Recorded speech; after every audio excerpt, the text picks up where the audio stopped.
Yo, what's going on, chat? Good afternoon. Yo, what's up, Foot?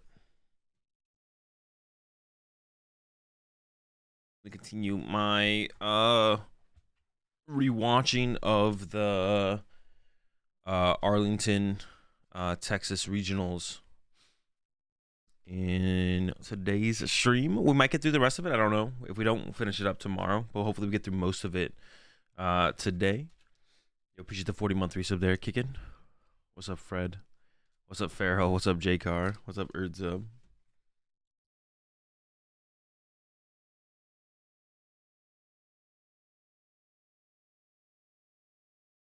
All right, let's get it. And it's actually something I think I'm gonna plan to do for most regionals and what's it called? And I'm gonna try and do it like right after the regional happens.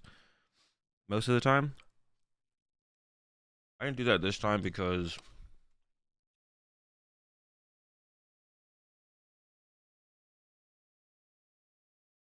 I got back.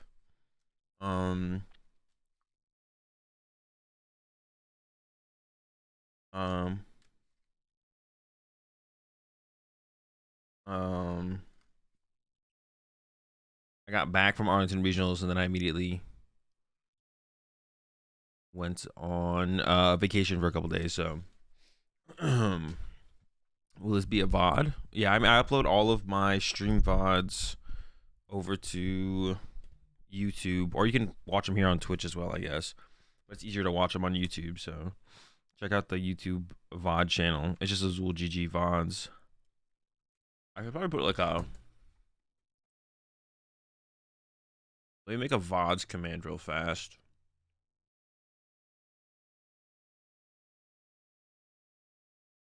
Yeah, so if you guys can't check out the able to catch the live streams, you always want to go back and rewatch them. I do have a VOD channel up on YouTube now.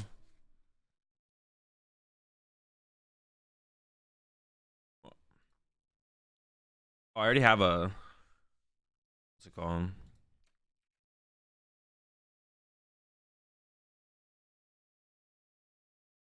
Yeah, there you go. Check it out. Go subscribe to the VOD channel if you're trying to... If you ever watch VODs of me, it's probably better to do it on YouTube than here on Twitch, to be honest. I upload them like right after the stream. Depending on how long the stream is, it takes a little while for them to go live, but they'll be up there eventually. All right. I think we're ready to get into it. Let's get into it. I'm eating just overnight oats.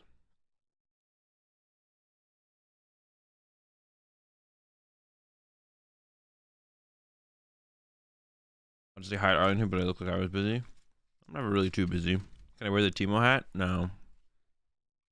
Maybe one day. But not for you, Soda.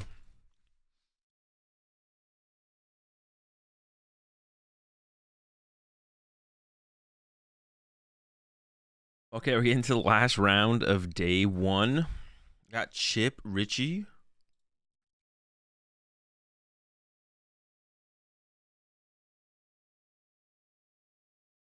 You appreciate that prime sub there. Pegasus Crawford. Welcome to the Rat Pack, my dude. Fresh out of cupcakes. So we got plenty of cheese. You appreciate the 340 bits there, Sonny. 1K bit badge to end the year. Appreciate it, my dude. Appreciate it, Sonny. Yeah, I was at Arlington. This game, man. Wait, what's wrong with this game, Mitch?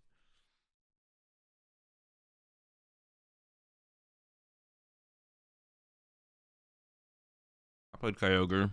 Lost box.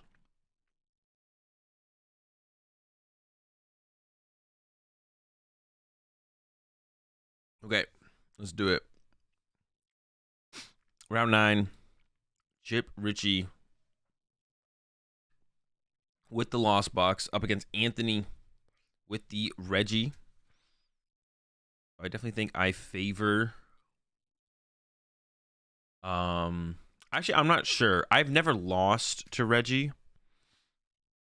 I've never actually lost to Reggie with this deck, but I don't know if I favor it overall, to be honest. Chip is going first, which is going to be a big deal. Checking the deck. Nothing too important was prized. Actually, let's go back real fast and take a look at the prize cards. So double. Actually, I take that back. Guru is a pretty important card in this matchup, and double Color's prize as well. So actually, pretty like not terrible. You're gonna prize some stuff. Obviously, there's heavy ball in the list that Chip is playing, so it won't be too bad. The double Colors might be tough though to deal with. And then on Anthony's side, nothing super important prized at all.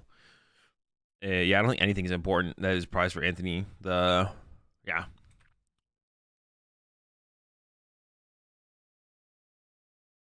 Chip has a capture. I can't really see what else is the rest in Chip's hand, so I don't know if I like the capture going to the Zero Aura, but probably going to go for a Comfy or the Greninja here.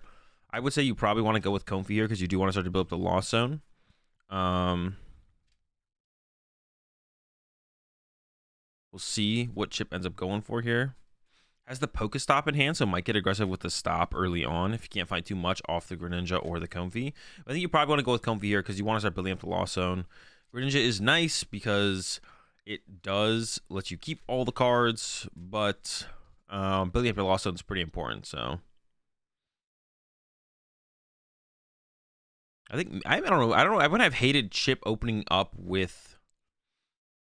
Yeah, it goes for the Comfy. I would have hated Chip opening up with Pokestop to try and find a Battle VIP pass, and then Battle VIP pass for a Comfy, then attach the capture to a Comfy. I wouldn't have hated that, to be honest, but I guess this is fine as well.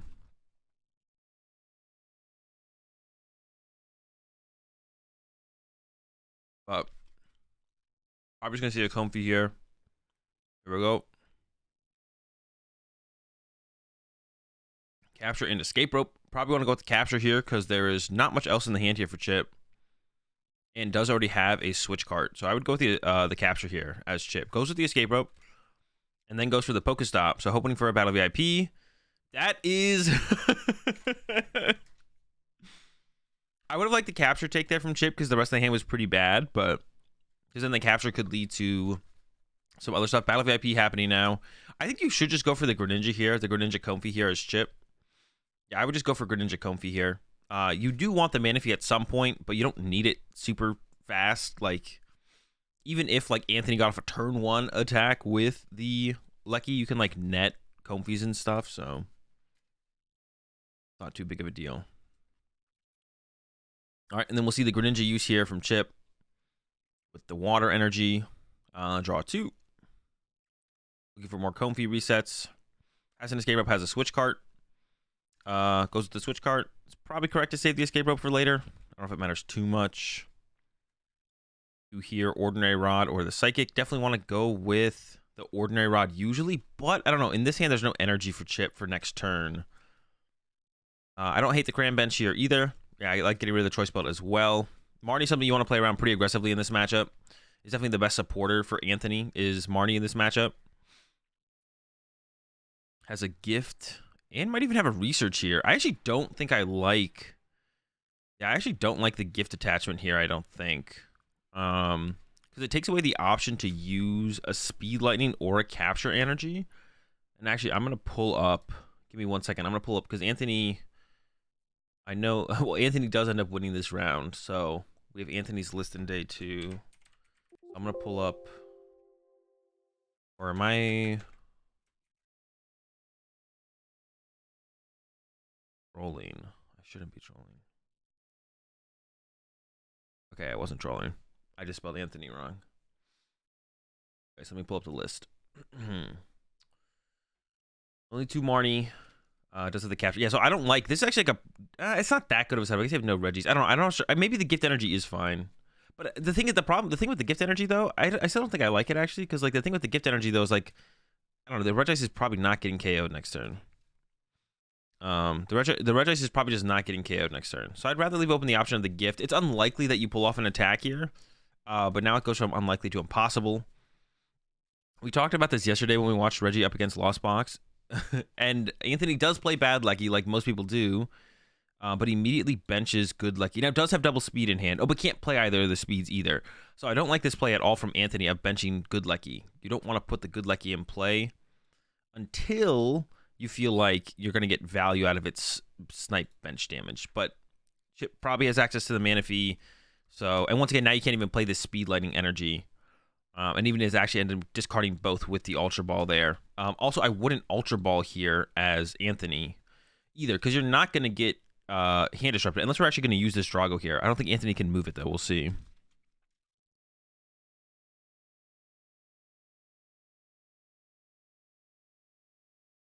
Yeah, so this is a bad play as well, because you're trying to find... You don't care if you top deck that Reggie Drago there. You don't mind top decking Reggie Drago, because then you can Ultra Ball for Reggie Steel after you Regice for Reggie Rock. Or you could have Ultra Balled for Bad Lucky, because Good Lucky is bad in this matchup. As soon as the Manaphy hits the field. So there's just no reason to bench the Good Lucky here, because Chip just... If Chip plays Marnie, it's maybe one Marnie. And... This is one of those things where it's like, this is why it's important. This is what I always tell people. It's not just important to actually know, is Regice ever getting KO'd here? It's unlikely. If Chip can KO it with Snorlax, Chip should go for the KO with the Snorlax. But it's unlikely that the Regice gets KO'd here. It's not that unlikely, to be honest, because all Chip really needs is a Colress, and then the Snorlax could happen. I just think attaching this is incorrect, because you want to leave up the option of Gift and Speed Lightning, or Capture and Speed Lightning, I feel like, a little bit more so than... Well, maybe not, though. I don't actually hate the Gift to the Regice, because it does play around the potential of the Snorlax KO. I mean, Escape Rope is still a thing that could happen, which makes it irrelevant. And then the Gift energy is kind of stuck on your Regice when you'd rather have it be somewhere else. But the chance that you pull off a turn 1 attack was like, you got the energy in the discard pile, which is usually the harder part. So Anthony got the double Aurora in the discard pile off the research, but didn't have any Reggies to go with it out of that opening hand. So I don't hate the Gift energy on the Regice, to be honest. Because holding out for Capture energy, you're still probably not going to have a turn 1 attack anyway, so may as well definitely get an energy on the Regice, because that allows you to definitely get an energy somewhere else next turn, like go energy attach this turn, energy attach somewhere else next turn. Does go with the Poke... Oh, I forgot about Pokestop, though. I actually completely forgot about Pokestop as an option here from Anthony. Actually, because of the Pokestop, that makes me like the attachment active a little bit less. I completely forgot about being able to use Pokestop here as well. So it does make sense to actually Ultra Ball for the draw. I don't know. Should you even use the Pokestop there?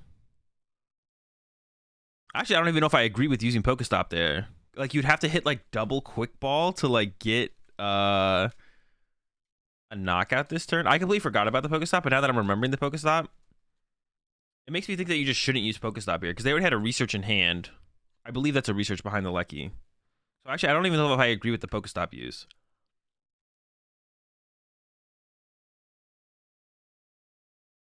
But you can't get punished too hard for it, I guess. You can't get punished too hard for using Pokestop here, Anthony. It could just mill a lot of supporters, but that would be pretty bad, to be honest. Yeah, I think Anthony could have played this. I think Anthony could have played this turn a little bit slower. So don't attach the Gift to the Regice. The attach to the Gift to the Regice, I'm not sure about. I think you probably don't Ultra Ball for Drago. You don't bench Good Lucky. You just bench Gigas, Regice for a Reggie, because you just don't want Good Lucky in play. You want Bad Lucky in play. So you just Regice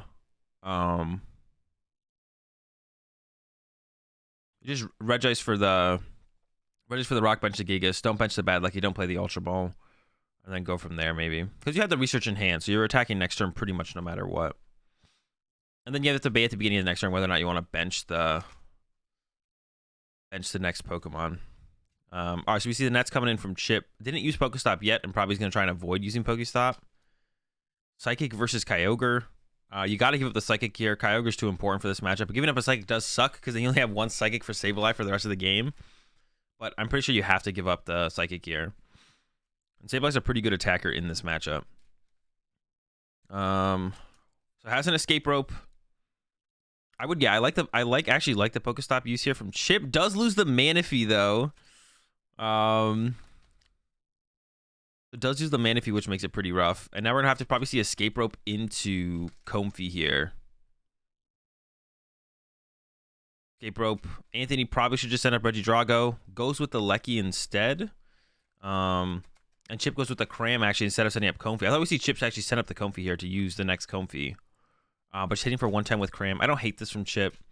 But now with the Manaphy in the discard pile, Chip like has to use an Ordinary Rod next turn. And there's a Marnie. Chip maybe should have even used an Ordinary Rod this turn, to be honest. Because you can't really not have Manaphy in play here. You're just going to kind of lose. 5 from Anthony. No draw supporter that I can see. Has a Rod. No, has a Marnie. So I wouldn't hate to see Pokestop get used here from Anthony, to be honest. You have a follow-up draw supporter. You could buy... I mean, you could end up milling too many Reggies. That's something to be kind of scared of as well. Because then if Chip is able to pull off a Kyogre play later on, if you mill too many Reggies, you could be in trouble. Yeah, I think you definitely want to replace the Pokestop, though, for sure here as Anthony. So I would definitely do that. We're definitely putting Path in play here. The question is just whether or not to use the Pokestop. It's probably just correct to not use Pokestop. You kind of have everything you need. So then just load up your active and swing. A net here would have been... No, a net wouldn't have been that good because you kind of want to attack with the Lecky. Well, yeah, because Chip milled the Manaphy too. That's like the biggest part. And Chip probably should have... I think Chip probably should have Ordinary Rod the Manaphy back into the deck immediately. Otherwise it makes things kind of awkward. There's the Sableye for Chip though. Top deck, not good. There's a Colress finally. 4-5. Probably want to get rid of... Want to keep the boss. I would have kept the boss there as Chip. I guess maybe he's thinking about keeping the Comfy just in case. Did Chip just scoop? Okay, I don't hate that scoop from Chip. Like, I don't know. Let me see how many were in the loss zone. Was Chip going to be able to get off an attack with Sableye here? Chip just conceded. 7 in the loss zone? I don't hate this concede from Chip. You maybe should have checked the next Comfy from Chip, though. Yeah, so I would have checked this next Comfy from Chip, though. You could have gone Escape Rope, Comfy.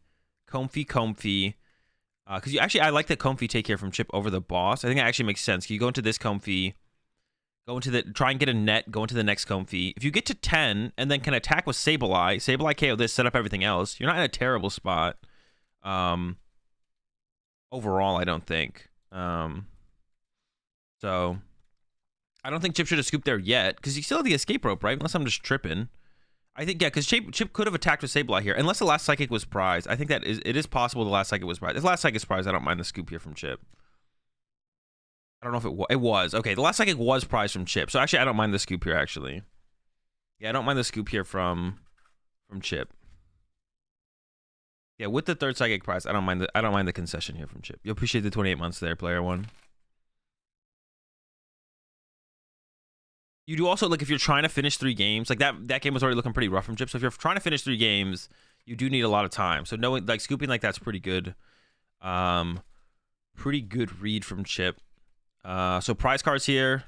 Anthony does play heavy ball. So Bad Lucky's prized, unfortunately. 2 Auroras is like the big prizes here, I think. Because you have the heavy ball to find the Bad Lucky at some point.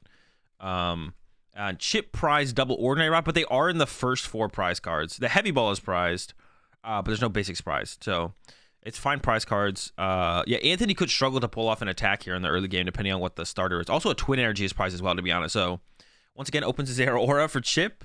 We're going to see that early Ninja. I think getting Ninja pretty early in this matchup is fine. It depends on what the hand is. Like, if you don't have a ton of switch cards, we have the energy. I would go with the Greninja early to just get the cards. But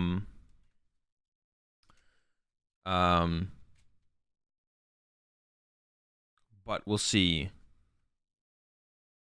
Was it Sableye? I don't know about that. Oh yeah, Chip told me about this. Chip like messes up and grabs Sableye. When you should get Comfies. Yeah, Chip thought that was a Comfy, but we can grab double Comfy here. It would have been nice though to be able to grab Manaphy here though, to be honest, as Chip. So this could come back to punish him. Has the capture though, so the capture can become the Manaphy, I guess. But you micro ninja that away at this point. But it would have been nice if that Sableye was a Manaphy. Then you could maybe even capture the Comfy. Yeah, I mean, I don't know. You would probably discard the capture off the Greninja anyways, to be honest. Actually, you really want Guru here to Primate Wisdom. So that's actually, it would have been better if that Sableye was just a Guru. And then you have to find some nets at that point. There's a Quick Ball, though. So the Comfy, I believe it's net and Psychic. So we're going to ship the Psychic here. Go with the net. Start digging more. Yeah, the Sableye on the bench is actually really bad. Chip is playing. Oh my gosh, no! This is so bad, bro. Okay, this is pretty rough. Chip trying to play a little bit too fast, and the miss sequences are coming in strong. So you don't need to get Manaphy this turn. The Sableye on the bench is actually really bad because it like takes up a bench space. Zeraora being on the bench as well is pretty annoying. We see the quick ball of the Bird Keeper and gets the Guru. I don't mind this. There's two other supporters in the hand from Chip. So you want to be able to primate with one of those to the top. But the Zeraora being in, the Sableye being in play is the worst thing here because you could go down to Lone Comfy eventually once you net. You could like net down to Lone Comfy, and then have room for Manaphy. And then if the Sableye was just something else, so that was pretty rough from Chip. That was pretty rough to be honest. Playing a little bit too fast. Chip knows that they have to play fast to be able to win the game here. Anthony with the opening heavy ball. I end up to Registeel, but I would like to see Anthony grab the Bad Lucky here. Yeah, I don't like that take.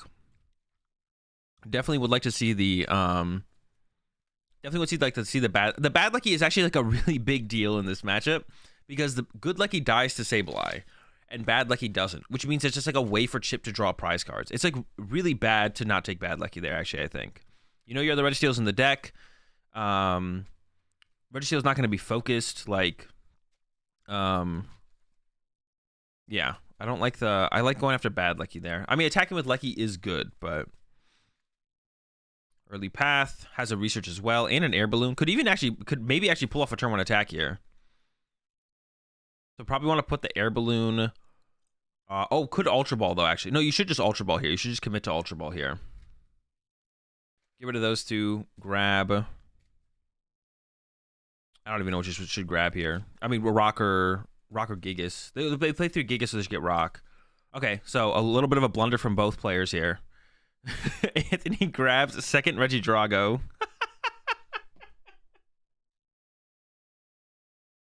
So both players grabbing the wrong basic Pokemon.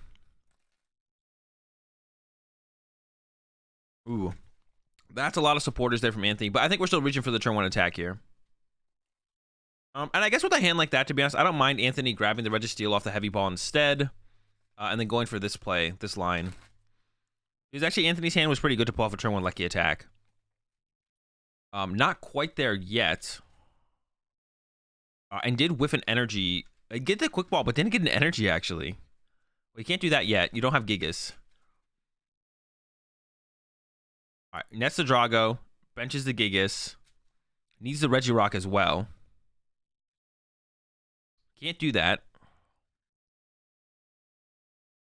Oh wait, does this just not get caught? Does this just not get caught?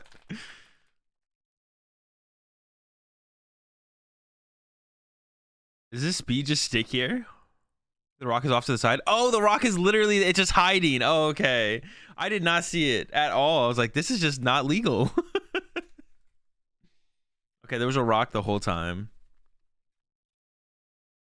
So actually, Anthony was very close to a turn one attack with the Lucky. So I don't mind actually going for the steal, I guess, off the heavy ball when they had that good of a hand to get off the turn one Lucky play.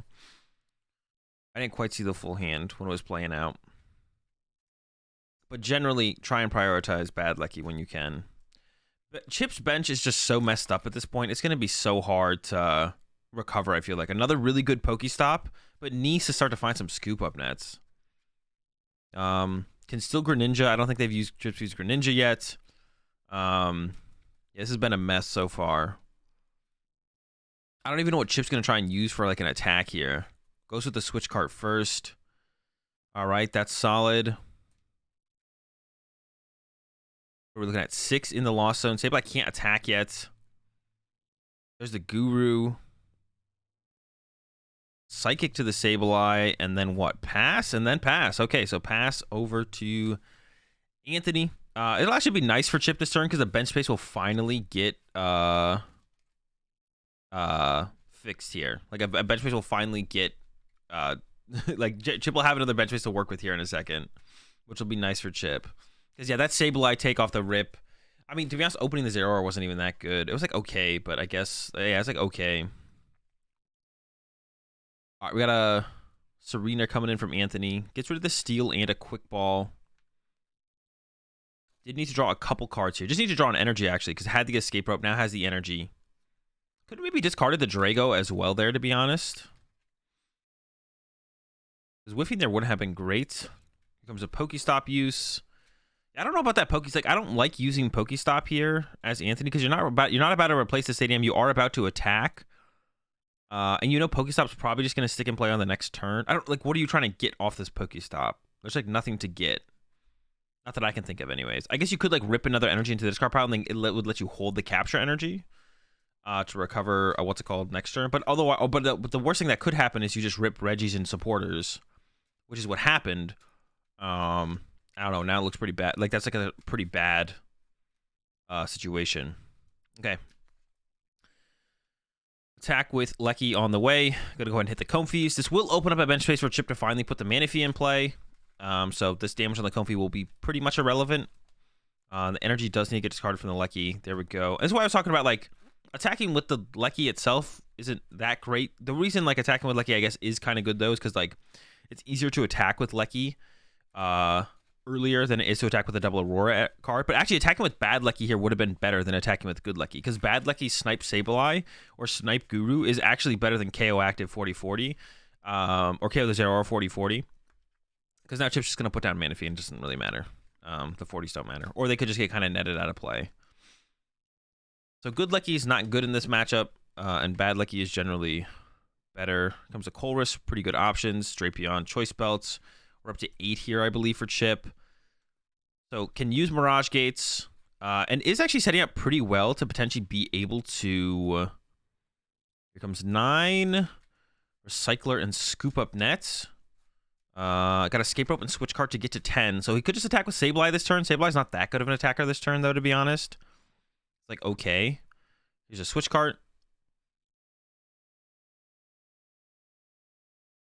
Snorlax and Water. It's got... Ooh, I think you got to go with the Water. Well, I don't know. You could just chain a bunch of Sableyes from here. Chip is in a situation where Chip probably has to use double Kyogre to win this game. So you could get rid of Snorlax, keep the Water, go Sableye, Sableye, Sableye, and then go Kyogre, Kyogre to close out the game. But you don't really need that energy, to be honest. You can give up another energy here, I think, as Chip. I think that's fine. All right, so we got to 10. So here comes the Escape Rope play from Chip. There's a couple different ways you can put the damage in play here. You can just put kind of 1 on everything as Chip here. I don't know what Chip put on top of the deck there with that Primate Wisdom. Also, I think Anthony discarded their boss. So if I was Chip here, I would actually... Oh, no, you have to bench Manaphy here. Never mind. You have to bench Manaphy here as Chip. I was like, I'd bench Kyogre here, but you can't. If you had another bench space, I would bench Kyogre. Don't forget the Manaphy. All right, and then Sableye. So you can do... There's 2 things you can do here. You can do these. You can do what Chip's doing right now, 4-4-4. The other play you can do, which I think I would have liked to see from Chip a little bit more. So the 4-4-4 sets up for 2 prizes over 2 turns. Because now Chip can go Sableye and then attack with Greninja.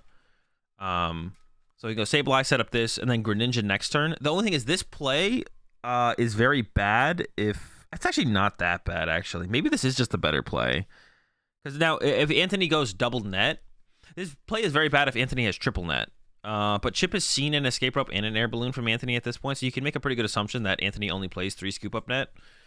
And if Anthony only has double Scoop Up Net here, and you Scoop Up Net 2 of them, then you can't go Greninja for 2, but next turn Chip could still go Sableye, KO the one that doesn't get Scoop Up Netted, and then set up damage on the other ones to get KO'd by more Sableye. So actually, you know what? I actually think this play is correct from Chip. If Anthony... Yeah, I think this play is actually correct from Chip. I actually like the 4-4-4. Because now you can go Greninja next turn as Chip. You're expecting your Pokestop to get bumped at some point as well, so you know your Greninja is going to be pretty useless here coming up anyways. Here comes the Marnie. I'm assuming Chip put a Colress on top of the deck. Yeah, okay.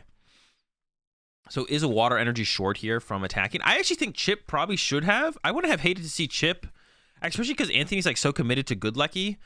And it's like the Lecky in play. I would have hated to see Chip actually get rid of the Snorlax and keep that Water Energy, to be honest. I wouldn't have hated that. Yo, what's up, Irish? I would have been down with that, to be honest. Just give up the Snorlax at that point. No, maybe we need it. But right now you can go, well, maybe you don't. All right, Cole was first. We got the Escape Rope. We got the Water. Oh, that's an ugly... A lot of good cards there. It's all right. Give up a lightning, give him an escape rope. At 12. The Lost Zone is complete. Yeah. Is there a water and a non-water in the deck for Chip? Chip's doing a little checking here. Yeah, so Chip needs to come up with 4 prize cards or 2 prize cards and then double Kyogre. I think Chip's going to try and come up with 4 prize cards here. So what Chip can do is go, Kyogre this turn. Or no, Greninja this turn. And we're going to see KO Steel because there's a Steel in the discard pile. Ooh, Primate Wisdom first. Lightning into Lightning. Is there a water? There's not. Oh, so Chip messed that up, actually. No, there was never an out for Chip. There was never enough. No, but if Chip had gotten rid of the Snorlax and kept the water, there actually would have been. It's actually where it's really important for this deck to check your prize cards, know what energy are prized and know what energy are not. It does make it a little bit rough for Chip to actually pull off an attack here, though, because Chip did prize double Ordinary Rod. So the chance to recover energy from the discard pile is super low. So ends up with a Lightning on a Comfey. Yeah, pretty unlikely to actually pull off an attack this turn, to be honest. Comes Comfey. Recycler and Sableye. Gives up the Recycler, though. I don't know if you can afford to do that. Can you afford to do that? Can Chip do that? Comes another Comfey, Kyogre, and Recycler. And yeah, Chip told me about this game after it happened on stream. These last couple Comfeys get pretty rough, but you got to look back to the beginning of this game. Yeah, Chip set themselves up pretty poorly in this game overall. Does get to attack with Sableye here, though, which is nice. So we can see 9 on Registeel. Hopefully Chip realizes that there's a Registeel in the discard pile. Oh, all right, so this is a misplay from Chip. Actually, I don't know how many Lecky are in the discard pile. I don't know how many Lecky are in the discard pile here. But bad Lecky is definitely not in the discard pile. So this is actually a misplay from Chip. What Chip should do is 9 on Registeel. And then, so we got, what, 3 left? You go 9 on Registeel. And, I don't know, put 1 on Drago. Or 2 on Drago, 1 on the active, I guess. I don't know. So I think that's actually a misplay from Chip. Because if you check the discard pile, you'll realize there's a Registeel in the discard pile. I don't think it got shuffled in. I maybe missed that on Anthony's last turn. But I'm pretty sure it did not get shuffled in. We can actually maybe get a look here. There's a Drago in the discard pile. Doesn't do anything for us. There's an Ice in the discard pile. So Chip could have also KO'd the Ice. Instead, KO's the Lecky, which I think is just incorrect there. Because you just want to prevent Anthony. You want to make it so Anthony potentially whiffs the KO for turn. Yeah, the 4-4-4 is actually pretty good. I actually never did that in this matchup. But the more I'm looking at the 4-4-4 for Sableye, I probably should have done that more when I played against Reggie. The 4-4-4 is actually pretty good because it allows you to get 2... I guess it depends on what kind of prize exchange you're into against Reggie. There's like 2 ways you play the Reggie matchup. You either go back 1-for-1 with them drawing the first prize card, and then you get them getting down to 1 prize card when you have 2, and then you Kyogre and win, or you're 2 prize cards behind, and then you trade back and forth, and you go Kyogre when you're 2 prize cards behind, or you draw the first prize card and then you always just win. Like, it's very, very hard to lose this matchup when you draw the first prize card. I'm still unsure how I feel about this matchup. I think it's probably slightly Kyogre favored. I first gave Reggie the upper hand, but I've like yet to lose to it in tournament. So, and the more I play it, and it seems easier and easier to pull off the double Kyogre play. So, the more I'm a fan of it for this deck.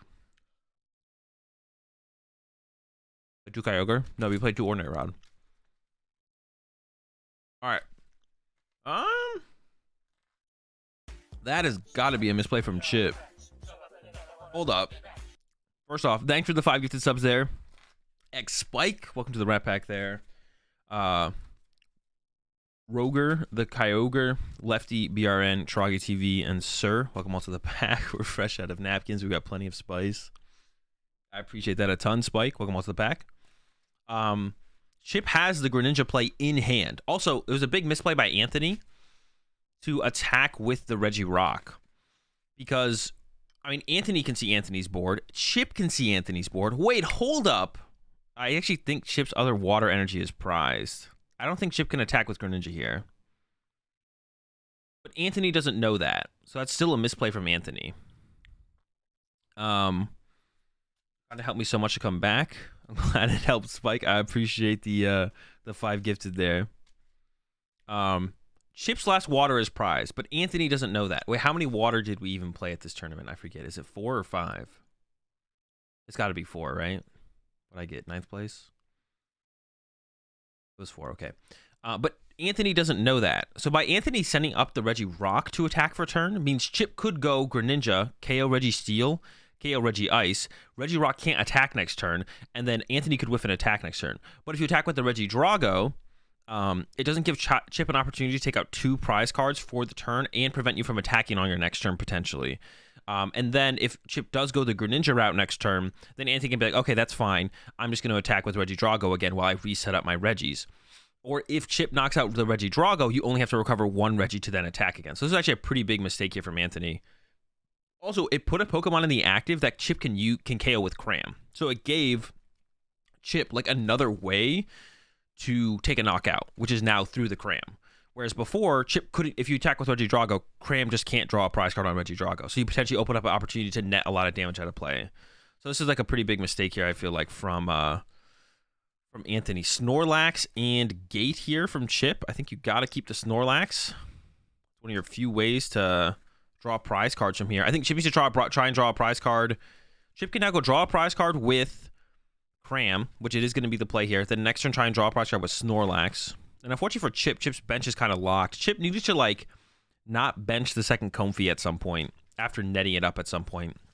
When you have to, like, when you have, like, Manaphy in play and Oranguru, at some point you want to not put the second Comfey back down so you can make room to build up multiple attackers in the turn. But yeah, so at some point you want to not do that.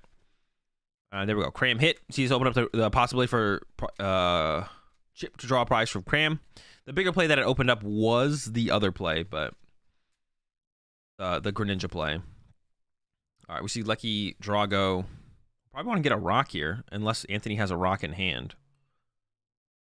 Anthony knows they're not going to get Kyogre anymore this game, or Snorlax, to be honest. Ice and Steel. So playing smart around the Reggies. This time is Anthony. These are the ones that are most likely to be KO'd through the Greninja. Probably has the rock in hand or a means to get it. Guaranteed. And the rock is in hand. So you go rock, draw 2 off the top. You could even net reset the Regice, to be honest, or the Steel here. I wouldn't hate to see that. Got some gifts, which are nice to see. You could probably even go Aurora, discard the gift.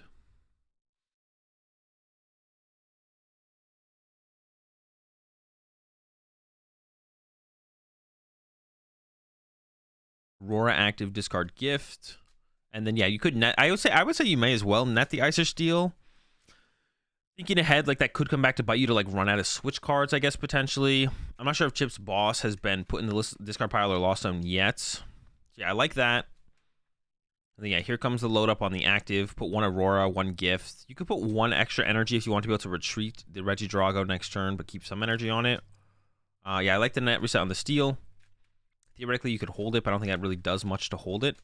And then, yeah, just go ahead and swing, take the knockout, go down to 2 prize cards for Anthony. Chip basically has to attack with Snorlax this turn, I feel like. And I think Chip has 2 cards left in deck. Okay, so Chip just loses. Does Chip really have 2 cards left in deck here? Gets Sableye, Lightning, Psychic.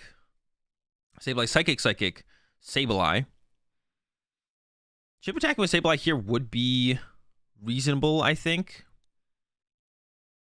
Yeah, Chip trying to attack with Sableye here would be reasonable.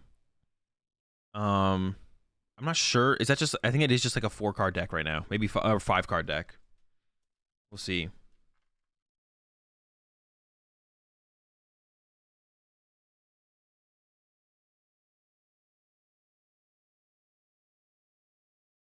Okay, so going with... I would like to see Guru here first, I think. I think you could Primate Wisdom. Yeah, I don't like this play from Chip. I think you could have gone Primate Wisdom to Battle VIP Pass on top first.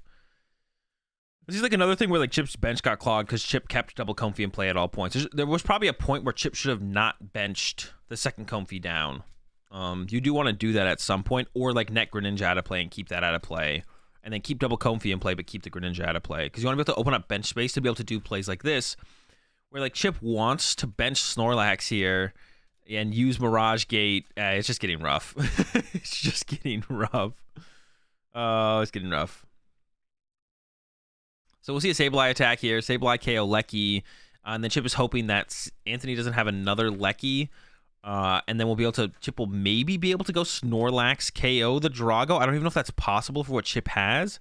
I guess Chip's second Ordinary Rod is prize. So if Chip gets that Ordinary Rod, then it is possible for Chip to maybe go Snorlax. I don't even know if that's possible, though, because I don't know if Chip can retreat a Comfey as well as attack with Snorlax here. Wait, is Snorlax? No, Snorlax is in the Lost Zone. Oh, so Chip has to... I don't even know what Chip has to do here, to be honest. I have no clue. So you have to go Sableye here and just set up a bunch of damage. But on this turn, because Chip's not going to take a knockout this turn. No. Chip could take a knockout this turn. So we can knock out the Regice. So what Chip needs to do here is knock out Regice. Knock out Regice. He needs to put 9 on Regice. And then put 1 on Drago, 1 on Rock, 1 on Steel. Because like this turn right now, all Anthony has to do to win the game now. Yeah, all Anthony has to do to win the game is just put energy on Gigas from the discard pile, and Anthony just wins. So this is a pretty big misplay from Chip. Chip has to like knock out Ice. Hope Anthony can't find another Regice to load up energy for the turn. And then yeah, I don't even think Anthony should even grab the Lucky there. Although it probably doesn't matter one way or the other. I think almost leaving it in the prize cards is maybe better. I guess it's probably the same thing. So gift to Gigas, load up Gigas, or load up a attacker, to be honest. It doesn't have to be Gigas. You could load up the Rock or something. There's a Research. Could play it. Could hold it. It probably doesn't matter. If you just have 2 attackers in play here as Anthony, you just win the game. There's a draw 7. The other play Chip could have looked for, but boss isn't left, I guess, is you could boss something and then Sableye KO something so that you can't load up energy to retreat it. Choice Belt. Yeah, so all Anthony has to do here is load up the... load up the Gigas. Oh, doesn't. Okay. So I assume Anthony has the Drago in hand and probably is not afraid of getting KO'd. Or is not afraid of whiffing. But actually, no, I think they do. I think they do. Gift for 1. They have Quick Balls in hand, so I'm pretty sure they'll be able to get the Drago and then should be able to win the game. Yeah, they have a Quick Ball in hand. Rod and Quick Ball. Forgot to draw for turn, but it shouldn't matter. Yeah, all right. And those are like the situations, like, to kind of talk about that situation right there. So, I mean, Anthony has a pretty good idea of what Chip plays, and there's like 2 kind of situations in games of Pokemon to play around based on what you assume your opponent plays.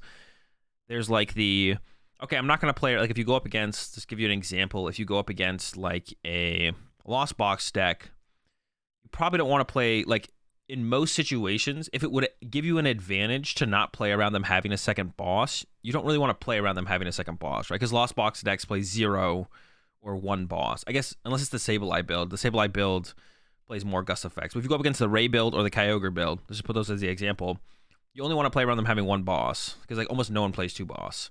So if it would put you at a disadvantage to play around the second boss, then you don't want to play around the second boss. You don't, because like it would give you, if it give you an advantage to play as if they have a second boss, but a disadvantage if they don't, then you want to play as if they only have 1 boss. Now the alternative to that would be when you're in a good enough spot that you can play around everything, you should.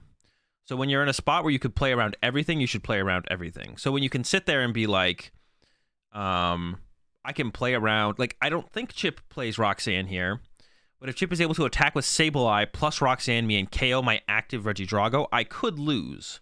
So because of that, I'm going to use Gigas this turn and load up my bench Reggie Gigas. So there's like 2 ways. There's sometimes where you shouldn't play around cards they probably don't have. And there's times where you should play around cards they probably don't have.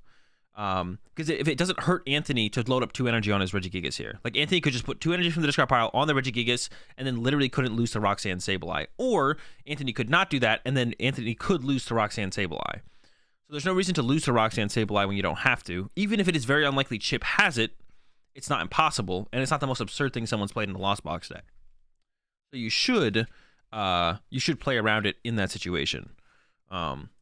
But you should, so there's like there's times where you should play around something they probably don't have, and then there's times where you should not play around something they probably don't have. But it's only when it's like gonna hurt your win percentage. Like it doesn't hurt Anthony's chance to win this game to put 2 energy on the Gigas here, because there's so many energy in the discard pile to begin with. But in the middle of the game, maybe Anthony attacking with a specific attacker playing around second boss hurts their chance to win the game if Chip only has 1 boss, which is more likely that Chip only has 1 boss than 2 boss, right? So in that situation, Liam or Anthony shouldn't play as if there's 2 boss, you just play if there's just 1 boss.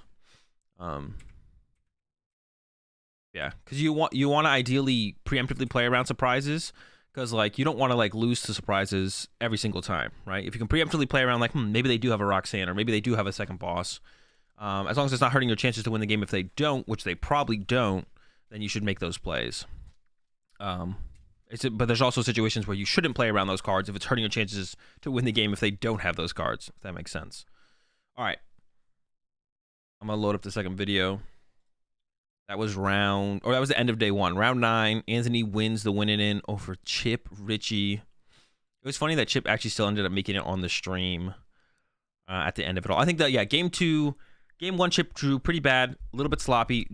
Game 2 was very sloppy, though. The opening from Chip was super sloppy. And Chip could have definitely put themselves in a way better spot to have won game 2, I think, overall. But played pretty poorly in that one to begin with, and then it got worse later on as well, to be honest. So Chip had a pretty good shot of winning game 2, to be honest, I think.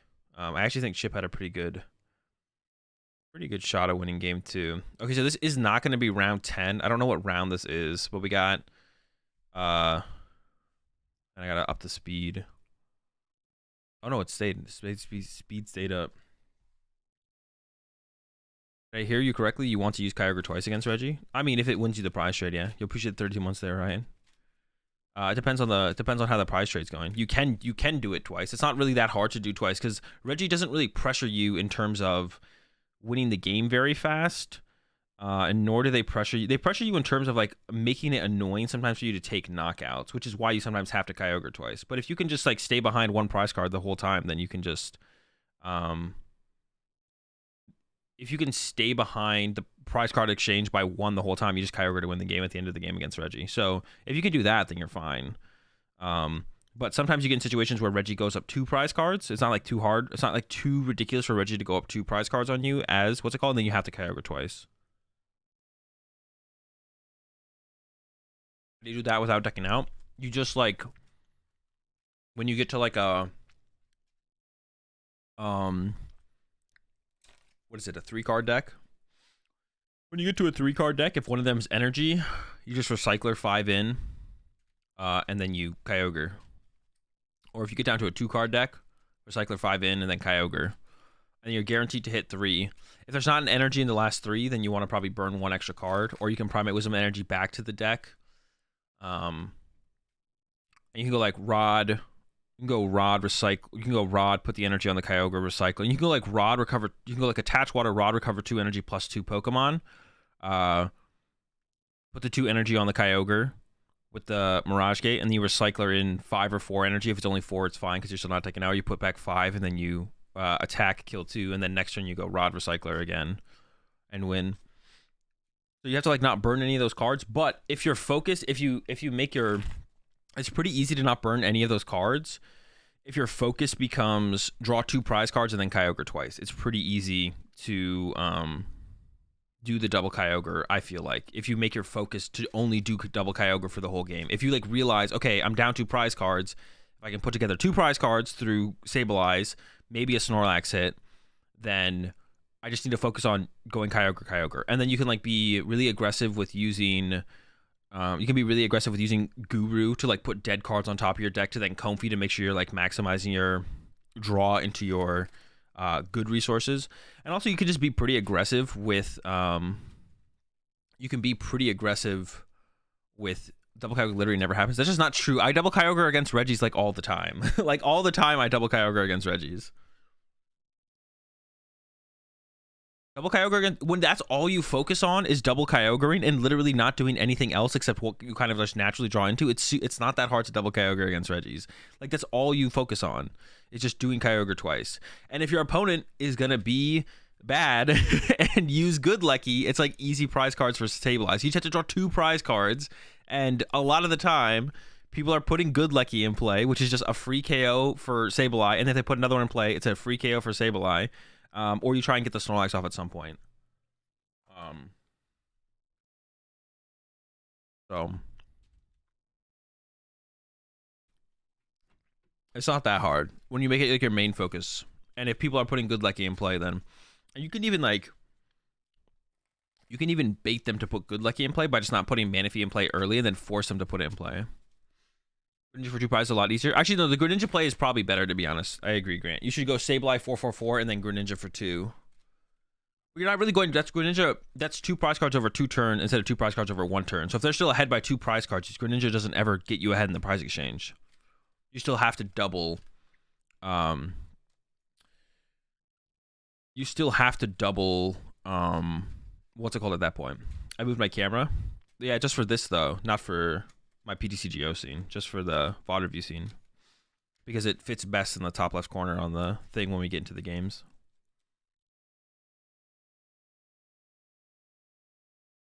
No one even single Kyogres. Yeah, the Greninja for 2 prize cards is 2 prize cards over 2 turns, whereas Kyogre is 2 prize cards over 1 turn. So that only works if you're still ahead by 1 prize card, which is fine. So if you are, that works. But if you're not, then it doesn't. You're still behind.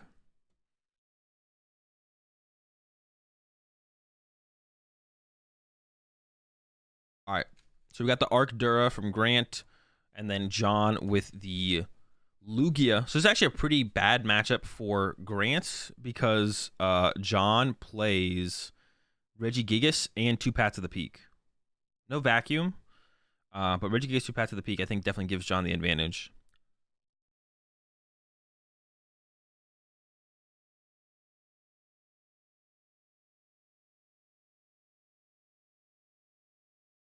Here we go. Grant is going first in game 1, which is a pretty big deal, though. We have the Dunsparce start for John. Second Arceus bench immediate for Grant. No energy. That's pretty rough, actually. So that's why we see the second Arceus for Grant. So you can see a turn 2 Trinity charge. You really don't want to ever bench that. I do like this Ultra Ball, though, from Grant, because you do want to go get the Duraludon V. If you get Duraludon V next turn, then John could just boss KO it and never even have to try and pull off the Regigigas combo. So I do like this. I do like the aggressive Ultra Ball here from Grant to get the Dura.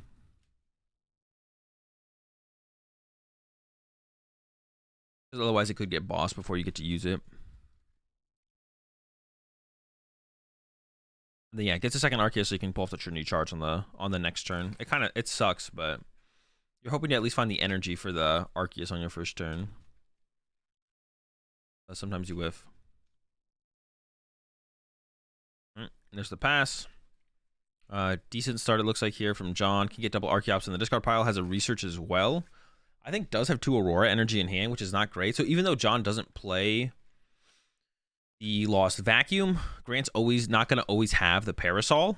So because Grant's not always going to have the Parasol, then the option of the Yveltal is still nice. I'm going to go ahead and pull up John and Grant's list real fast.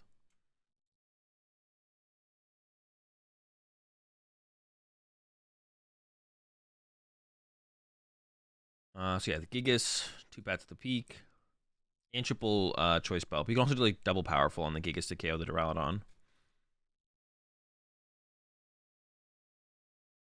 Yeah, I guess we'll see if I guess John doesn't have to play the research this turn, but and John plays the 1 heat energy. 4 Aurora, 1 heat. Evolution Instance again. Probably just going to grab an Archeops, and then we'll see if the research gets played or not. I assume it probably will. And we'll see an Aurora probably come down on the... Probably onto the Lugia, because I guess you don't know if you're attacking for sure next turn. You probably want to, but the Dunsparce might get KO'd before you'd actually attack, so you probably don't want to attach it to the Dunsparce. I guess you could, though.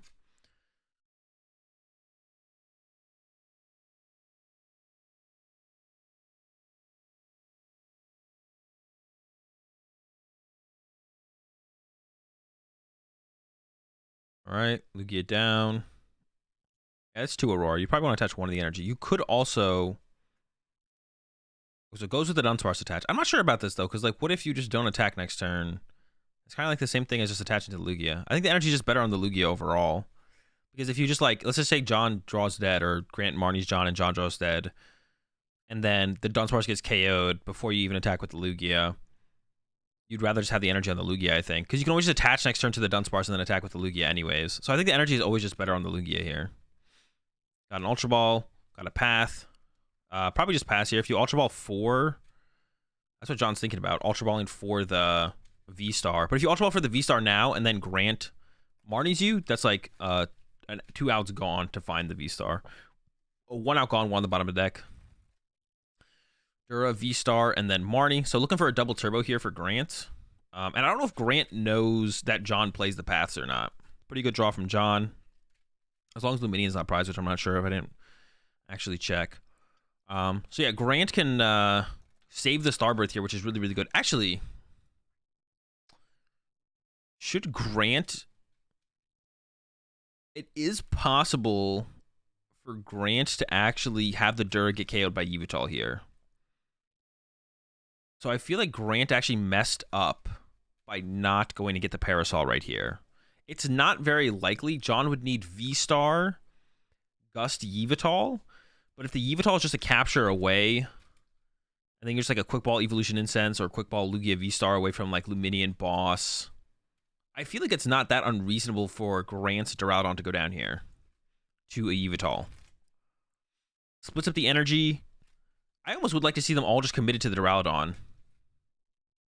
Because you basically want to use the Duraludon as much as possible, as soon as possible, and force John to have the answer to it as soon as possible, because you don't have like some late game Broxan or anything. So now if like Grant just only draws into like a double turbo next turn, I guess you have Starburst, so you can pick what you want. So maybe it doesn't matter too much. But once again, I guess I don't know if Grant knows if John plays Path or not. But I don't know if John really wants to throw out a Path without using the Gigas anyway, so I guess it doesn't really make a difference there. Yeah, it probably won't matter, to be honest. But yeah, I think John's just going to KO the Duraludon next turn. We'll see. John could. I guess that could be an overextension. So I'm curious to see what John chooses to do here. But John does have V-Star. Oh no, but can't quite get everything, actually. Never mind. John actually can't get everything to KO the Duraludon here. It's a Quick Ball and an Ultra Ball. Quick Ball's an Ultra Ball. You're probably just going for Luminian for... probably... you can probably go with the Research. Yeah, I like the Research here. Attach the V-Guard energy. You'd have to search out a double turbo and a powerful here to put on the Lugia before you research. I think you would probably want to do that as well here from John. So there's Luminian. Grabbing a research. And then 1 Arceus should come down here for double turbo powerful. And then attach the V-Guard to the Lugia. Just checking, making sure. As long as there's a double turbo to grab. There should be. And you need 1 powerful. Or maybe going to commit to the captures. Okay, we need a lot of powerfuls.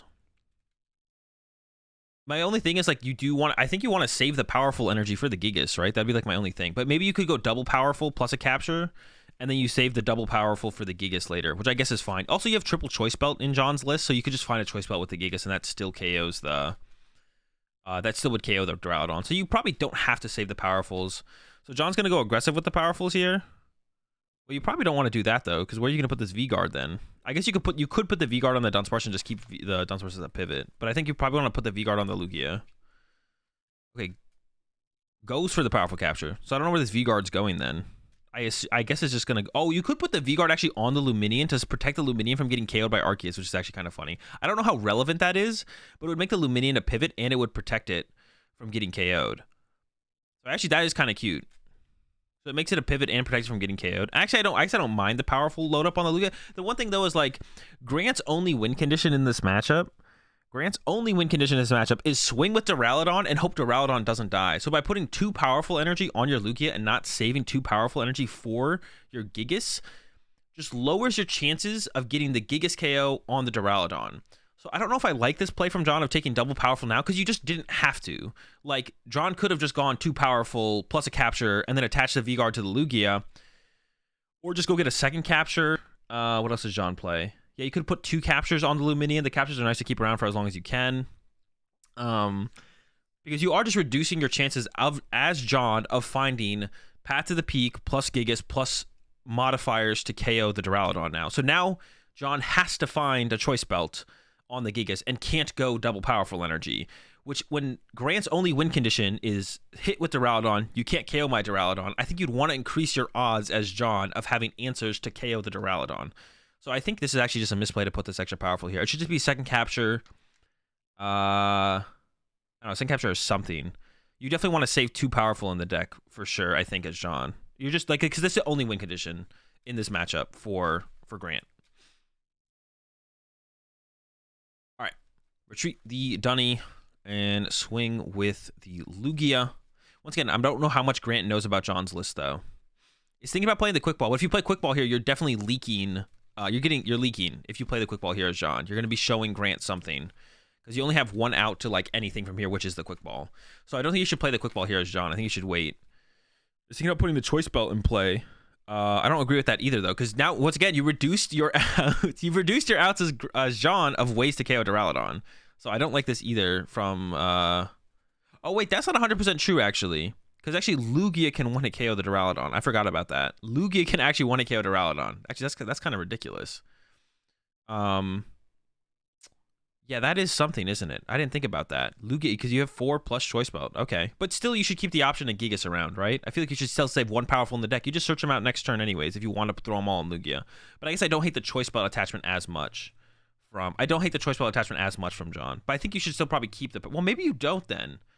Well, we have to find the power, like the path to the peak here. So like that would be like if John doesn't find the path off this research, but puts the extra powerful here, and then Grant just goes swing with the Duraludon, then John just like, well, now I lose all these powerfuls. I guess if you don't have the path in hand here, John, you're probably not attaching the choice belt though.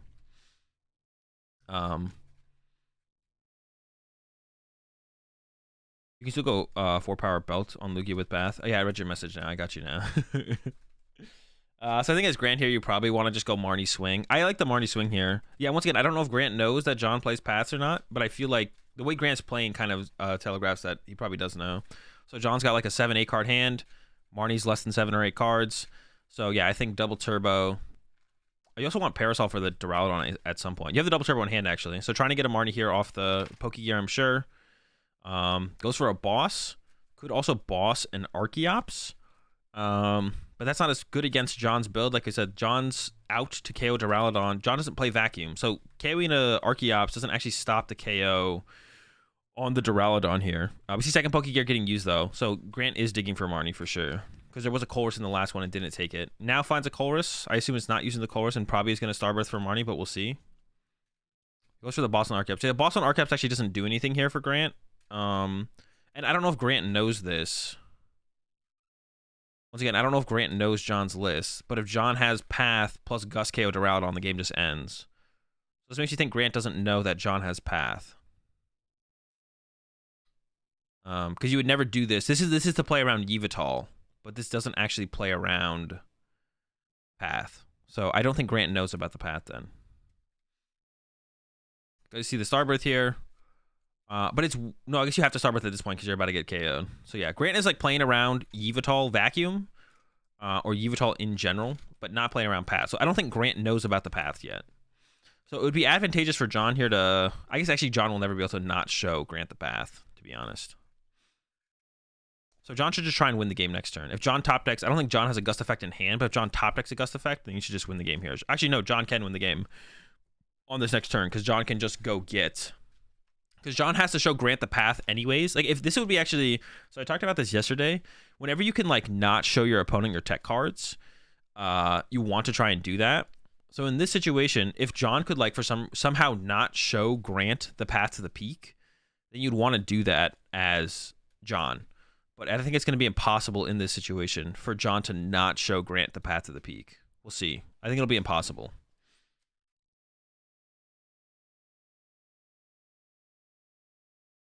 No, it will be impossible. So in this situation, now that it's impossible to not show Grant the Path, you should just win the game as efficiently as possible. So John this turn can go Quick Ball for Luminion, second Luminion, go get Serena or Boss, bring this up, attach Powerful, Path to the Peak, knockout. Oh, top deck Serena. Or had the Serena in hand. Maybe didn't top deck it. Yeah, so it is enough. Actually, that's crazy that the Lugia... I didn't even know the Lugia could get the KO on this, to be honest. I just didn't do the math. And then, yeah, Grant scoops. Okay, so now Grant knows about Path. So we'll see if Grant places differently. So yeah, what Grant should have done there is actually literally just punch the active Lugia and then probably put the Parasol on the Duraludon. But now Grant knows about the Path to the Peak. Grant still didn't see the Gigas. I don't know if that'll change very much, not seeing the Gigas. Just knowing that the Lugia can one-hit KO your Duraludon might be enough that Grant will play around it efficiently at this point. We'll see, though.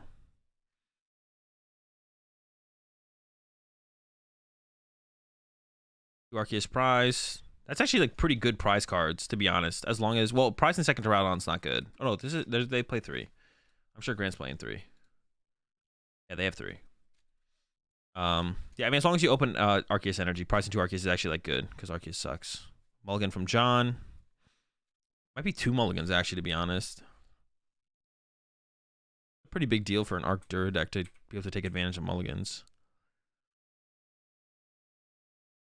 So there is a choice belt in the first 2 prize cards here for John. The bigger deal is the powerful prize. So Lugia will not be able to KO to Rowdon VMAX early on here for John. No early KOs onto Rowdon VMAX. And opens the Gigas. So this is actually perfect. This is like perfect scenario. Well, Grant kind of opened. Grant opened their Eldegoss. So Grant actually plays the Eldegoss as well. If you didn't know, now you know. You appreciate the 39 months there. Tier 2, 39 months there. Evie, I appreciate it. So yeah, Grant knows. This is like perfect situation for Grant because Grant now knows about the Gigas. Besides opening the Eldegoss. That's not a trade-off you'd probably take. Like if my opponent could open their tech card for the cost of me opening my Eldegoss, you're probably not taking that trade-off. All right, quick ball away. Metal, gonna go get themselves an Arceus V. And then ideally, you also want to get a Duraludon V down this turn as well, so you can evolve it before it has the chance of getting bossed. And Lugia's like, Lugia's not that good at pulling off turn 2 boss going first, but turn 2 boss going second is actually not too difficult for them to do, I feel like, most of the time. There is an Ultra Ball in the hand there for Grant as well, so Grant could potentially Ultra Ball for a Dura V to try and get to a V Star before, or V Max before the next turn, which looks like we're probably gonna see here. Which I think I do like. I think I like that. Maybe reconsidering. Especially when you have the Eldegoss in play already as free 2 prize cards. Like if John gets the Gust KO, ooh, and discards a Duraludon VMAX. Okay, so only gonna be able to set up 1 Duraludon VMAX this game. Probably, because if you bench a Dura V, by the time you'd find the other VMAX off the prize cards, it's probably gonna get Gust KO'd before you'd be able to use it and evolve it. So you wouldn't want to bench at that point anyways, because you still have the Eldegoss in play as well. Unless like Grant could find a turn to like put the Eldegoss back in the deck, and then just hope to Duraludon V does not get knocked down the next turn, I guess would be the play potentially. All right, over to John. Has Quick Ball, has Archeops, had a V-Star in the hand as well. Yeah, this matchup actually just seems, the paths just seem really, really, like this is definitely like a bad matchup for Grant. The paths plus the Gigas is a lot to deal with, I think. That's a lot for Grant to deal with. Almost insurmountable. That's tough. That is definitely very tough. Gonna have to go with Luminia, it looks like here for John. We'll see what supporter they grab. I couldn't see the rest of their hands, so I'm not sure if there's anything really important or if they're just gonna go for a research. I saw an Evo Incense, so that becomes like an Archeops. There's Yveltal in the hand as well. 2 double turbos. The double turbos aren't that important though. You could even bench Yveltal with a double turbo. There is only 2 Lugia V-Star in the list here for John. So if John prized one, then you do have to go for the Marnie here. I'm not sure if there was one as prized. But otherwise, research doesn't seem bad here. You're assuming your Gigas gets knocked out anyways. So I don't hate going for research here if the second V-Star was in the deck, I guess. Because it gets a second Archeops in the discard pile as well. At the cost of losing your second V-Star. But you only usually need 1 V-Star in this matchup. I guess losing your Gigas, you'd maybe want the second, though. It's still debating benching Yveltal with energy, which seems fine here, I guess. You are kind of bench locking yourself, though, at this point from John, if you do this. Yeah, there's the Marnie. Yeah, you're basically bench locking yourself because you want to be able to put down the Lugia V. And there's the Lugia V and an Ultra Ball. Doesn't have the second Archeops in the discard pile there, though. Yeah, I don't know. If the second V-Star was in the deck, I didn't hate the research. I just don't know if it was or wasn't, though.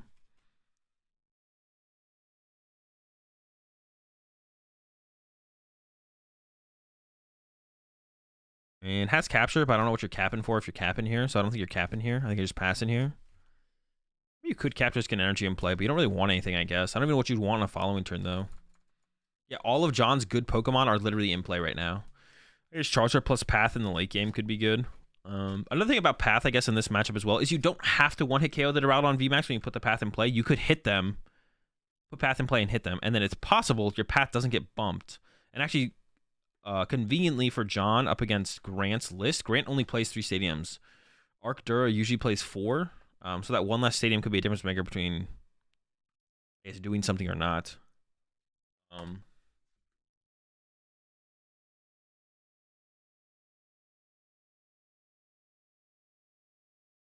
Quick Ball Hyper Marnie. Looking for the V-Star, and it looks like Grant did find it.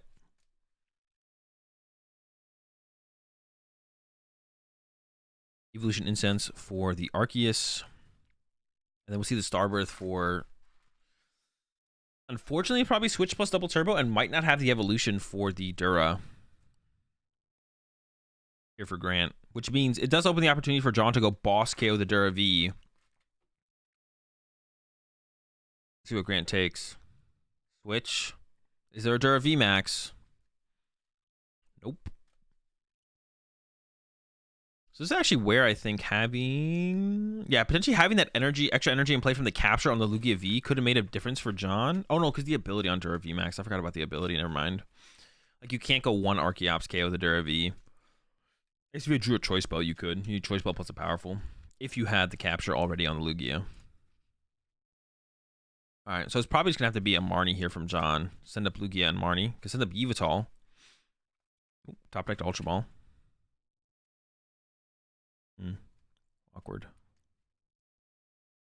Gonna get rid of the Stoutland for sure, of course. And then I don't see the other card. Getting rid of the Serena. This is awkward. Get rid of the Serena. I guess we're just grabbing...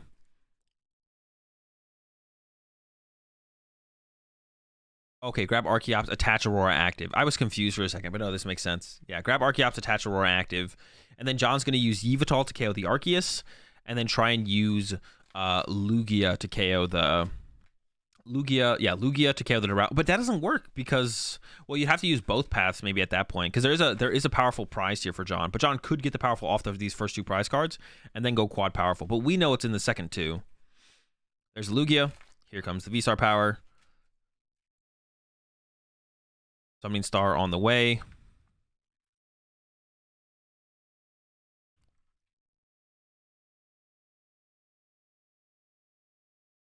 All right. Load them up. Double Turbo Heat. And then I need another Aurora. Could keep the Heat. I don't know if that ever makes a difference. I can't think of it ever making a difference, so you probably don't keep the Heat. All right. Yveltal is loaded. So you need these first 2 prize cards with the Yveltal. And then the next thing is for John to... I wonder if Grant makes the assumption that there's no vacuum in John's deck at this point. You've seen the Gigas. You've seen the Paths of the Peak. You don't know how many Path John plays. Yeah, you've seen the Gigas, you've seen the Path. So from here, I wouldn't hate Grant trying to make the assumption that there's no other...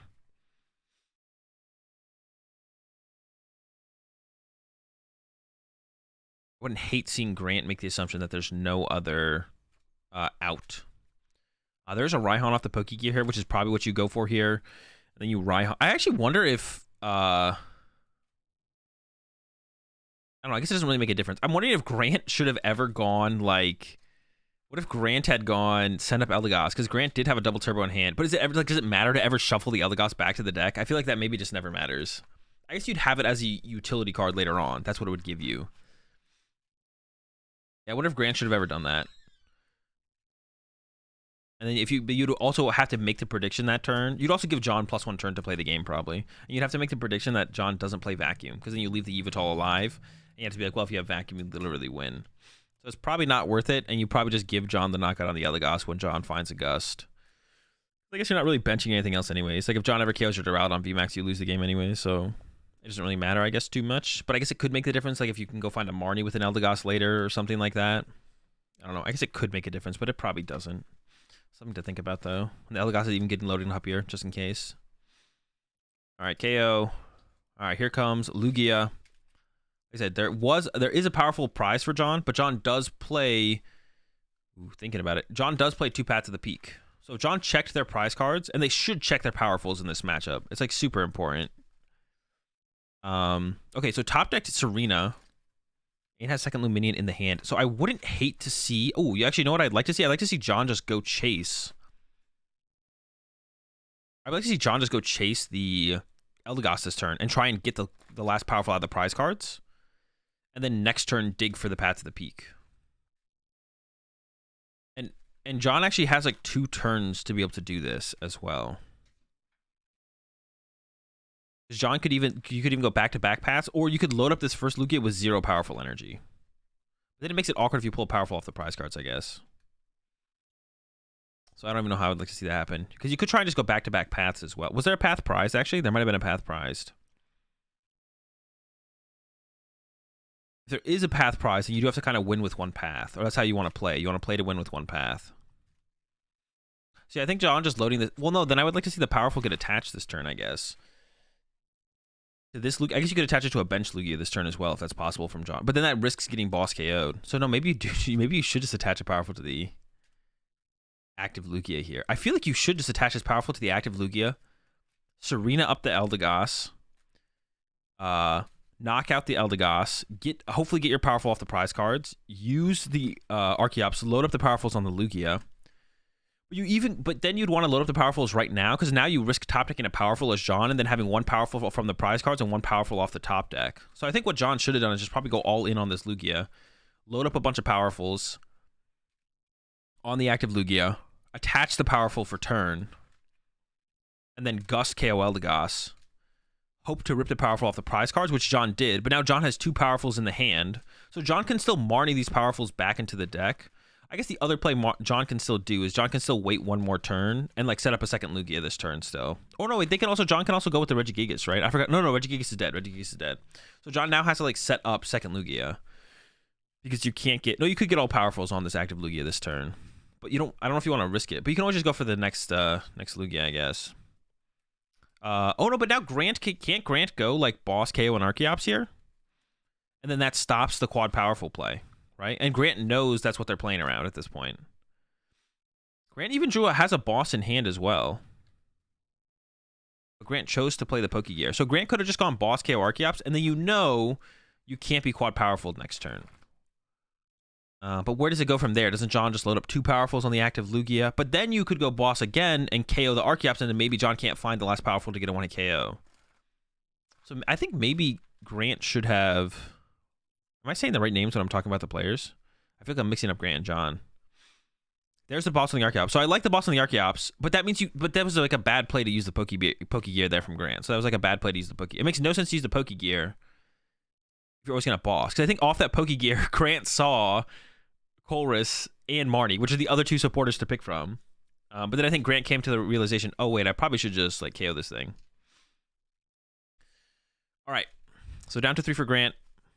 John can't get, or could get to quad powerful plus KO. The question is, how does John play this? The thing is, this is why I wanted to kind of see just John go all in on this turn, to be honest. Oh, both paths were in the deck as well. I thought maybe one was prized. I would have liked to have seen John just go all in on the last turn and just load up the Lugia with powerfuls on the last turn and just go all in on this turn. Because now you have and John did top deck a powerful energy. No! This is also a mistake from John. John should not use Archeops yet. John should have attached a powerful from hand, and then Luminion for Marnie, play Marnie, and then Archeops too powerful to the Lugia, and then force Grant to have another boss to stop John from finding the last powerful energy. Because now, I mean, I don't even know what you do as John, to be honest. I think you still want to play a draw supporter this turn. No, but it's definitely a mistake from John to not find Marnie first. Because yeah, now you have no going for research. All right, so now, okay.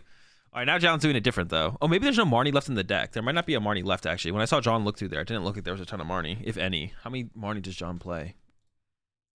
2 Marnie? It was possible there's not Marnie there, to be honest. All right. Ends up with the research. But see, this is why John could have just committed. This is where John is getting punished for not just committing all the powerfuls to the Lugia to begin with. Now John has to win by getting double path. But if you commit all the powerfuls to the Lugia to begin with, you can still win with double path. But now you can also just win in 1 turn with 1 Lugia swing. So I think John messed up by not just committing the powerfuls to the Lugia. Then you can win with 1 path, or you could still win with 2 path. You just have more options that way. Now it's going to get awkward for John. And now it has to be double path. So John has to find a path to the peak here. Actually, that's not true. John does not have to find a path to the peak here. It would just be nice to. If you don't find a path, though, things are going to get sketch. Not finding a path here makes things super sketch. It's like, what do you even leave in the active here now? There's like nothing. You can't even leave. You can't leave your Lugia because it's not getting a knockout and then it gets 2-KO'd. If you leave the Arceus, Grant KOs it and then is one boss away from winning on a Luminion. If you leave Luminion, same thing with KOing the Arceus. So there's nothing good to leave in the active here as Grant or as John. I guess you could leave on this turn. You should probably leave your Manaphy. You should probably bench Manaphy and retreat to Manaphy. I do see the Manaphy in John's hand. Yeah, and see now, but see once again, I guess it wouldn't have mattered too much if John had committed a bunch of powerful to the Lugia. Grant would have for sure punched the Lugia and not bossed the Arceus. So it would have still been a hit away. It would have given John like the option to retreat the Lugia, I guess, though, and hope it doesn't get KO'd if you whiff the path, though. So you would have had that going for you as John. I don't know. This is just not good, I don't think. Because I don't know how many more attackers John can create. I guess John has Charizard plus maybe can attack with Arceus. So I guess I don't hate this from John. Pass over to Grant. Draw. There's a Marnie and a Colress. John whiffed path last turn. So you probably don't want to... yeah, John whiffed the path to the peak last turn. So you probably don't want to Marnie John here. So you're probably going to go with a Colress, I think. We'll see. And they have 17 minutes going into game 3, which should be enough time for one of them to... well, actually, 17 minutes isn't like... that's probably cutting it close for Grant. That's plenty of time for John to win, though. Lugia can win this matchup pretty fast. Duraludon usually is the deck that needs more time to win. If it is going to be the deck that wins. Colress from Grant. And just swing. Yeah, this does theoretically give John +1 turn, actually, to retreat to Lugia this turn. So that does make sense, actually, to retreat to Lugia here. In my head, initially, I was like, you probably don't want to do that, but it doesn't matter. You just need to attack twice. Actually, I don't even know. Can the Charizard attack anymore? I don't even know if John has an energy for that. So I think it actually has to be for John. You need, like... for John, you need... well, actually, this is where Grant could need a Hyper Potion, to be honest. Yeah, there's no way to attack with the Charizard. It gets ditched. Actually, I think... John... actually, I don't think John misplayed there. There was one Capture Energy left in the deck that John could have taken out with the Arceus, but I think that was actually John's last energy. So if John does do that, then Grant could be like, well, I don't think I can win. I'm just going to boss Illuminate and pass, and then John could deck out first. So I think it's actually correct for John to not have thinned out the Capture Energy, because you potentially want to be able to retreat the Luminion if Grant did boss it up. Although you do reduce your odds of seeing the card by 1. I think this Evolution Incense might be a misplay here from John. Oh, but no Pokemon left anyway, so it doesn't even really matter. It's just literally all Pokemon search cards. Yeah, just the one energy of the capture. So it makes sense for John to have not searched that out. Although you could have hoped maybe Grant wouldn't have seen that play and then done that. Ultra Ball, and then... I don't see a reason for John to not play. John might just have a Research left in hand. Research Choice Belt, so Choice Belt the Archeops. Yeah, Choice Belt Archeops and Prey. Okay, and swing. So for Grant on this turn...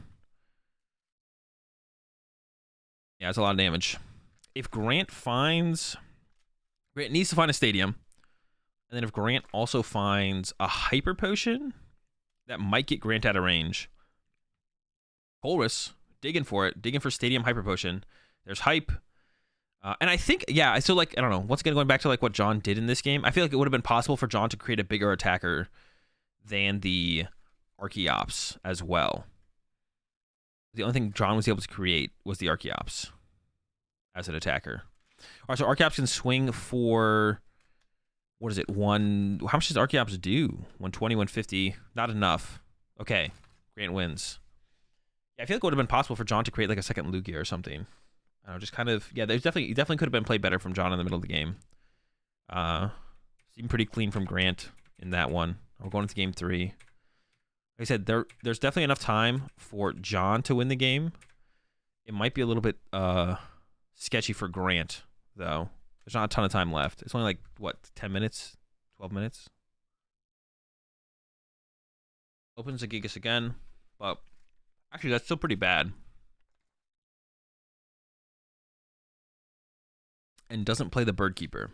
Yeah, Open Gigas is actually pretty bad. You can't move it. Do you just attack with it? Wait, that's actually so bad. I guess it doesn't. Like I said, it doesn't matter that much. I guess in this matchup, it matters. But the Lugia can still get the one-hit KO, or you can go back-to-back paths to get the KO, which I guess is fine.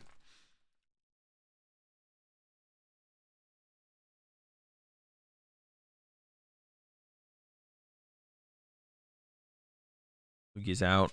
You can also swing with Gigas turn 2 and just knock out the Arceus potentially.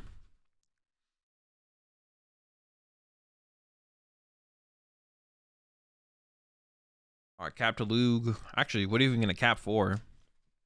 Maybe twin to Gigas? You could retreat Gigas turn 2, to be honest, actually, and still attack for a knockout. I kind of like that. Yeah, twin to Gigas, and then double turbo to Gigas, and then double turbo plus powerful to Lugia. Well, no, you don't want to do that.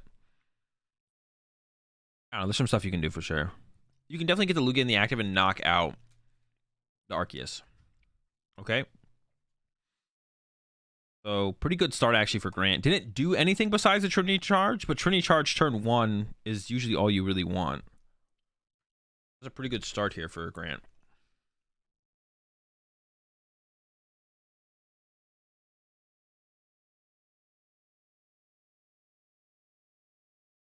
One Arceus in the Discard Bio. So, I don't think John can Gust KO the Duraludon V. So, we'll probably just see... If you keep the Gigas around, though, that's your out to KOing the Duraludon, right? So it's fine to burn a powerful energy on your Lugia V.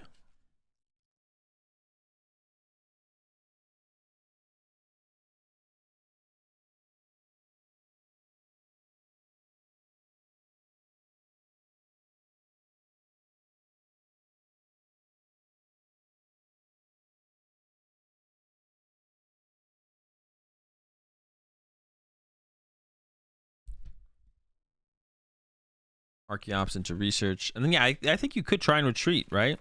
Retreat the Gigas, save it for later. Pretty cool guy. Discards to capture energy. Interesting. Did draw the double turbo. Wait, why did we not attach the capture there? Was there a reason to not attach the capture there? I guess it didn't.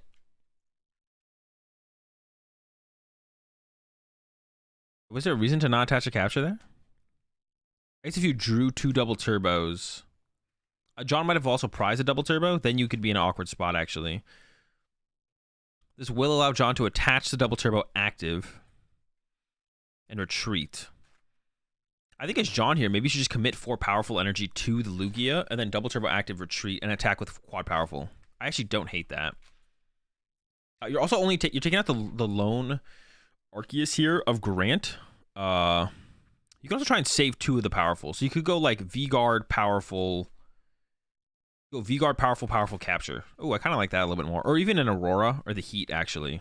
And save 2 powerfuls for the Gigas. Wait, will you be able to use Gigas at that point? No, you should be able to use Gigas at that point still. And using Gigas would basically win you the game. So I'd probably go V-Guard. I go V-Guard capture here, I think, and save 2 powerfuls for the Gigas. V-Guard Aurora or something. If you're going to go with 1 powerful, you should just go with 2 powerful, though. It makes no sense to go 1 powerful here. This actually makes no sense from John. What are you saving this other powerful for? It's just better on the Lugia, because now then the Lugia can 1-KO the Duraludon, right? I mean, I guess you could always search it out anyways, but then it's like 1 more energy committed, which could do something bad, I guess. No, so you should always just get that last powerful. If you're going to commit 3 powerful to Lugia, you should just commit 4. But I still think I like the V-Guard plus... yeah, I still think I like V-Guard. Because if you just draw poorly from here as John... Once again, you want to keep as many opportunities for the Gigas to be able to KO the Duraludon VMAX as possible. So you just shouldn't take this powerful. I don't know if you should take a capture or an Aurora. Maybe the capture, because right now you're KOing the only Arceus in play for Grant, which is Grant's main way to find the Parasol for the Duraludon to stop the Yveltal from KOing to the Duraludon VMAX is Starbirth to search out the Parasol. So by KOing the only Arceus V in play, Starbirth is not around, which means if John just finds Yveltal next turn, then Yveltal KOs the Duraludon, and you kind of just win the game from there that way. But if you find Path but can't find the Yveltal play, 1, 2, 3, 4, 5. Yeah, if you find Path but you can't find the Yveltal play, and then you don't have 2 powerful in your deck, all of a sudden Gigas can't KO Duraludon. And if Duraludon just starts swinging and you can't KO it, then you could just lose the game because of that. So once again, I think John is trolling by putting 3, just like if like the 4th powerful, like I think putting 3 powerful is incorrect and it should be 2, but putting 3 powerful is actually the worst amount of powerful energy I think you can put on Lugia, because if you're going to put 3, you may as well just put 4, because the 3rd one isn't going to be doing anything for anyone ever not being on, or the 4th one's not going to do anything for anyone ever not just being there. So you may as well just go ahead and put the you may as well just go ahead and put the 4th powerful on the Lugia. I think actually 3 powerful energy on the Lugia is the worst number of powerful you could put. I think even 1 powerful energy would be better. Yeah, John found the perfect worst amount of powerful energy to put on the Lugia here. All right, Evolution Incense from Grant. Would have been great to get a Lugia V-Star. It's going to have to settle for the Duraludon VMAX, and then an Ultra Ball is coming out here. Gets rid of a boss's orders, actually, which is interesting. And then goes with the Raihan to keep the Escape Rope in the hand. I don't like this from Grant, actually. So Grant's lone card in hand is Escape Rope, and then gets another card here. I don't know what this card is. But I think you should have kept the boss here as Grant. What if Grant just used boss to take a knockout here? No, I don't hate setting up the other Dura V here, to be honest. I like keeping the boss though, because what if John just whiffs the KO this turn and just retreats this Lugia like to an Arceus and goes pass? You want to be able to chase those powerful energy as Grant. So I don't like this choice here from Grant to not basically just win the game. I mean Arceus V-Star. I said Lugia. Yeah, I meant Arceus V-Star. Even if I said Lugia. All right, over to John. Top deck. Boss. Has a quick ball, so can just go get... So has a quick ball, so can just go get Yveltal and basically win the game here. As John. Because I also was like... So I watched this live and I was like, okay, the one reason that John maybe shouldn't knock out the active Duraludon would be if you think Grant has Raihan in hand. But Grant's deck plays 1 Raihan and Grant just played it. So John literally wins the game here if John just goes quick ball, Yveltal, load up Yveltal. Instead, John does this play where John loads up the Gigas, I think. And then... Wait. Was it even possible to load up the... It might not have been... No, there was a double turbo in there. So yeah, all John had to do this turn... I watched this live. All John has to do this turn is quick ball for Yveltal, load up the Yveltal, and then John literally just wins the game. It's just over. And then maybe even go Luminion for research to try and draw into an energy to retreat the Lugia without losing a powerful. So you have the 4th powerful, just in case it becomes another Duraludon V-Star. If this becomes a Duraludon VMAX and Grant finds the Parasol, then you could KO it. I guess the other argument here would be to play to KO the Duraludon through the Lugia, which you could do. But what John ends up doing is just Gus KO, which actually the Gus KO still isn't terrible, to be honest, because you go Gus KO, and then you dig for the Gigas knockout, or the Lugia KO this, or even if they don't get Parasol then you can do Yveltal in the next turn. But I think just using Yveltal this turn makes the most sense, because if Grant Marnies you next turn, and then knocks out... If Grant Marnies you next turn, and then knocks out your active, you could just lose. Like, if you just draw poorly off that Marnie and aren't able to find anything by the time Grant picks apart your board a little bit, then you could just lose the game. So I think we should have just seen John using Yveltal this turn gives John the most time to account for like any potential comeback that Grant could potentially come up with. And I guess Grant's hand isn't truly dead because Grant did play Raihan, so there's like a 1 of anything in the hand for Grant. But actually, maybe you could even predict it's a Marnie, to be honest. Like, what else would you Raihan for here as Grant? 4th powerful on the active Lugia. At this point, the powerful is fine there, I guess, unless John is running out of energy to attack with Pokemon. Then this powerful actually is not good. This powerful here is fine. The powerful is like okay. It's actually not that good because like it's possible John could run out of energy to set up like back-to-back attackers to go like because like imagine if Grant plays Marnie next turn, gets around on VMAX, gets Parasol, as attached pass, and then John goes okay. I whiff the full 1-hit KO. I'll just go. Path punch, and then Grant goes, okay, attach KO, replace Stadium, and then John can't find the next Stadium until like Grant finds a Hyper Potion. Can you even set up more attackers here as John? I guess you always have Charizard, so you don't have Charizard to follow up with, I guess, so I guess it's fine. I was thinking through like the attacking options.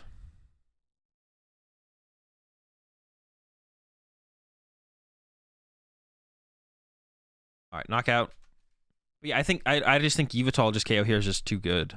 And then I would probably even go Lumini and find... oh, no, you have a Serena in hand, so you could have gone Serena to draw cards, actually, instead. So you potentially don't burn the powerful off the active. But even then, I think it would have been fine. All right. John draws the path and a double turbo. So pretty good spot for John. Even if Grant is to find the Parasol, John could go for the Regigigas Punch and go for a 2-hit KO, or could even get the 1-hit KO if John was able to find the Choice Belt. Actually, does the Choice Belt actually... does the Powerful Energy... no, the Powerful Energy still makes sense to keep, because if you have to put the double turbo on the Gigas... I guess you never have to put the double turbo on the Gigas, though, right? You ever have to put the double turbo on the Gigas? It would let you put the double turbo on the Gigas. We have enough energy left in the deck as John that you wouldn't probably have to do that. Because you could go double turbo plus Choice Belt plus a Powerful and then knock out the Duraludon VMAX. But I guess that probably just doesn't matter. Charizard can never hit a Dura. It can when they have Path to the Peak. So you'd go Path hit, Path Charizard hit. So Charizard would always be a viable attacker for 1 energy at some point with the second Path. You go Gigas Path hit if you don't have the Choice Belt to get the win with the Gigas. Heat Energy top deck for John, but I don't think that makes a difference. I think there's plenty of Auroras in there. And then another 2 Auroras. And then attach and knockout. And John takes it. Yeah, so I think some missequencing from John, some pretty bad... I don't know. I think just poor decisions actually making from John. I don't know if there's any missequencing. Like, John had a game plan, but I think that there was better game plans to choose from there for John.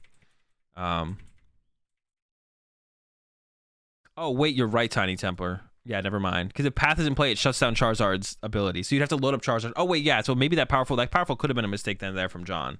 But I guess John maybe could have gone... yeah, I forgot that Path shuts down Charizard. I was like, no, I'm pretty sure we're good. Maybe you can still put 5 energies on there. Yeah, but using the powerful means you maybe just don't have enough energy. Oh, John had a lot of energy left, actually. I think John could have actually set up Gigas and Charizard. Nothing you need to, but...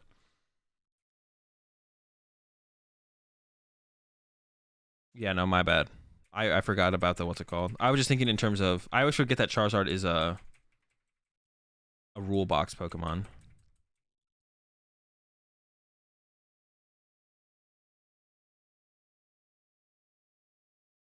All right. Tyler Matthews up against Noah.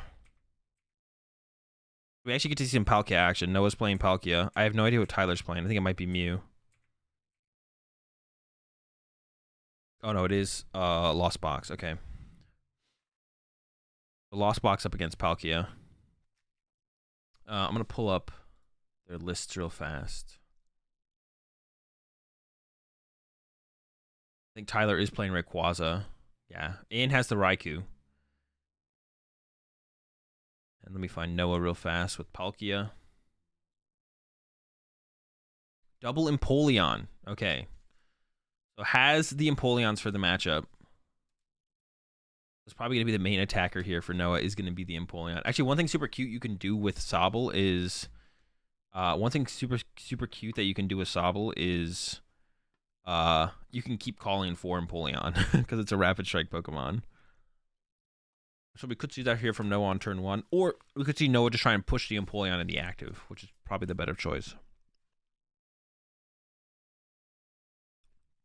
And I actually want to go back and take a look at the prize cards. I didn't really look at them. I saw them like pop up for a second, but I didn't actually look. Look at the list real fast.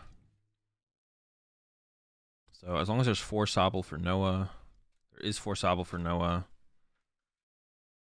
1 Ordinary Rod prize. So nothing super important. I guess the 1 of Boss is kind of annoying for Tyler, because Tyler there's like a way to get around Empoleon, but shouldn't be a big deal. Battle VIP pass, getting Greninja, getting Comfy.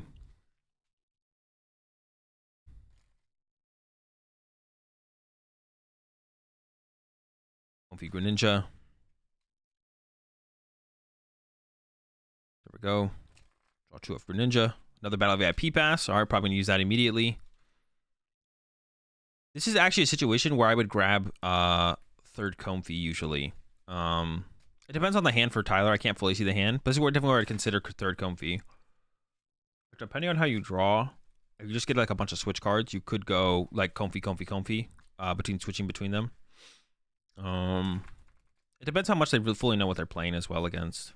But the Guru's pretty good here as well. Like, this isn't bad. I just can't tell what they're playing. I can't tell what their hand is, so. And if you draw nets and stuff, then double Comfy is always going to be fine. Fighting and Lightning. I believe discarded a Lightning earlier. Chose a loss on the Lightning. Play 2 Lightning, 2 Fighting. I feel like the Lightning is more important here, because the Lightning can be used on Raikou and Rayquaza, whereas the Fighting's only used on Ray, but the other Fighting might have been prized. Quick Ball gets Lost Zone, keeping a Colress, and there's the Primate Wisdom for the Colress, just in case. Noah plays a Marnie next turn. Noah does play 1 Marnie. And yeah, Noah did, I don't know who mentioned that in chat. I appreciate the 31 months there, franchise. Noah did open the Empoleon, but didn't open the Empoleon. Which would have been pretty good. Would have been pretty good if Noah had opened the Empoleon. But gonna have to settle for a Quick Ball here. It doesn't even have an energy in the hand yet. Eyeing up second Empoleon. I'm sure Noah wants to retreat into an Empoleon this turn. So we'll probably see bench Palkia. And then, I don't know what that last card in hand is. It's actually interesting that Noah didn't grab Greninja, which I don't think was prized. Bench Palkia. And then that to discard one of the Sobbles. And then we're looking to retreat. A lot of energy. All right. Interesting to not grab Greninja there, but I guess you are trying to make sure that Escape Rope doesn't become an out here for Tyler. But Tyler already had a pretty good turn 1, locked up the Colress on top. But Tyler might actually not be able to attack this turn. We'll see. 3 for 5. Easy Lost Zone in the Battle VIP Pass. All the cards are golden, so I can't really tell what's going on. He's up the Goon. So I think we're at 5 now. Comes the concealed cards. 1 Fighting's already in the Lost Zone, so probably want to get rid of the Metal. Oh, goes with the Fighting. Oh no, the Lightning got Lost Zoned, right? I don't know where the Fighting is. Balls Roxanne. And probably is going to go hunt down the Raikou. Does find the Raikou. Let's see, does Noah play? I assume Noah does play Manaphy. No, Noah does not play Manaphy. So, there's going to be some good targets for Tyler's snipe Pokemon in this matchup. It has the Greninja to KO Sobbles and Drizzles, and then has the Raikou, which one-hit KOs Empoleon. Doesn't quite want to KO the Palkia. But yeah, as long as Tyler has a follow-up. The biggest thing here is does Tyler have a follow-up? We see the Drizzile here from Noah. Yeah, follow-up Colress. There is a Colress in the hand from Tyler. I'm sure Noah is thinking about getting their Marnie here. They do play 1 Marnie. I think if they go for the Marnie, they might actually struggle to get a KO this turn. Yeah, Noah might actually struggle to get a knockout this turn if they go for Marnie. The Greninja was in the deck. I wonder if Noah, instead of getting the second Empoleon, maybe should have gotten Greninja and then use Serena. I don't know. To try and draw into the Empoleon afterwards. Yeah, so for Noah to get a knockout this turn, Noah's going to need to Marnie into Quick Ball Energy or Greninja Energy. Bucket or Quick Ball, Bucket or Greninja also works. And I think Noah would just try and go for the attack. There's the Bucket. There's double Bucket. But no way to discard the energy. I'm going to go ahead and use one of the buckets. And there's going to have to be a pass here from Noah.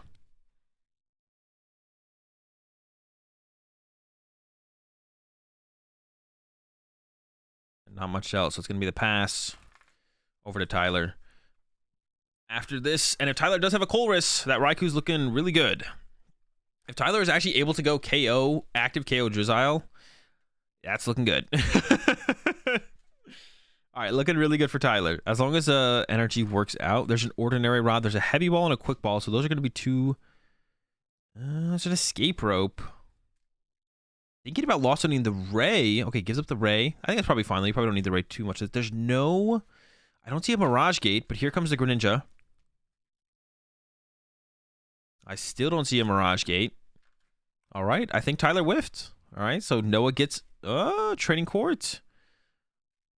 What's 2 Fighting Energy? Just gonna get the Lightning. There's 2 Fighting Energy in the discard pile. Okay, gets the Lightning back, puts it on the Raikou. Yeah, has the way to move the Comfies. So now Noah can actually go Boss KO the Raikou. So off this, I assume off this Inteleon, we're gonna look for like Boss Scoop Up Net. Yep, Boss Scoop Up Net. Quick Ball would be nice as well. You could go Quick Ball Boss. Quick Ball away one of the waters, get a Greninja, draw 2 cards, boss up the Raikou, knock it out. Oh, I actually think Noah has a Scoop Net in hand, yeah. So Quick Ball, get rid of a water. It's like lining up perfectly for Noah now. Gets the Greninja. And now you actually get to threaten the Greninja as well. The thing that Noah really wants here is another Sobble, because like Quick Shooting is actually really good in setting up damage for the Greninja in this matchup. Which I'm sure Noah will want to do. Oh, we didn't even have the Palkia V-Star yet, but had the Evolution Incense in hand. So all good on that. Yeah, the big thing that Noah's looking here for here is another Sobble. There we go, Greninja, discard. Quick Shooting is not that. There's the boss on the Raikou, though. Still hasn't attached for turn yet. Scoop of Net. I don't know how many water are in the Lost Zone. It might be 3. And we got all 3. Cool. So I want to see Noah. I want to see Noah threaten the Greninja. Noah does play 2 Raihan, so he could do that at some point. So I wouldn't hate to see this energy actually go to the Greninja here from Noah. Goes with it just the other Empoleon, which I guess is fine as well. I want to see an energy make its way to the Greninja at some point, though.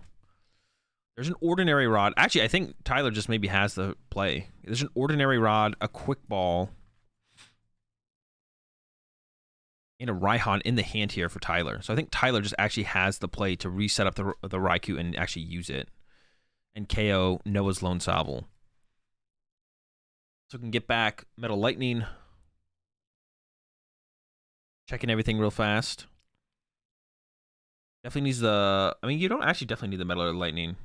As long as Tyler checked their prize cards, they should know if the grass, what's prize, grasses or metals, or... We haven't seen a grass energy yet. Here comes the Quick Ball.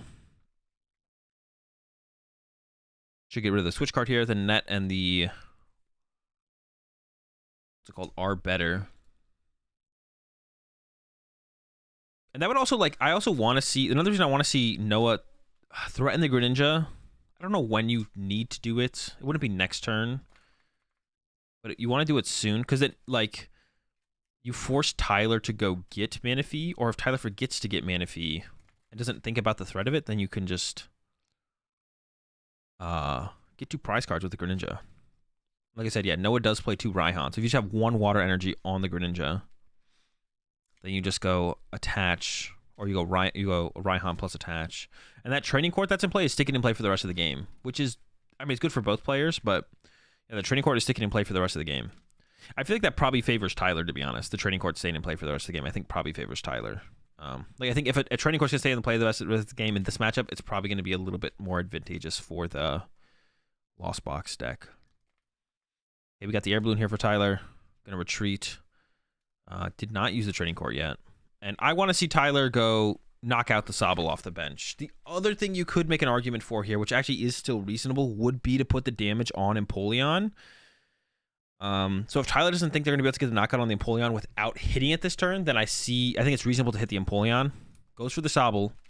But you do need to be able to KO this Empoleon somehow. Still. That could be tough. Well, you got to go with Empoleon here as Noah. I guess it works out that Noah actually put the energy where they did, to be honest. Otherwise, this would have been tough. Training court. I assume we're going to see the concealed cards. Found a Sobble. Another Sobble finally. Was there 2? There's 2 Sobble gone? Or just 1? It might just be 1. Ooh, net reset on the Greninja to go again? What energies are those that Noah are playing with? Are those just hollow? Where do those energies come from? I feel like I've never seen this before. All right, got a draw supporter to work with as well. Has boss, but you probably want to KO this Raikou. Has the attach. Has Irida. So it can get down double Sobble this turn, which is pretty good. I assume that's what we'll be seeing here from Noah. Double Sobble, and then maybe a level ball for Drizzile next turn. Oh, plays Ordinary Rod. Thinking about Ordinary Rod. Gets the Ordinary Rod. Does Noah have a way to get a Drizzile? Oh, but does have double Drizzile in the discard pile because we discarded 1 turn 1 with the Serena. So Rod. Ooh, we can actually get back the Empoleon here as well. That's actually interesting. I think you want a Drizzile as well. This list that the list that Noah's also playing does play a Thornton. Oh, I guess Tyler should be in an okay spot next turn because Tyler does have an escape rope in the hand, and now there's only one Empoleon in play. Can deal with that. I actually wonder if no, there was no way for Noah to do that. Actually, I take it back. All right, energy to the Greninja. I like it. There we go. That's what I want to see. The energy to the Greninja. That's what I've been waiting for. This makes sense for it to happen this turn. I think more so than the last turn as well. There's no quick shooting setup right now, though.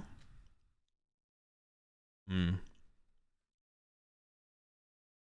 don't think I like that send up there from Tyler. I think Tyler has an escape rope in hand. But theoretically, you'd want to escape rope. I could be wrong on that, actually. No, there is an escape rope. So that's a pretty bad send up from Tyler, then. I mean, I think like to have this be as clean as possible, you'd want to have the Comfy with the air balloon in the active first, I feel like. Maybe not, because now I guess you could send up the other Comfy and net reset it. Noah goes with the Greninja send up, or thinking about it. And Tyler doesn't really have a great attacker into the Greninja. Like if there was a Sobble send up here from Noah, you could go with Cram. I think what you want to do here as Tyler is you want to use Sableye. And actually, Tyler does have the net, so I think we are going to see the net reset on the active Comfy. So as Tyler here, I think you want to go with the Sableye, and you want to go Sableye KO double Sobble here. That's what we're looking for. You'd have one prize card left. I guess it could be awkward to get that last prize card, to be honest. But taking away all the shady dealing options from Noah is such a powerful play. I find it hard to come up with a better play than Sableye KO double Sobbles here. I actually don't even hate taking the next Sableye here as well. I don't know how many are in the loss zone for Tyler. Oh, it's 8. You might need the scoop up net then. Another Comfy down. So it needs 2 more in the loss zone. So ideally finds a Colress here.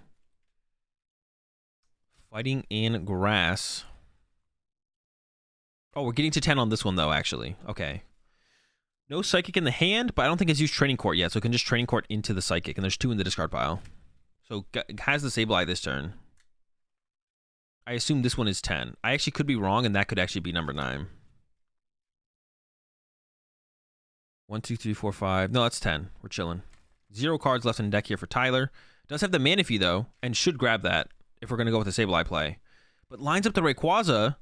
Oh, but if I guess we're going to net a Comfy out of play, maybe you don't need... if we're going to net a Comfy out of play, I guess maybe you don't need Manaphy here as Tyler, to be honest. Because do you really care if Noah uses Greninja next turn if you're going to net a Comfy out of play? Probably not, right? Maybe lining up Recycler. And maybe just going to set up the Rayquaza alongside the Sableye this turn. I think that's what Tyler's doing here. The Recycler's happening, so I assume Tyler is going to use a Mirage. Has Tyler used the Training Court? I don't think Tyler's used Training Court this turn. I could be wrong.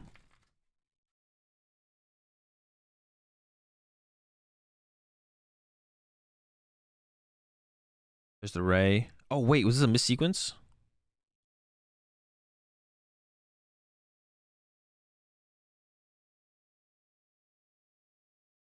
Wait. What is Tyler doing this turn? There's no room for Sableye on the bench. Uh-oh. No, we're not KOing the Greninja with the Rayquaza, are we? No, this is a huge mistake here from Tyler, unless we're getting to the Sableye somehow. There was a Sableye in hand, right? Am I tripping? Nope, that's a Sableye in the hand. Tyler plays 2 Sableye. There's 10 in the loss zone. We could have KO'd double Sobble here as Tyler. Now you're just going to get Roxanne here as Tyler. Wait, maybe we can still get there. Maybe we're still getting there. Hold up. Oh, boss on the... No, I still don't like that. I still don't know if I like this play, though, from Tyler, because we're just going to get Roxanne now. Okay, I don't hate this. I didn't see the boss play coming, so I don't dislike it as much. Oh, no, you're not going to get Roxanne here, though, because then Noah can't attack, actually. I take it back. You get Roxanne here, Noah's not attacking. Oh, so maybe I actually don't dislike this play. Or maybe I actually kind of like this play, to be honest. At first, I wasn't a big fan, but I didn't see the boss coming. But yeah, that means if Noah wants to actually do anything this turn, Noah has to like Melanie. And if Noah Melanie's a Raihan's, then I think Tyler probably just wins. All right. I dig it. Actually, what happens though? What happens if Noah goes KO Comfy, KO Sableye? Did Tyler play around that happening? Which I think is what Noah's going to do here. So let's see what happens if Noah does that. What if Tyler actually has a play around that? I'm curious to see if Tyler played around that or not. And Noah already committed the energy to the Greninja, so I assume that's what's happening here. Grabbed an Evolution Incense. Now I'm confused. There's a Thornton. Oh, are we getting Thornton action here? Wait, what would that lead to, though? Thornton doesn't stop Sableye from just winning the game on the bench. You guru'd the Raihan? Okay.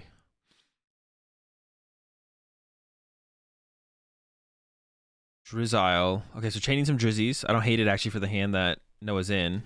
But does Noah have a play? I don't know if Noah really has a play here. So the Raihan play is cute. But then you could just die to Rayquaza.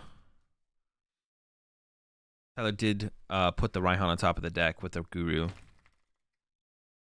Yeah, so it's not looking good for Noah. So the boss play was pretty good, actually. I didn't see the boss happening at all. I was like, all right, KO Dubsable seems here pretty good. But yeah, if Tyler can boss KO the Empoleon, then Noah can't Roxanne and attack in the same turn. Actually, I don't know if Noah's going to do anything. I don't know if Noah's doing anything. Is there Raihan in the hand? Okay, there is. All right, so not a great spot here for Noah. I don't think that one card that they just grabbed is going to make a huge world of difference. We'll see. The Thornton for next turn. Yeah, so not looking good. Yep, Comfy, Sableye, toasted. Noah goes down to 2, but now Tyler just wins with the Raihan top deck. Or should, I would assume. Raihan to the active, plus grab a Mirage Gate. Oh, going with Greninja first. There's the Mirage Gate. There's the Rod. Okay, so yeah, had it all the whole time. There's the gate. Attach. Blow up the Greninja. Okay, go to game 2. Tyler up 1-0. Yeah, it's a close one. A lot of it just comes down to how much does this Empoleon slow down Tyler from Noah?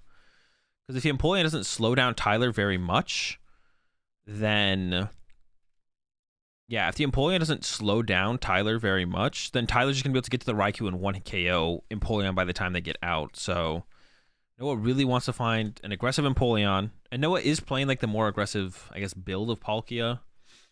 4 Battle VIP Pass, 3 Quick Ball, 2 Empoleon. So there's a lot of outs to the Empoleons. Triple Irida in the prize cards, though, is not good. Uh-oh.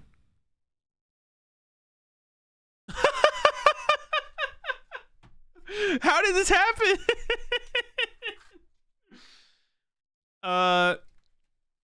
Noah has no basics in the hand. I'm actually not sure if that's a prize penalty or not. It actually might be. It probably should be, to be honest. Because now Noah knows. Well, actually, no. Tyler flipped over their starter. He got no penalty. That should definitely be a penalty, to be honest. I think that's actually a fair penalty too, because now Noah knows what Tyler's starter is, which, to be honest, in this matchup doesn't change much, but that can't really be what you rule it on, I feel like. Well, maybe you can rule it on that, and that's fine. I don't know, but it could change it, right? Because you're never going to know if someone, like... I mean, I could sit here... I don't think he saw. I think he did see. Yeah, see, he flipped over the cram. He did see. He saw the cram.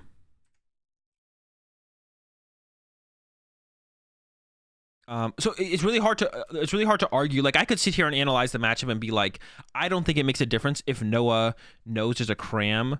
I don't think it makes a difference if Noah knows there's a cram in the active. But I mean, Noah could say that's huge that I know that there's a cram in the active, or any other player could say that, right? So it's like very much.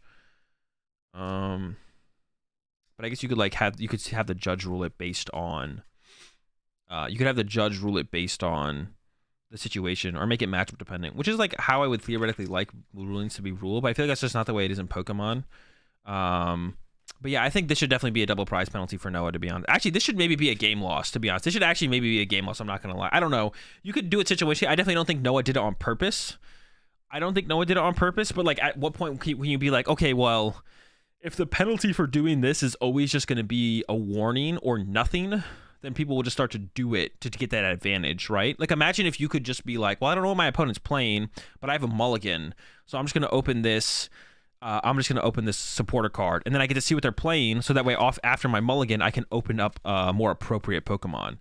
And winning into top 8, potentially, the stakes are definitely higher. What do you mean? For penalties? The penalty shouldn't change based on being a win in for top 8. Versus like round 1. The penalty I don't think should be any higher. It should just be, this should either be a game loss or a double prize penalty. I don't know what it should be though. I don't know.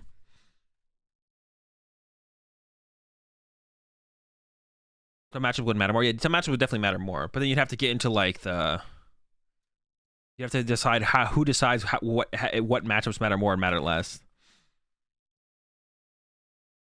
Well, he revealed before his opponent put down his, no. So Noah had a face down Palkia V-Star, and then Tyler flipped his active Pokemon. Noah had a face down Palkia V-Star, and Tyler flipped the Cramorant. So it's 100% like, what are you both going to sit there and be like, no, you have to flip over your basic first, if that's what you mean. He had an established active Pokemon. Noah did a face down established active Pokemon. Noah thought, I believe that Noah thought that Palkia V-Star was a V, but I definitely think that should be I don't know if it should be a double prize penalty or a game loss. I'm actually leaning more towards that this should be a game loss, actually, to be honest. I actually think this should be a game. Maybe it matters more if it's game 1 and you don't know what your opponent's playing. Maybe you make the argument, which I think that actually could be fair. If it's game 1 and you do this because you theoretically don't know what your opponent's playing, it should be a game loss. But maybe it should even just be a warning if you're going into game 2 or 3, right? It could just be a warning. I'd be fine with it being a warning, actually, in this situation. And maybe that's what they actually gave Noah, now that I thought about it a little bit more. Because, like, Noah does know what Tyler's playing at this point, right? So it's way less of advantage or no advantage to know what Tyler's starter is. And in this situation, it is no advantage for Noah because Noah's literally always going to try and open Empoleon here. So yeah, because it's game 2, actually, I'd be fine if it would. Double prize penalty, maybe, but maybe just a warning is fine. If it's game 1, though, I think it should probably be a game loss. If someone did that to someone in game 1 in the best out of 3, I think that should probably be a game loss. But if it's game 2, game 3, like it is here, I'm actually fine with it being a warning or double prize penalty. Yeah, actually, a warning actually seems fine to me, to be honest. Okay, doesn't have triple Irida prize this time, but does prize Greninja and a Sobble. So the Greninja being the big prize card here for Noah for sure. Especially if Noah opens like a Battle VIP pass, it's going to stink. And the opening hand looks pretty subpar for Noah, actually. We'll see about this. Did suffer a penalty? Yeah, it looks like no penalty was given, so it was probably a warning. Which actually, you know, to be honest, like now that I've thought about it more, I think I'm fine with that. Yeah, but if it's game 1 of a series, I think that should probably be a game loss. Because you got like a ton. That's like a ton of information to gain if you don't know what your opponent's playing. Then all of a sudden you know what they're playing. Your opponent's gonna know what you're playing no matter what, because you freaking mulligan. So yeah, this hand just sucks. Do you bench the Drapion as Noah? No, I don't think you bench the Drapion here. Well, I guess no. Noah does play the Thornton. I'm actually fine with the Drapion bench here. Noah does play Thornton. I don't know about the Choice Belt bench, Choice Belt attach. I would just hold that. All right, let's see if Tyler can get off a turn 1 Cram Attack. Turn 1 Cram Attack here would be disgusting because Noah's start sucks. But it looks like Tyler's start also sucks. Not only does Noah's start suck, but Tyler's start also sucks. Primate Wisdom into... What? That's a Zigzagoon. Let's go. Well, we can bench Raikou and attach energy, maybe, if there's an energy to attach. Attach to Cram. I don't hate that either. You got to get into a Comfey at some point. I like the bench of the Raikou as well, and pass. Noah, top deck Battle VIP pass. All right, let's get it. And attach a Drapion pass. Yo, Drape gonna be swinging soon? I think I would like to see Noah play the Evolution Incense, thin out a Drizzile here. I think Noah should have actually done that last turn. I think it was actually a misplay from Noah to not thin out the deck by that +1 card. This always feels so bad, though, when you play this card to thin out your deck to hope to top deck, and then you look at the top card of your deck, and it was a good top deck. You always feel like, why did I just do that? That's why, for your mental, the correct thing to do when you're going to do a play like this from Noah, you're literally only... So you're playing the Evolution and says it does get you a Drizzile, which if you get a Sobble eventually, it becomes a Drizzile, which is great. But to save your mental, what you should do is pick up your deck, but don't look at the top half of it, and search through the bottom half until you find a Drizzile and take the Drizzile, and never look at the top card of your deck. To save yourself mentally, never look at the top card of your deck if you can avoid it. Unless the top card of the deck was the card that you needed to get that you were trying to thin out with like a Quick Ball, an Evolution Incense, or something. Otherwise, don't look at the top card of your deck. All right, more wisdom here from Tyler. Scoop up net. So I think it's just going to be a pass. I think it's just a pass here from Tyler. Wouldn't we be searching prize cards here, though? Nah, not in a situation like this. It's not worth the mental strain of, what's it called? Just like, don't know your prize cards, just go. All right, here comes a hit for 70 from Noah. Now, Noah doesn't know that Tyler has a Raihan ready to go. Actually, we have the boss here from Noah. We could see a boss play on the Raikou. Yeah, I like that, actually. So we'll see. Yeah, there's 70. We'll see what Tyler top decks, but it would be good to see Tyler put the Psychic Energy on the Raikou here. Actually, it's kind of funny. Yeah, so the Psychic Energy onto the Raikou would be nice. We'll see the Primate Wisdom first. Probably Primate Wisdom a Raihan. Actually, as Tyler here, what is the HP on the Articuno? Is it 110? I feel like Tyler should actually Zigzagoon. Oh my gosh, the Colress Rip. That is so good. I mean, it's good. It's not that good. Tyler's still not in that good of a spot, but that's pretty good. So the Battle VIP pass, of course, goes. The Quick Ball is like a... is that 2 Quick Balls? That actually might be 2 Quick Balls. Yeah, but Goon picking the active Articuno. Actually, right now, maybe it's like less so important. Because like Noah could have the emergency jelly in the hand. Get rid of the lightning. Yeah, I think you got to do that. You got to keep the Quick Ball. You got to go get a Comfy. And then net reset your Raikou, I feel like. For sure. The thing is, what do you Quick Ball away here? One of the Sableye? Or a Sableye? Yeah, you're not going to be able to use that for a while anyways. You have another one around as well. There's the Comfy grab. Does Tyler play Heavy Ball? Tyler does play the Heavy Ball.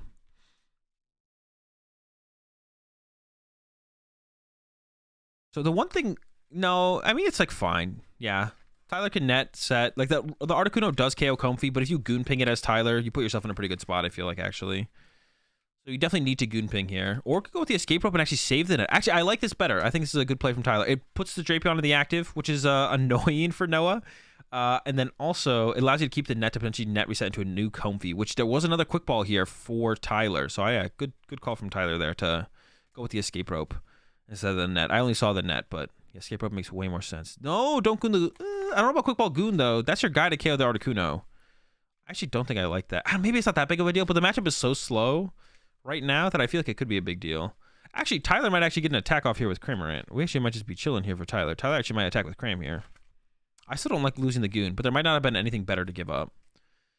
Maybe I'm putting too much thought into trying to KO this Articuno with the Goon, though. Or set it up to be KO'd. I'm probably overthinking that, to be honest. Double nets, that's fine. Okay, we got the attack with the Cram here, actually, as Tyler. I didn't even think about that happening, to be honest, but I think it's happening. Oh, we're going again. Okay. Ooh, another energy, but that's a Colress. You got to take the Colress here, I think, as Tyler. Yeah. An attach, retreat, and swing. I don't know why. I don't know. Sometimes it feels like you should sometimes just stop using Comfy. That kind of felt like one of those turns where I didn't like that last Comfy use from Tyler. It just felt like that was like a fine place to stop at 4 and swing. I don't know why. I don't know. It's like a feeling I get sometimes when I play Lost Box, and sometimes I'm like, you know what? I could Comfy again here, but like I have everything I need for the turn, and I feel like I don't need to overextend right now to get more in the Lost Zone. So I think I'm going to hold this Scoop Up net and just stop. I feel like that was one of those moments for Tyler. And Tyler didn't really get punished or anything. Like this extra Grass Energy in the Lost Zone is like fine, but that felt like one of those turns to me.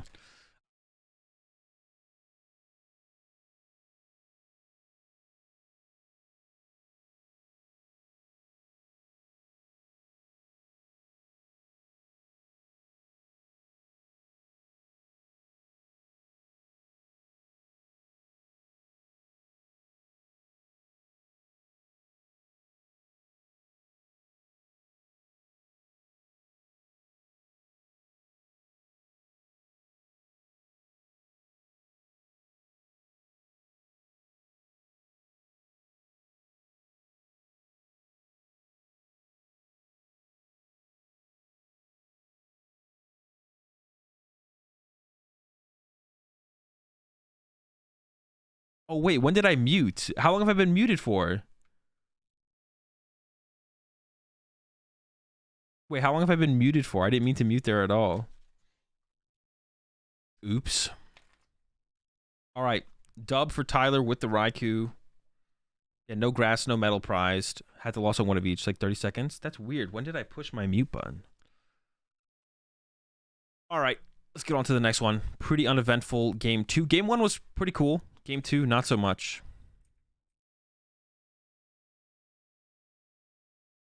Move on.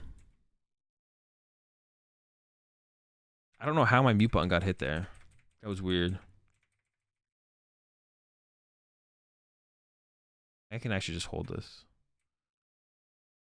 So we're already going into top 8 now. And Tyler, unfortunately, does bubble top 8. Tyler wins the winning in. And then joins me on the bubble.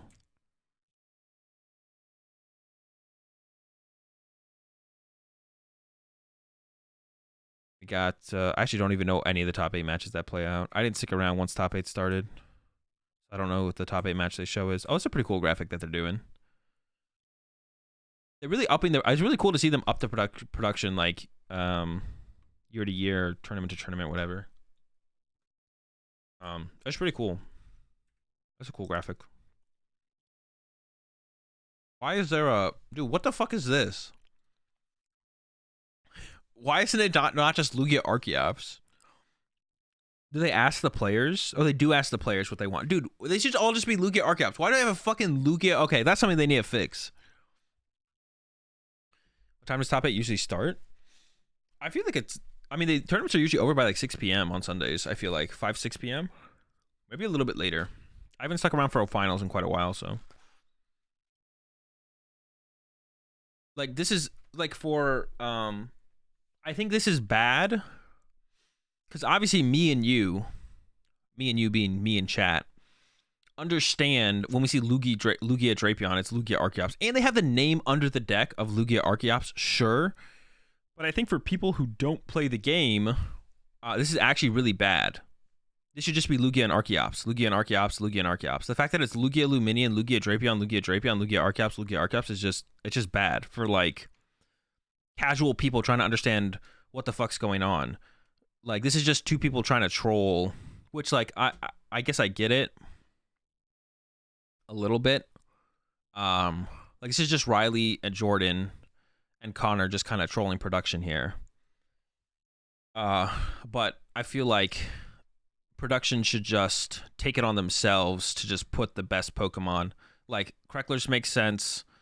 Christian's makes sense. Liam's makes sense. John's makes sense. Jacob's makes sense. Except Comfy should be on the left. I don't know why this annoys me, but I feel like Comfy should be on the left and Rayquaza should be on the right. But for the sake of consistency, for like new people watching the show, watching the stream, like this is just confusing. Like people are like, oh wait, this is a different kind of Lugia deck. This is Lugia Drapion, and then it's just not. So it's just like it's giving like information out to like newbie viewers that they're just not gonna get, right? But it's called Rayquaza Lost Box. I mean, that's fair. No, this is just something that irks me. It's probably fine for it to be Rayquaza first, but for some reason I just feel like Comfy should be on the left and Rayquaza should be on the right. I don't know why. I just have a feeling, you know. But yeah, I think it's just silly that, I don't know. I think like the production team, like they should just be able to ask literally like one of the casters and be like, all right, this is what we got. What should we do? And then if like, I don't know who casted this event. Kyle was like, no, you should probably replace the Lumineon, the Drapions with Archeops and put Lugia and Archeops. And then like, I think it's way better for like a newbie to look at this and be like, oh shoot, Lugia Archeops is 5. But now you look at this and you're like, oh wow, look at all these different Lugia variants in top 8. You know what I'm saying? Like, look at all these different Lugia variants in top 8. Like, no, not really.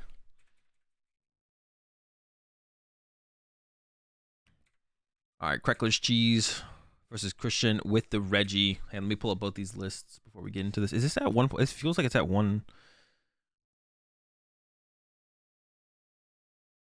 1.25 feels like almost normal speed. Everyone's just moving like slightly faster. All right, Christian with the Reggie. Kreckler with the Cheese. I think this is maybe the worst matchup in top 8 for Kreckler.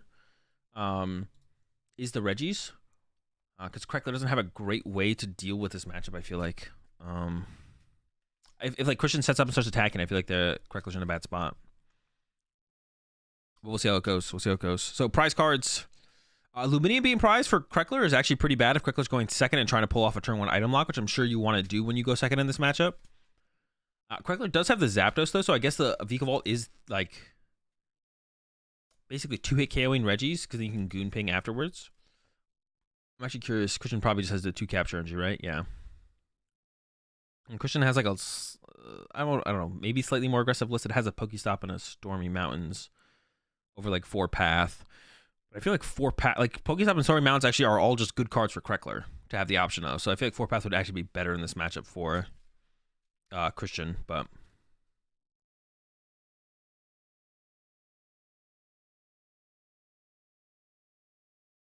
all right, here we go. Christian did win the coin flip. Oh, actually, no, I don't know who won the coin flip. Actually, I'd be very curious to know who won the coin flip, though, actually, because I actually feel like Christian, I feel like both players want to actually go second in this matchup. Because as Christian, you want to try and use as many items as you can before you get item locked. And as Kreckler, you want your opponent to use as few items as possible before you item lock them. Because you're not using Aerodactyl. You might use Raikou to close out the game in this matchup after Vikavolt's done a ton of work. But theoretically, you're trying to just use Vikavolt.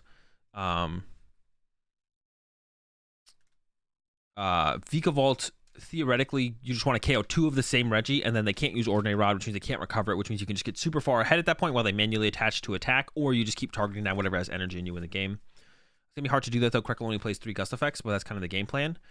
So I feel like if Christian won the coin flip here, Christian at this point should know what Kreckler is playing, so it would just be on Christian to, like, you know, make that call. Of course, I doubt Christian is familiar with the matchup, so you can't expect Christian to know the matchup super well, having probably never played it before.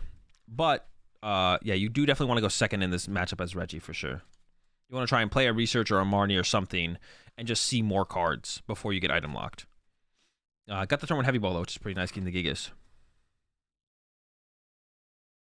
In 3 turns and they can't Gust it. Nah, you still just want to go second. Just do it in 4 turns. Another Reggie Rock here for Christian. Quick Ball away the Aurora instead of attaching it. But that's fine, right? Because you just get the Reggies in play and you can still use Gigas. Yeah, no, I think you still just go second. Because you can use Gigas. That's still fine. You can still just use Gigas. That's a lot of Leckies here for Christian. Actually, I think Christian has all the Reggies in the hand off the rip.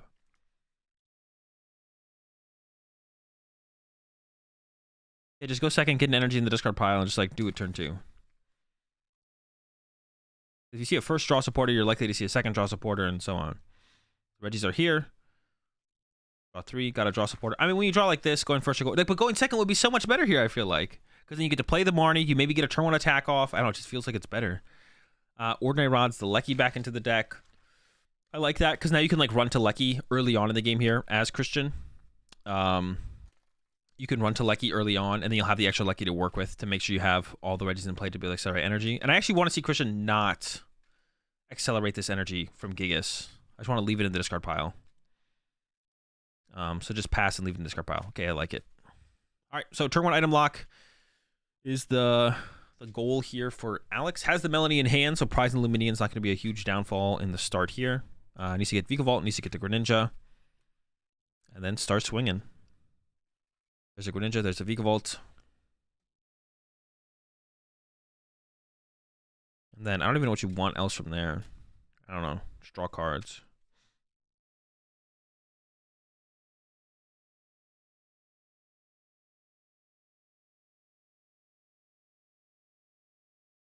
Might have to use the Crobat here, but probably is going to start with the Speed Lightning. Has the Quick Ball in hand as well, so already has a way to discard the Water Energy. Oh, next you have the Greninja for that. Never mind. Don't mind me. So speed to Vik, draw 2, hopefully a Water. There's Water, perfect. Greninja. Or Quick Ball. Why not Greninja, though? Escape Rope. So here, Christian should just send up the Regieleki because you have the most of those left. And you have the easiest way to find it as well. But goes, no! This is so... That's so...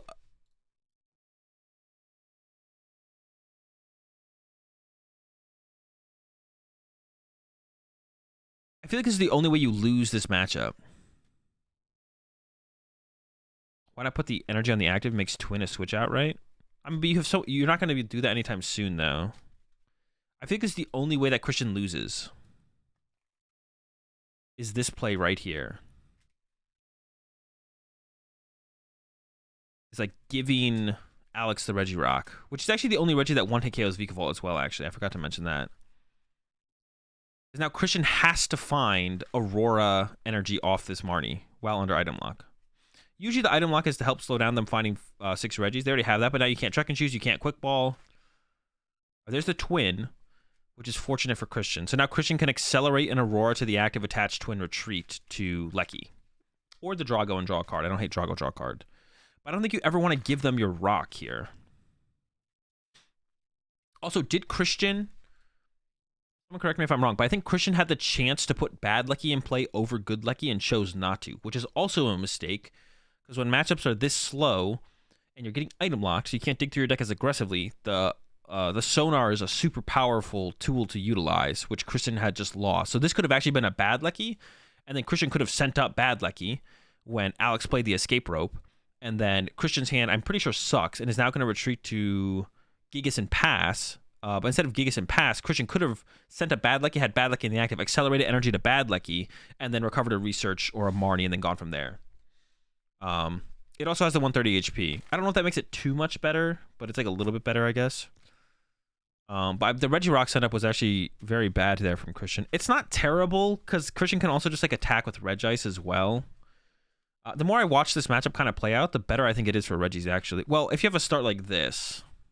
If you have a start like this, I think it's pretty good. I guess. Any court Mew Crobat for 6 for Alex. Yeah, if you have a start like this, like Christian has, then it's pretty good. It'd be funny if Kreckler knew about the... So Christian actually only plays the one of Registeel. If Kreckler knew that, then you could always just go chase the Registeel here. Maybe Kreckler does know that. We'll see how Kreckler plays this. It's possible Kreckler knows that, to be honest. Fighting energy to the Greninja. So setting up Greninja as an option to attack with.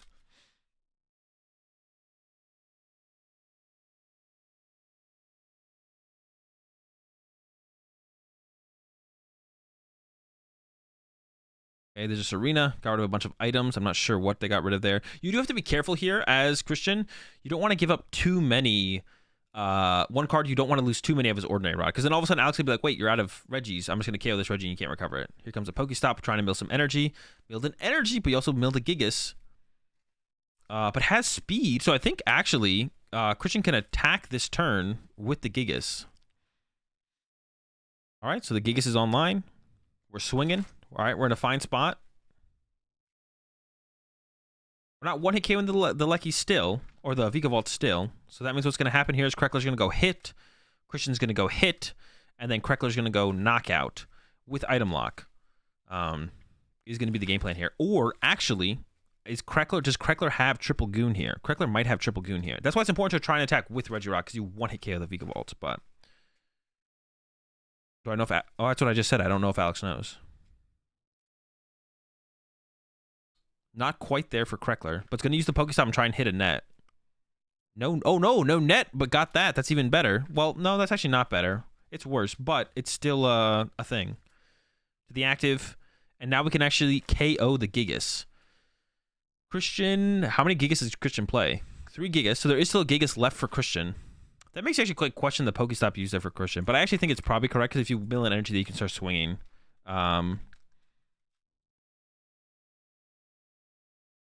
The only Reggie we've watched Azul has said bad Lecky is a good Lecky. Bad Lecky has been the good Lecky in every Reggie game we've watched so far in this tournament. So Goon, Goonnet, and there's the item lock knockout. There's no room for a Vikavolt here from Alex. So if Christian does have the Gigas and attacks, Christian kind of just wins. But now you should push up the Lecky here from Christian, I think. Yeah, Lecky should get pushed up here. Push up the Drago. Don't like it. You definitely don't want to use Pokestop here, because Pokestop can only mill your good cards. It can't mill. You can only mill good cards. The Drago Sun... No, you can only mill good cards! You can only mill good cards! No, you can't get good cards off it. It gives you item cards. Why would you ever use Pokestop there? Oh my gosh. All right, that had me heated. All right. And once again, Christian should have pushed. I still feel like Christian should have pushed Lucky. I guess Lucky does get 2-hit KO'd here. But it's the Reggie you're most likely to be able to find when you actually are able to see cards again. So I still would. I mean, this should have just been a bad Lucky. Like I already talked about, this Lucky should be a bad Lucky right now. And Alex is running low on goons though. So Alex is in like a mode where they're probably 3-hit KOing most Reggies from here on out. Yeah, there's nothing like there's nothing Christian like the only way using Pokestop is correct there is if like, you know you're gonna hit 3 item cards, because like Energy's a fine card because then you can Reggie Gate. And actually this is actually the worst Reggie I think. Actually, this is literally the worst Reggie that Christian could have sent up, was the Reggie Drago. Because if you send up Lecky and Lecky gets KO'd, you're more likely to find Lecky than any other Reggie that's left in your deck. But if you send up the Ice or the Steel or the Rock, you can Reggie Gate with any energy top deck and then go find Gigas. So actually, Reggie Drago was literally the worst Reggie to send up here from Christian, and then uses Pokestop. It wouldn't have mattered because Christian didn't top deck energy. But if Christian didn't Pokestop, they would have top decked Serena, and then Serena into energy plus research. And now Alex is abusing this Pokestop more than Christian had a chance of using. The first use of the Pokestop from Christian was okay, but I think maybe Christian should have thought about a little bit more about the potential on Alex's side to get value off the Pokestop, to be honest. Because Alex, the value Alex has gotten has definitely outweighed the value Christian has gotten for sure. But capture top deck. Okay, we're back in it. We can get a Gigas. There's 1 Gigas left here for Christian. The capture top deck that's actually pretty insane. What's it on? I think I like it on the Rock a little bit more to build up. You can build up the Rock over time. Because now we have the Gigas. Gigas sets up Gigas swings. And then we could have built up the Rock over time. Could go like attach to capture the Rock, attach Aurora, and then it's an attacker. Building up a Lecky is like feels just less good. Oh no, there is 3 energy. Thank goodness. Okay. I don't know if you want to put the twin on the. Yeah, I don't think you want to put the twin on the Drago though. You want to leave that in the discard pile to make sure you can move your other Reggies potentially. All right, there's the KO. 2 prize cards for Christian. Greninja up, and here comes another Vika Vault. I don't know if we have a Melanie for Kreckler yet though, so we might need to find a Melanie here. Has the speed? Yeah, it doesn't have a Melanie in hand. And the question is, what does Kreckler choose to hit for the turn as well? You'll appreciate the 13 months there, Smoke One, and the 8 months there, extra. Uh-oh, is there no Melanie? No, there's 1 Melanie in the deck. 1 Melanie in the deck for Kreckler. Gotta find it, though. Has the speed in hand. Like, I hate trying to do this kind of math, though, but, like, does it ever make sense? At what point would you ever Pokestop before you play the speed lightning? Does that ever increase your odds of seeing the Melanie? Or does it not? Never lucky? No, could still get lucky. Alright. Greninja for 2. Has some cross switches too. She could try and trap something in the active, to be honest. Actually, kind of unlucky, to be honest. I don't know how unlucky that was. Yo, we're still in it, though, for Kreckler. The net reset on the Greninja. There's not a net reset on the Zigzagoon, though.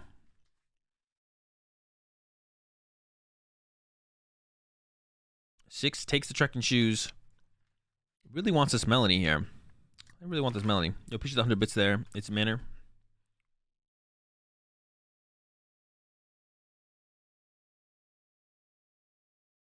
The thing is, though. Oh my gosh. At some point, Kreckler decks out and actually can't.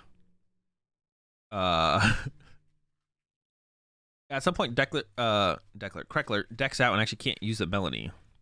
Yeah, Kreckler like had to hit the Melanie off the trekking shoes for 1, and then play the Melanie, not discard, and then next turn Marnie.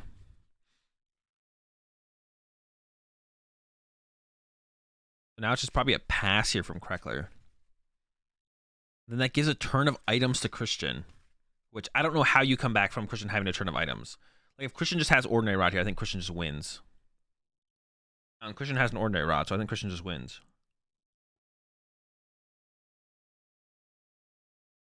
So you rod back in double Gigas, you research, play the trekking shoes, get some energy at the discard pile. Attack with something that's not the Reggie Drago, because the Reggie Drago is damaged. See what the card is here for Christian. Scoop up net. Okay, so we can net reset some of these damaged Pokemon in play too. We have double net here. Oh my gosh, this is too good for Christian. So what we do here is we rod back in double Gigas. We actually attack with Gigas this turn. So you net the Drago, you net the Rock, you send up Gigas, you attach the double Turbo Energy or Twin Energy. You put the Choice Belt on, I don't actually know, Gigas, I guess. You could hit for 140 and then 40 cleanup later with a Lucky potentially. You attach the Air Balloon to the Reggie Drago, and then go from there. Yeah, you just net reset all these. Send up Gigas. Yep. All right, so Christian's got the idea of it now. You just play through the whole hand here. Unless you're afraid of decking out, which I don't think we are here for Christian. Yeah, so net, we should just keep going. I don't know why we're stopping. Like, all these cards are just trash. A heap of garbage.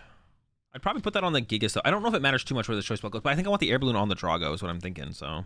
Goes the Air Balloon on the Lucky. I don't hate that either, though. It gives you a pivot to work with constantly. I think what Christian's actually going to do here is set up 2 attackers, which I don't hate this play either from Christian, and then we're going to see the net reset on the Gigas.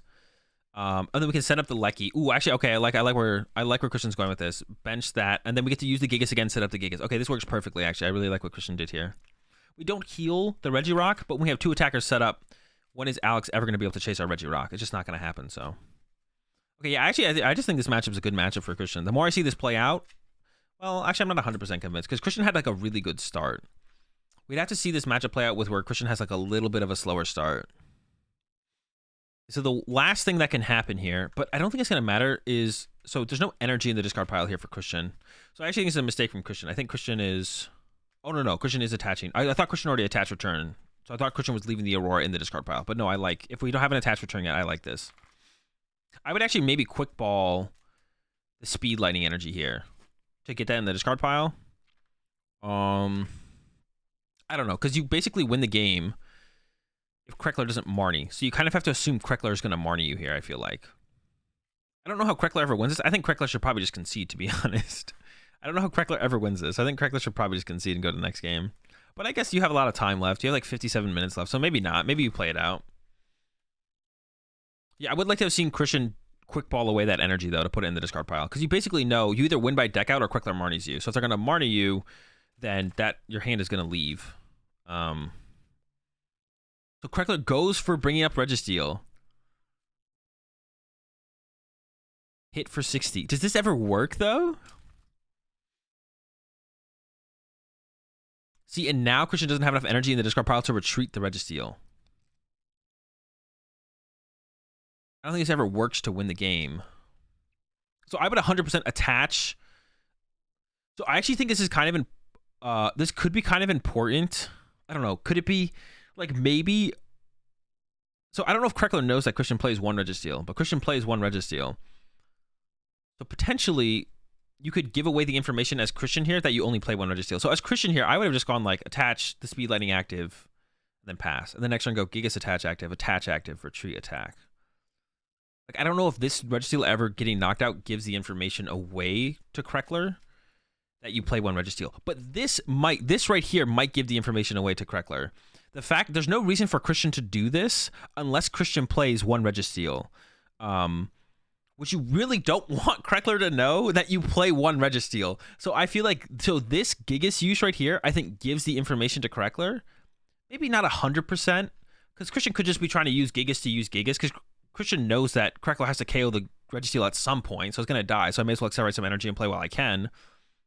But there's no reason to do this as Christian either if you have another Registeel in the deck with 2 attackers set up as well, right? So that's like all you really don't want to do. You just really don't want Kreckler to know that you play 1 Registeel. Because that definitely becomes a real win condition for Kreckler at some point. So I think Christian should have just worked to try and attack as soon as possible and just committed energy to the active. I also said, I think Christian should have quick balled last turn, just to play around Marnie happening at some point. Yeah, I don't know if there's 100% gives that information to Kreckler. I guess you don't know for sure that Kreckler plays this Marnie either.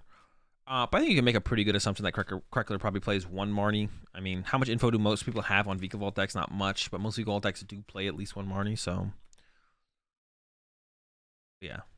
Yeah, I don't know. You just really don't want the information to be given to Kreckler that... Wait, is it no way. Did this actually just happen? Is Kreckler going to deck out? No, wait, is Christian going to deck out, not Kreckler? Well, no, there's no way, right? Kreckler has to be decking out first here. You know, Kreckler has to be decking out first here. There's no way.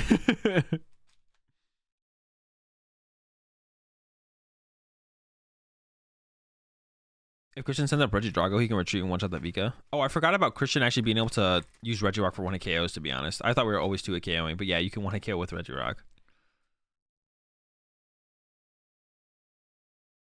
Now I kind of feel like maybe Christian trolled. No, there's no way, though. Kreckler has to have fewer cards in deck than Christian does. I mean, you could go with the Yellhorn, sure. I don't know if I would have done that here, though, as well, though, because now you're telling Kreckler you play Yellhorn, which I think at this point, Kreckler is literally just playing the game to learn more information about Christian's deck. I feel like that's the only reason Kreckler is sticking this out, is to learn more information about Kreckler's deck. Okay, there's the attack. So, as Christian, I don't like the Yellhorn. Yeah, as Christian there, I don't like the Yellhorn play. Not that it might not be a huge deal, but you never really know, right? If you know you don't need it to win the game, and you know you're winning the game anyways, then there's no reason to give your opponent more information, right? Like, who knows how good that Yellhorn could be to save for later. Rough prizes again for Kreckler. The second Vikavolt being prize kind of rough, but you do have the Ditto. But there is Path to the Peak in Christian's deck, and the Luminian, like I mentioned, is prize. So I'm curious to see. Ooh, triple Reggie's prize for Christian. Oh, and the Steel is prized. So this could leak it to Kreckler for sure this game, potentially, that the Steel is prized. So Kreckler chose to go second, which I do like to see. Kreckler chose to go second, which, yeah, I think is correct. Just give them less items to use. Christian, interestingly, discarded a Serena, though. I don't know about that. Let's see the rest of the hand, though.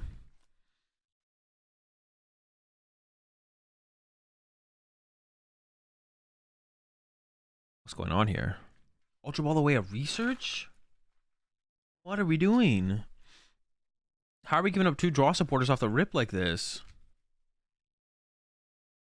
Alright, I mean, Regirock's fine. What's the rest of the hand? No way! What is this? Has to be trolling. What? Christian's going down to a 0-card hand. This is... Alright, this is just really bad. I would have actually tried to keep both of these draw supporters in my hand. I would have gone Ultra Ball away, the Choice Belt, and the Quick. This is not a fast matchup. This matchup isn't going anywhere. We're not doing everything super speedy. Although, hold up. I guess maybe it is fair for Christian to play this aggressively, because Christian does know that their Registeel is... Did Christian check their prize cards, though? You still keep the research, though, right? You still try and keep the research here, I feel like. I don't know. Maybe I can get behind this a little bit more, because you do have to kind of find the heavy ball, because you know you prize your Registeel. But I don't think we're discarding our research here. I think that's trolling to discard our research here. If we didn't prize Registeel, I would have tried to keep both draw supporters. Because you could, like, play Serena for, like, 3 and then research for, like, 7 on the next turn. But I guess it is fair, because we did prize our Registeel, and our only way to get it is the heavy ball. So if we get item locked, then we just literally lose the game. But I think I would still try and keep my research. Because... Even if you find the heavy ball, if you just get item locked, are you still winning the game at that point anyways? Maybe you are. Maybe you are. But I feel like the chance you draw supporter is not that high. You still heavy balling?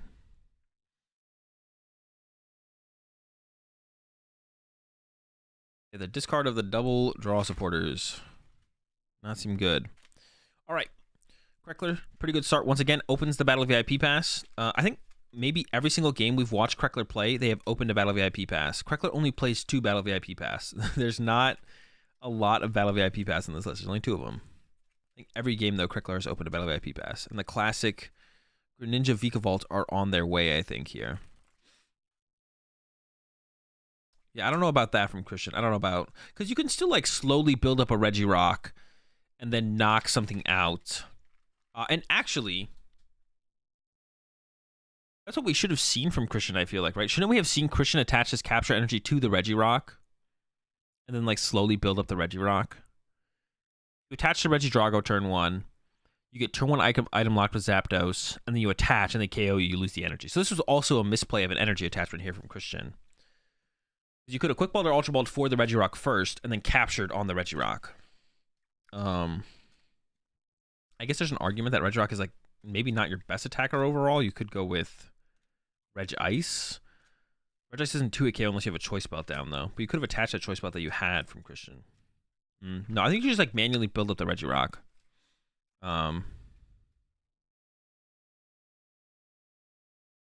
Does it ever make sense for Christian to play this game to run down the clock? Yeah, I don't think Christian should concede. Yeah, I don't think Christian should concede. Like, even if Christian gets in a really bad spot towards the late game, I think Christian should well, I don't know if that's true, actually. I think the player who's likely to be in an early prize advantage is probably Kreckler. I think Kreckler's probably the person to be most likely in an early prize advantage into going into game 3 with not very much time left. And Kreckler could even just be like, all right, fuck it, and just go with like a turn 1 Raikou and just start swinging and be like, I don't think you're going to get the turn 2 attack, and I'm just going to head in the prize race at the end of the game, or at the end of it all. So actually, I think I maybe do advantage Kreckler in a very short amount of time, game 3. Like a no-time game 3. But they have 46 minutes, so I think, yeah, Christian should definitely stick this one out for a long time, for a while. Because it's definitely winnable here. For Christian. All right, Alex is still digging for that turn 1 attack, has the Zapdos, has the Vikavolt. Mostly chilling, but still has some work to do. Net on the Muse and the Vikavolt. I think we're just missing, being the active, Crobat for 5. We're just missing the water energy. The Greninja hasn't been used quite yet, so we just need a water here. There's a trekking shoes. That's the water. Actually, should we have taken the... Wait, what did Kreckler do there? Did Kreckler discard the water or Greninja the water? I feel like Kreckler should have Greninja the water there if they had just... I think they discarded it with the Trekking Juice. But I think they should have drawn it and then discarded it with the Greninja. They still have the lighting energy to discard there, but I feel like the other one was better. Oh no. Yeah. We see this energy on the Drago from Christian being punished. Goes with a gift here as well. This is super slow. I don't know if I even like this from Christian. I would maybe just play to get lucky, to be honest, and just go attach a capture to the Regirock. Because by the time this gift pops, the gift will pop next turn. You're still 3 turns away from attacking with Regirock. And Christian knows for sure that it's going to take them 3 turns to attack with the Regirock. Christian knows that for sure, because Christian knows the Registeel's prized along with the Heavy Ball. See, that's why I don't even know if it was worth it for Christian to dig super hard for the Heavy Ball. I think Christian should have just held the draw supporters. Like, I think that was just a bad play from Christian to, like, throw away the draw supporters. I think he should have just held the draw supporters and then just built up your Regirock, is what I think Christian should have done. Use the Serena just to draw 3. Next turn, play the Research maybe. Draw 7. Just kind of go from there.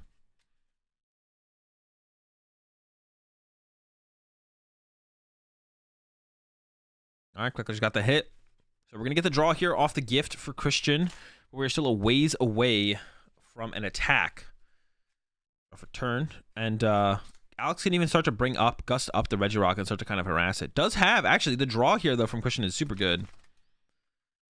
Double Aurora and the cap and a speed. So a lot of energy. I feel like you don't want to go with Aurora first, though. I feel like you want to go with capture first.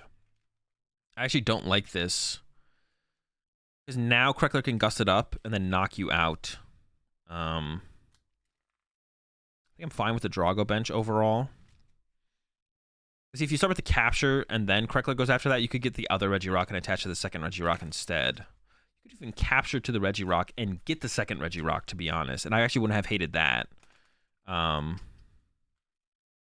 I would have liked to have seen that from Christian, actually, to be honest. You should have gone capture the Regirock, get second Regirock, and then if Kreckler chases your Regirock, you go, okay, attach to my second Regirock, go ahead. And if they don't chase your Regirock, then you just attach to your Regirock. I actually kind of like that a lot more than what we saw from Christian here. Greninja once again getting powered up. I don't know if we're ever attacking with the Greninja. And Kreckler's actually just going after the Drago here. And that was actually another questionable choice as well from Christian, to be honest, was benching the second Regidrago. So Kreckler goes with the Gus on the Drago. It maybe is fine with Christian getting... and Kreckler might be fine with Christian getting the third attachment here. But also maybe was just hoping that the other Aurora energy just didn't happen. I was like, maybe you just won't get back-to-back Auroras here. Does Kreckler know about the one steal at this point? Benching Rock would definitely reveal it. No, I don't think benching Rock reveals that. I think benching Rock just is just like, okay, I'm just going to set up this Regirock. I think I have a higher chance of setting up this Regirock over 3 turns than getting 5 Regis in play and doing a 1 attack. But yeah, I think the Regidrago bench there was definitely questionable from Christian. I don't know if this line of play from Kreckler is better than gussing up the Regirock, but this definitely seems fine. So, yeah, not a big fan of this play from Christian giving like another line of play to Kreckler. And Kreckler thinks chasing the Drago over going after the Regirock is correct. So you gave Kreckler the line of play that they were happy to go for, which is usually not a good thing.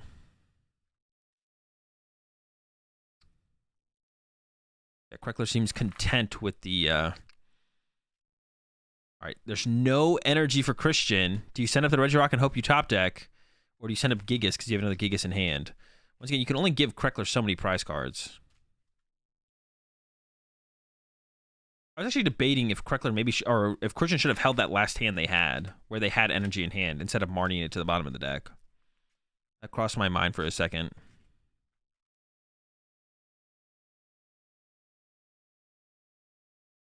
Draw, pass, draw, 60, draw, pass. I also think it would be a good idea for Christian here to probably not attach the energy if they do have it.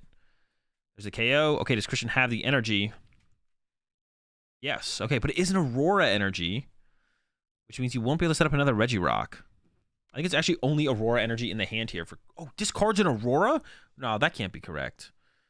What if you want to set up another attacker at some point? Maybe that is correct. Maybe just give up on it. Actually, but had a Marnie. I actually wouldn't have hated to see Christian play the Marnie and hope to draw an energy and save both Auroras to set up another Regirock potentially. I actually think I liked that a little bit better. If they would have drawn an energy. Yeah, I'm trolling. Nope, no energy. So it looks like it worked out this way. Doesn't mean it's correct, but it did work out. All right, there's the KO. Can Kreckler set up another Vikavolt? I think that's what Kreckler has to look for here. Okay, heavy ball. There is a Vikavolt prize here for Kreckler, so has the heavy ball to get it, I think. The scoop net off the Mew.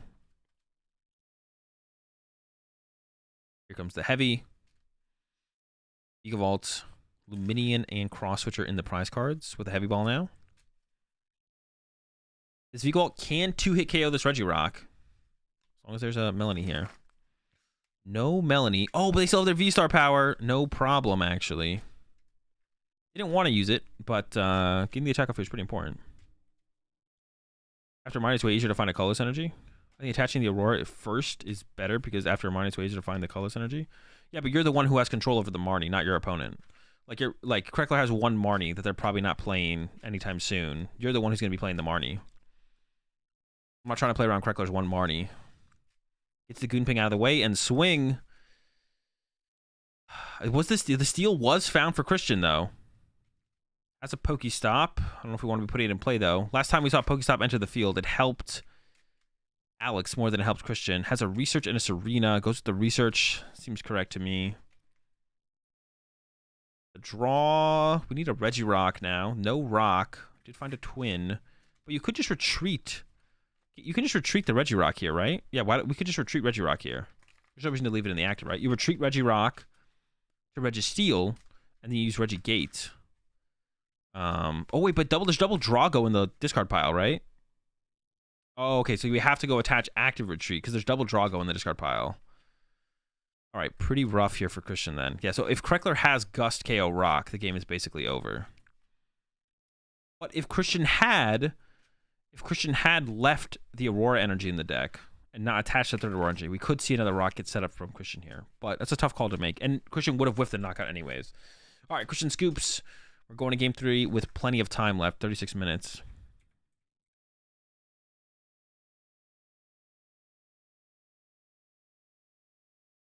Also, another thing would be like, if you don't attach an Aurora for turn, does Kreckler really want to potentially more? Dude, Kreckler prize Illumini in all 3 games. So nothing super relevant prize in either player's prize cards. The Twin Energy, I guess, could be a little bit annoying. Christian does choose to go second, so you love to see it. Another Battle VIP pass start for Kreckler. Once again, only plays 2. Gonna get Greninja and Vikavolt, I'm sure.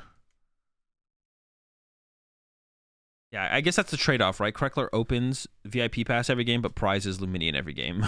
So that's the trade-off here. I think it's the worst matchup for Reggie's. No, I think Reggie's is actually favored in this matchup. I don't even think Lugia has that terrible of a matchup into this deck if you know how to play it. It's probably unfavorable, but...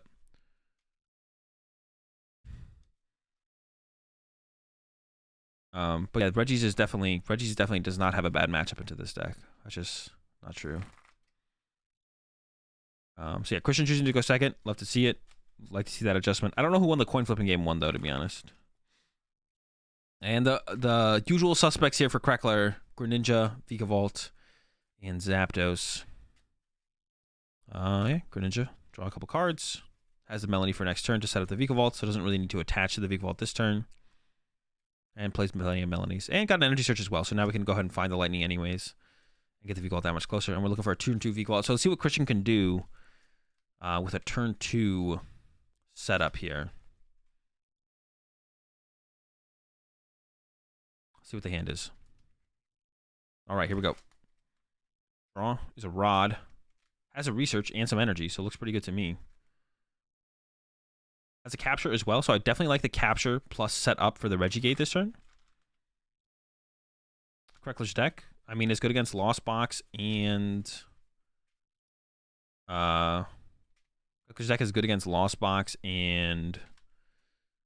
I mean, theoretically is good against Lugia. I actually don't know if it's good against Lugia, though, to be honest. I haven't actually played the matchup. Yeah, I don't know if there's a research in the hand here for Christian or not.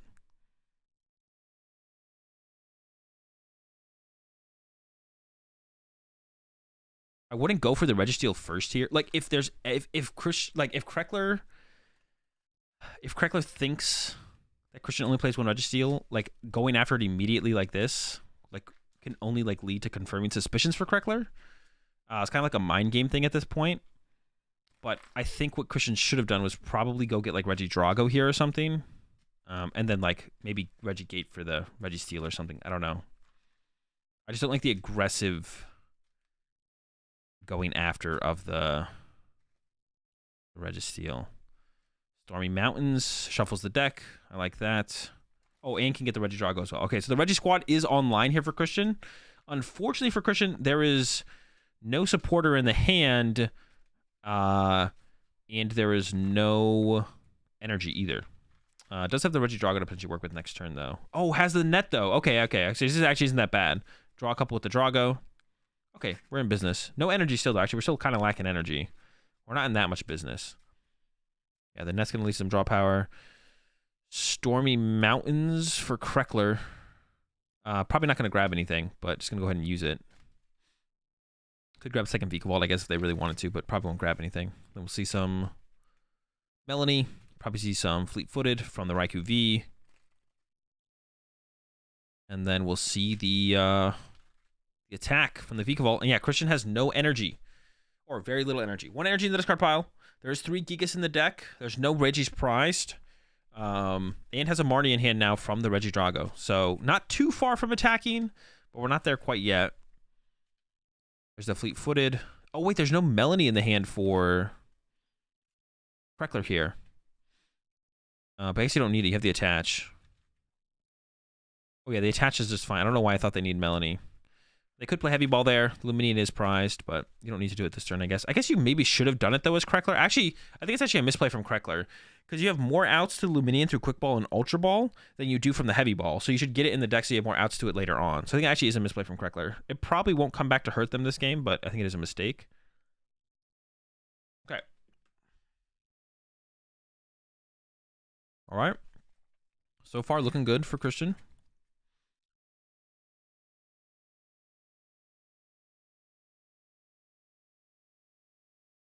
Let's open energy on the active. So 2 energy on the active and pass. I don't even know if Kreckler is going to goon here if they can.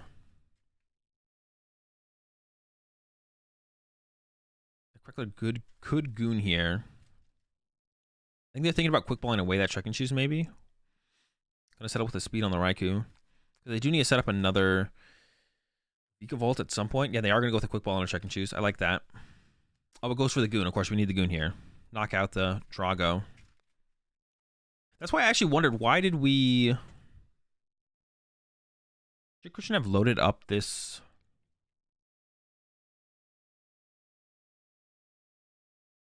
I don't know, where should this energy be for Christian? Like, what if we had that energy on the Regirock on the bench instead? Isn't that just better? I feel like that's just better for the energy that Christian has on the active Regidrago right now. I feel like it should just be on the Regirock on the bench. Or am I trolling?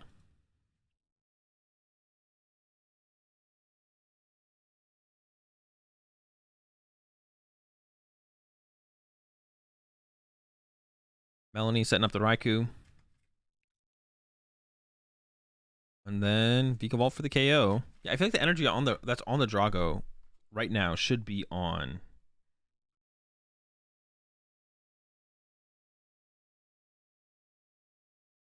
Regirock.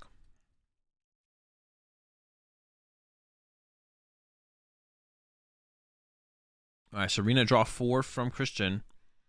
Is a Drago. Oh, got the Drago. But not enough energy.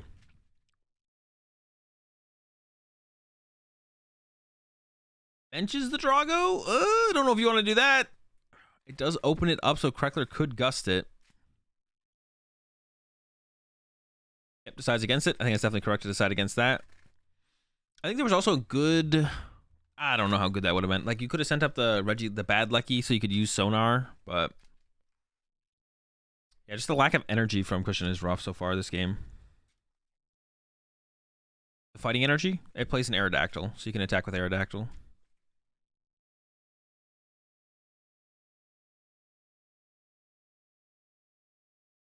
So Kreckler, this is actually like a...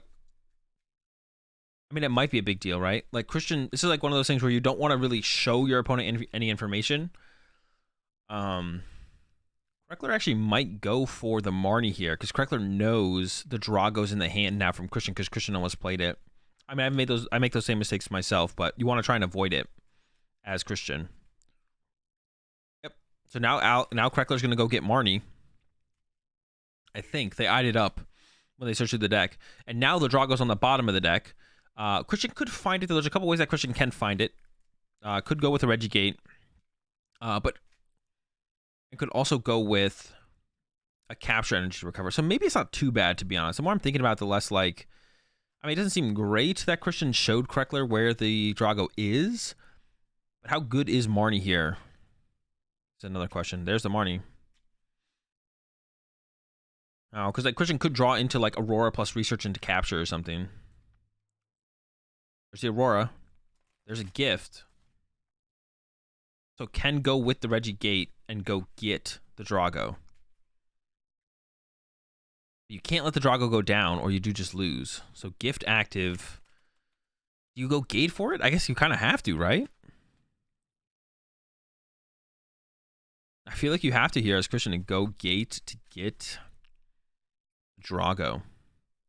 Yeah, I'm not sure about this matchup. It might be like a 50-50. Maybe the Vika Volt deck is favored, but it feels like it's maybe like a 50-50. It's probably favored for Alex if you know that they have the One of Steel. Then I think it becomes favored, but that's a tough read for sure. All right, let's see what Kreckler's response to this is. Kreckler could start to chase the Regidrago. Has double cross switcher in hand. Did Kreckler draw for turn there? They're playing so fast I can't tell. Has double switcher. Chase. Raikou up. Fleet-footed for 1. All these free cards. Retreat. Training court. Has double cross switcher in hand again. And a speed lightning. So actually should be able to take out this and actually just got the net off the speed. I wonder if Kreckler should have actually net pinged the Drago before attacking. Because now if you get Marnied here and whiff a net, but hit the boss, then you're in a worse spot, right? Yeah, actually, this seems really bad for Christian.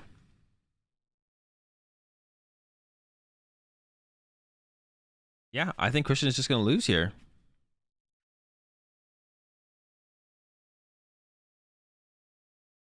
I don't know how much more they could have done in this game specifically, to be honest. You just had to like find energy early and Christian wasn't able to.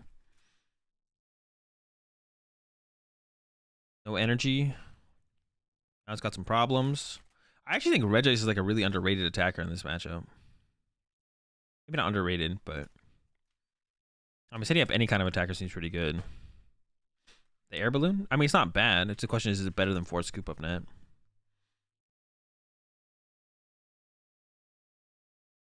That's not really a great question to ask. I mean, I guess it's like a fine question to ask. Like air balloon's not bad in the deck. It's just, is it better than Ford scoop up net? It's good and it's good in the deck. Like a lot of things are good. I guess I would say something like Yellhorn is actually bad in Reggie. Like you just play it because you need an answer to SQ, but overall it's a bad card to play. They're retreating the Reggie Drago. I actually don't hate this play from Christian. And then you're just hoping that Kreckler doesn't have the KO on the Drago. But we know Kreckler has the KO on the Drago. Net Goonping forgot to use fleet-footed, and then there's a knockout. Kreckler getting a little bit excited there. Maybe didn't even want to fleet-footed. I actually don't know how many cards are left in Kreckler's deck, and they've already played their Marnie, so maybe didn't fleet-footed on purpose. But this should put Kreckler in a pretty good spot. I think there are some Aurora energy left in Christian's deck, so it's possible the Reggie Rock could attack. I also forgot to use Training Card as well. Loading up the Greninja now to give that as an option to attack with. Yep. 4 prize cards left for Kreckler here. Another 60. Another draw from Christian. Not looking good. There is one Aurora in the hand. I feel like you have to put that down this turn onto the Reggie Rock to hope to top deck the other one, then to attack for turn. Not that that puts you in a great spot, but it puts you in a better spot than none or nothing. Maybe attacking with Reggie was actually better here, though. I don't know. I mean, nothing seems great. Speed Lightning could throw that on the bench Vika Vault so you could hit for the 190 attack. I don't hate that. That's just going to be the smack for the knockout. Ice up. I feel like you maybe even had to just ship the Reggie Rock and hope that you top deck there, to be honest. You're about to fall too far behind in the prize exchange and you're just going to lose. Because Kreckler goes KO this and then can just go... I mean, Kreckler, to be honest, could go Greninja this turn. Yeah, this one's over. This is it. Kreckler wins. I don't know. I'd have to play this matchup more, to be honest. There's the net Goonping. And the Reggie Rock goes down. And yeah, that's basically it. No chance. I don't even know if there was a chance even with the Reggie Rock surviving, but now that Reggie Rock's gone, there's definitely no chance. Yellhorn, though.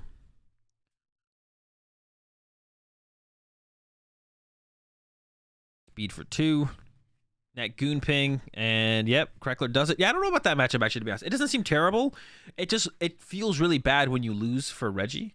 I think it just feels really bad when you lose as Reggie is probably the main thing.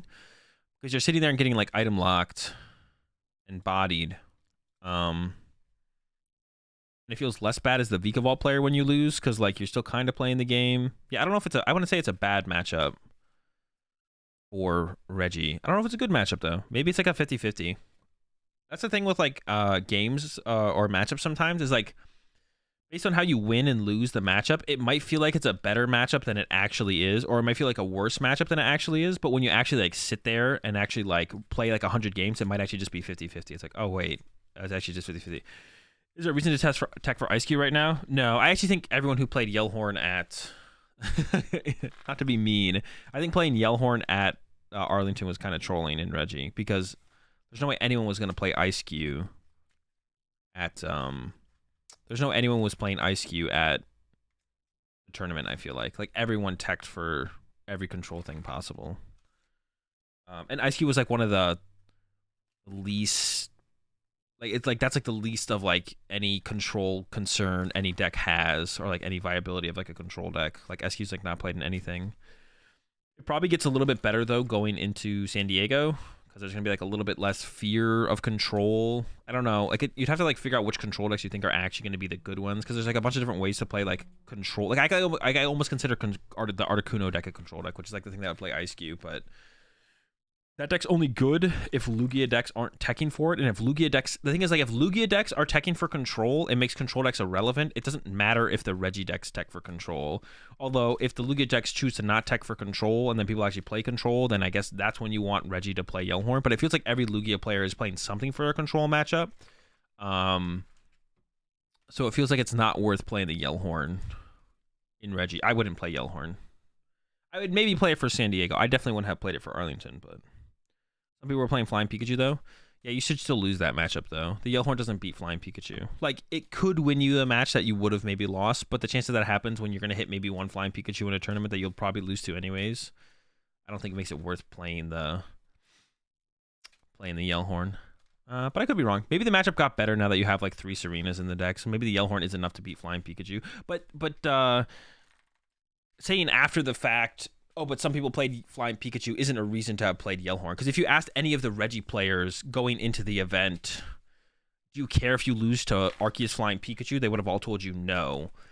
And even if you said, well, what? So if you could have even put the hypothetical, if Yellhorn does, let's say for some reason Yellhorn does nothing up against Arceus Flying Pikachu, would you then care to then include a different tech card to beat Arceus Flying Pikachu? Everyone would just say no, because it just doesn't matter. What do I think the best techs for the Lugia and control decks are? Probably just a Bird Keeper and Thumping Sword Snorlax, because Snorlax is kind of broken.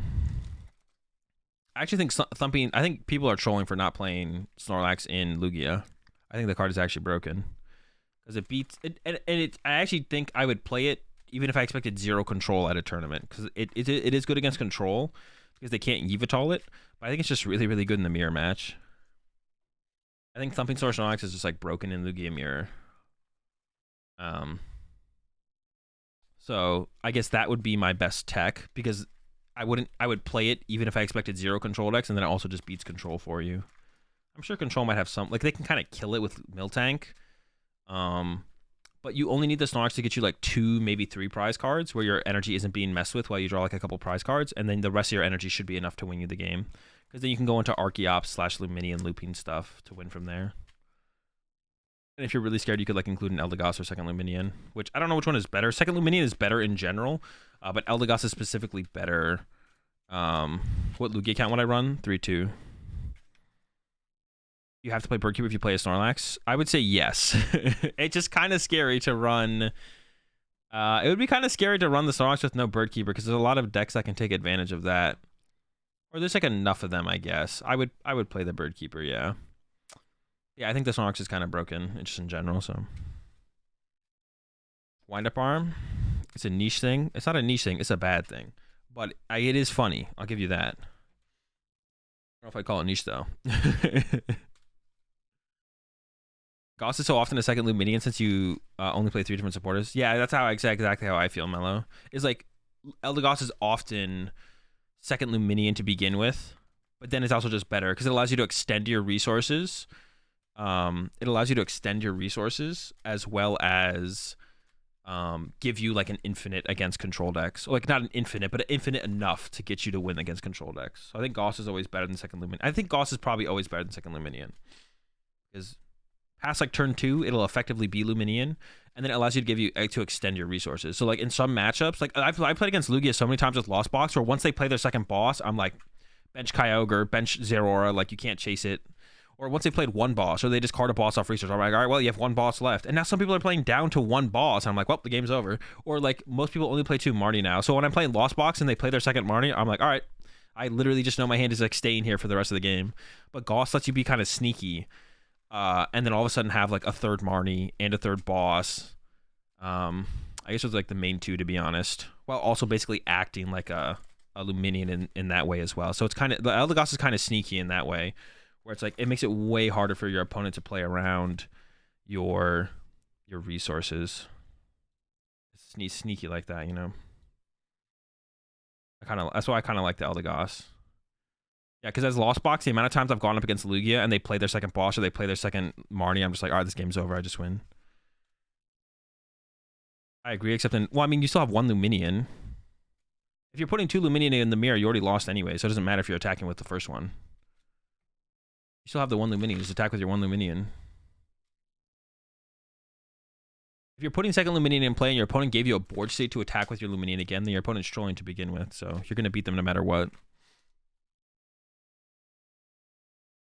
I'll be right back, chat. I need to run to the bathroom, and we'll go with some advanced, and then we're going to get into top 4. We might not be able to do the finals before I have to head off. It's 5:10 now, and I'm headed off at 6, so maybe we'll get the top. I don't know how fast these matchups go, but we'll get to top 4 when I get back. I'm just going to run, use the bathroom, get some advance, and then we're going to hop back into it.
All right, chat. Let's get it.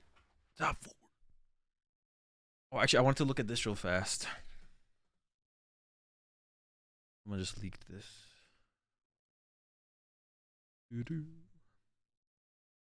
Oh, I saw this.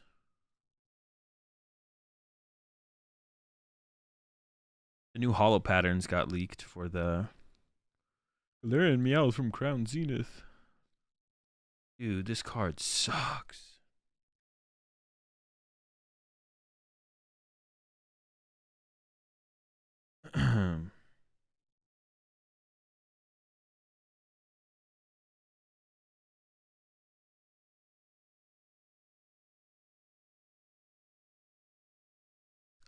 Okay. I was gonna look at something else. Hold up. Baffling? If your opponent has 2 or fewer. Oh wait, dude, this card dude, I'm actually. There's no way this card is bad, bro. This card has to be good. I thought this card was gonna be super good. If your opponent has 2 or fewer prize cards remaining, whenever everyone plays a supporter from their hand, prevent all effects of that card done to your bench Pokemon V. I thought this card was gonna be good.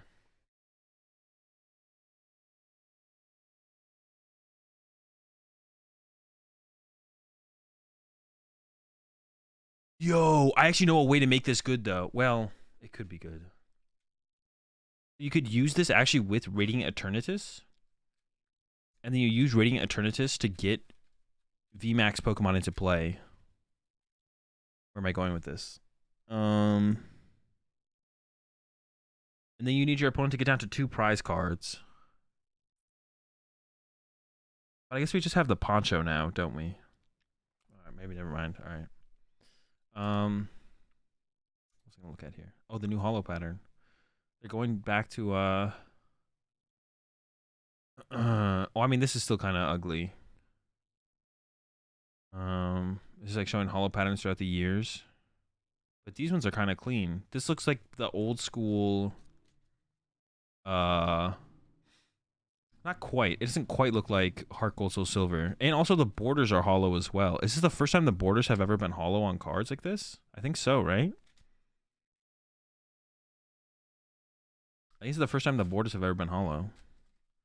Kind of mid-hollow. It doesn't look as clean as Heart Gold Soul Silver hollows. It's better than what we've had, right? It's definitely better than what we've had. But how thick are these cards gonna be, bro? This shit might be kind of thick. FU Coco's definitely looking thick. Like these might be super thick. That's what I would hope would become less of a thing. These are big cards. These aren't actual EXs. Old EXs had hollow borders. True. But they were ugly. Like, these are way cleaner looking than... This is ugly. I'm not gonna lie. This is super ugly. That's ugly. It's just like... It's too much. It's too... What is the word I'm looking for? It's just unclean. It's, noisy. Is that one of the words? I feel like I've heard that word before. People use that to describe this kind of stuff. Loud, noisy, crowded. Yeah, like that. Those kind of words. It's an improvement from what we have, I guess. I want to see what the reverse hollows look like, though. Busy? That's the one I'm looking for. Busy is exactly the one I was looking for. Busy. It's looking a little bit busy, man. Yeah, I want to see what the reverse hollows look like, to be honest. Hollows I don't really care about. I'm curious about the reverse hollows.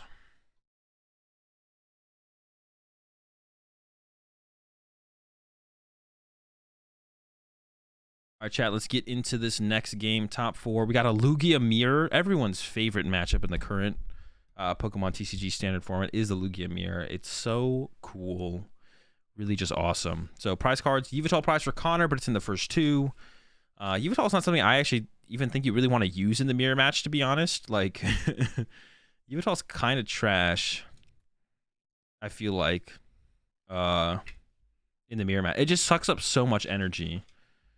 I don't know. It depends if it goes down to like a 1 prize game or if like it's a double Lugia board state. Like that's kind of the big difference in the mirror. I feel like when I play mirror matches, it's like, is it a double Lugia game or is it a 1 prize? And Connor does play the Raikou, but John does play Dunsparce. John also plays Manaphy. So a couple different ways to play around the Raikou. John is going first in game 1, has the Lugia start. Did not see the rest of the hand.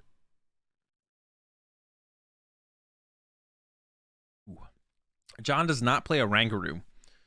So John has a little bit less control just over the energy than Connor does. I believe Connor does have the Guru, but I'll go ahead and pull up the list just to confirm. John. Connor. Yeah, so Connor's got the Guru. Oh wait, Connor literally opened the Guru. Dude, how did I mess that up? It looks like John knows about the I couldn't tell it was a Guru, man. That artwork, it's so hard to tell what it is. It looks like John knows about the Raikou, because is eyeing up the Manaphy off the rip here? Maybe to put it in play, maybe not. We'll see. Could put it in play. And then has... Oh, does go ahead and put it in play. And then has Serena for next turn to discard an Archeops. I actually don't think Manaphy's that good in this matchup. So what happens... So basically what happens... So I don't think Manaphy's that good, especially when John doesn't play the Guru. Is because if you think about what Raikou can actually hit to try and actually take multiple prize cards, there's basically nothing. So Raikou does 120 damage to the active, and then 120 damage to a bench Pokemon. But if your bench Pokemon are Lugias and Archeops or Charizard, there's actually nothing for the Raikou to snipe besides Yveltal. Yveltal is like the one thing that is a little bit weird that it can snipe. You can also set up weird plays with the Raikou where you can go like KO Archeops. Like if you attack with Yveltal as John, then you could go Raikou, KO Archeops, KO Yveltal in the same turn, and that would make things a little bit annoying. But because John doesn't play Guru, I don't even know if it's worth benching the Manaphy here. I feel like maybe actually benching the Dunsparce makes a little bit more sense, but then Dunsparce can be KO'd by Stoutland for 2 prize cards later on, which you don't want to give Connor that play. And if you don't have Dunsparce, then Connor can go Raikou, Choice Belt, 1-hit KO your Lugia. But that means if Connor does that, Connor can't use Yveltal. So, like, I think you're just fine with that trade-off as John, and you just take that trade-off, and you're like, well, you can't use both, so if you use this one, you can't use that one, so I'm fine if you use this one, and I don't have the Dunsparce in play. So from John here, I don't even know if I like benching Manaphy or Dunsparce. I think you maybe leave Manaphy in the deck, and then if John does set up a board state of, like, that Yveltal Archeops, then you could bench it alongside that board state. But I think putting Manaphy down on turn 1 like this from John actually just doesn't do anything, because it's very possible John's board state doesn't develop to the point where you want the Manaphy in play ever, and then it just takes up a bench space, and then if you have to use Luminion, then your bench can just get clogged when you're trying to like put down Charizard and stuff like that. So I don't think you should actually bench it aggressive. I don't like the aggressive Manaphy bench here from John at all. It's also very possible that John plays into...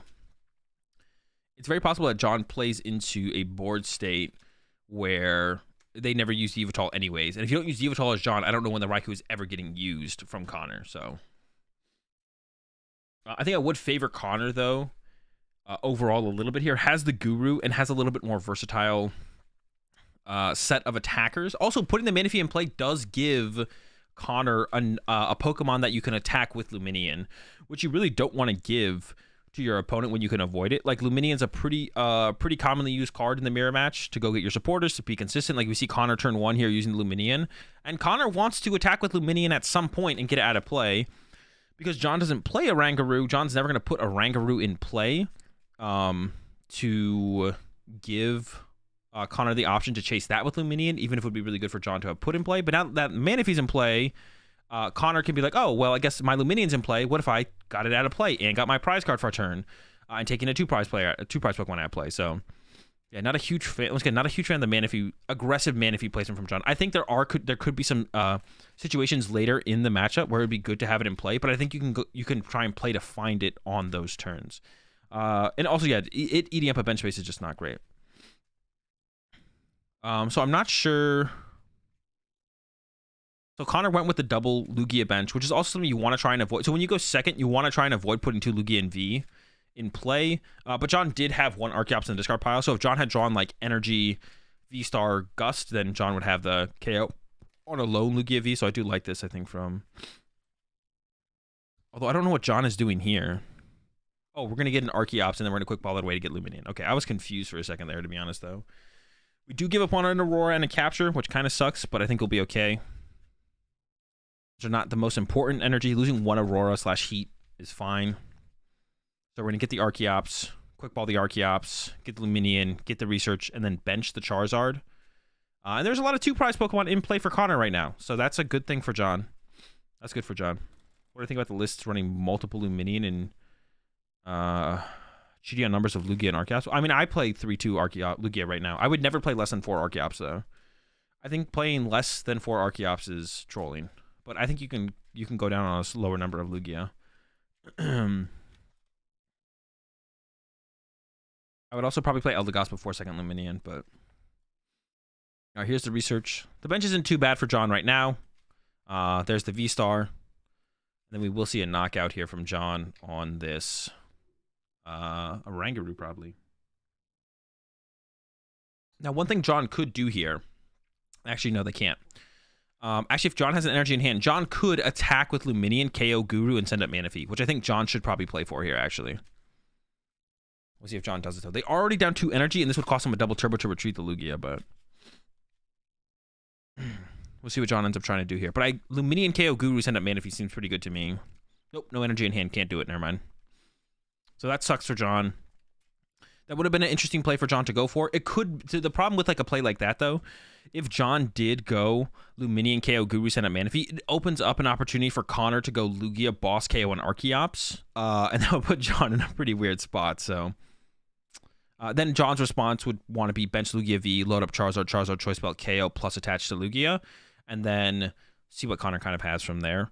But it would have got the Luminian out of play. It would have put a 1-prizer in the active, so those would have been all good things for John. But now after this Guru gets taken out by this Lugia, Connor can basically strategically try and avoid putting a Pokemon in play that Luminian could ever get a knockout on, unless Connor doesn't care if the Luminian gets a knockout on it. So from here, Connor can have kind of control of when this Luminian can leave play efficiently. Because the Guru will be getting knocked out here. So John will probably go for V-Guard, Capture, and Double Turbo. Unless we lost the V-Guard earlier. Oh, did John even play the V-Guard? Actually, I don't even know. No, John plays the V-Guard. Maybe going to put an Aurora there. If you put the Aurora down, though, as John, you can't Charizard and... Ooh.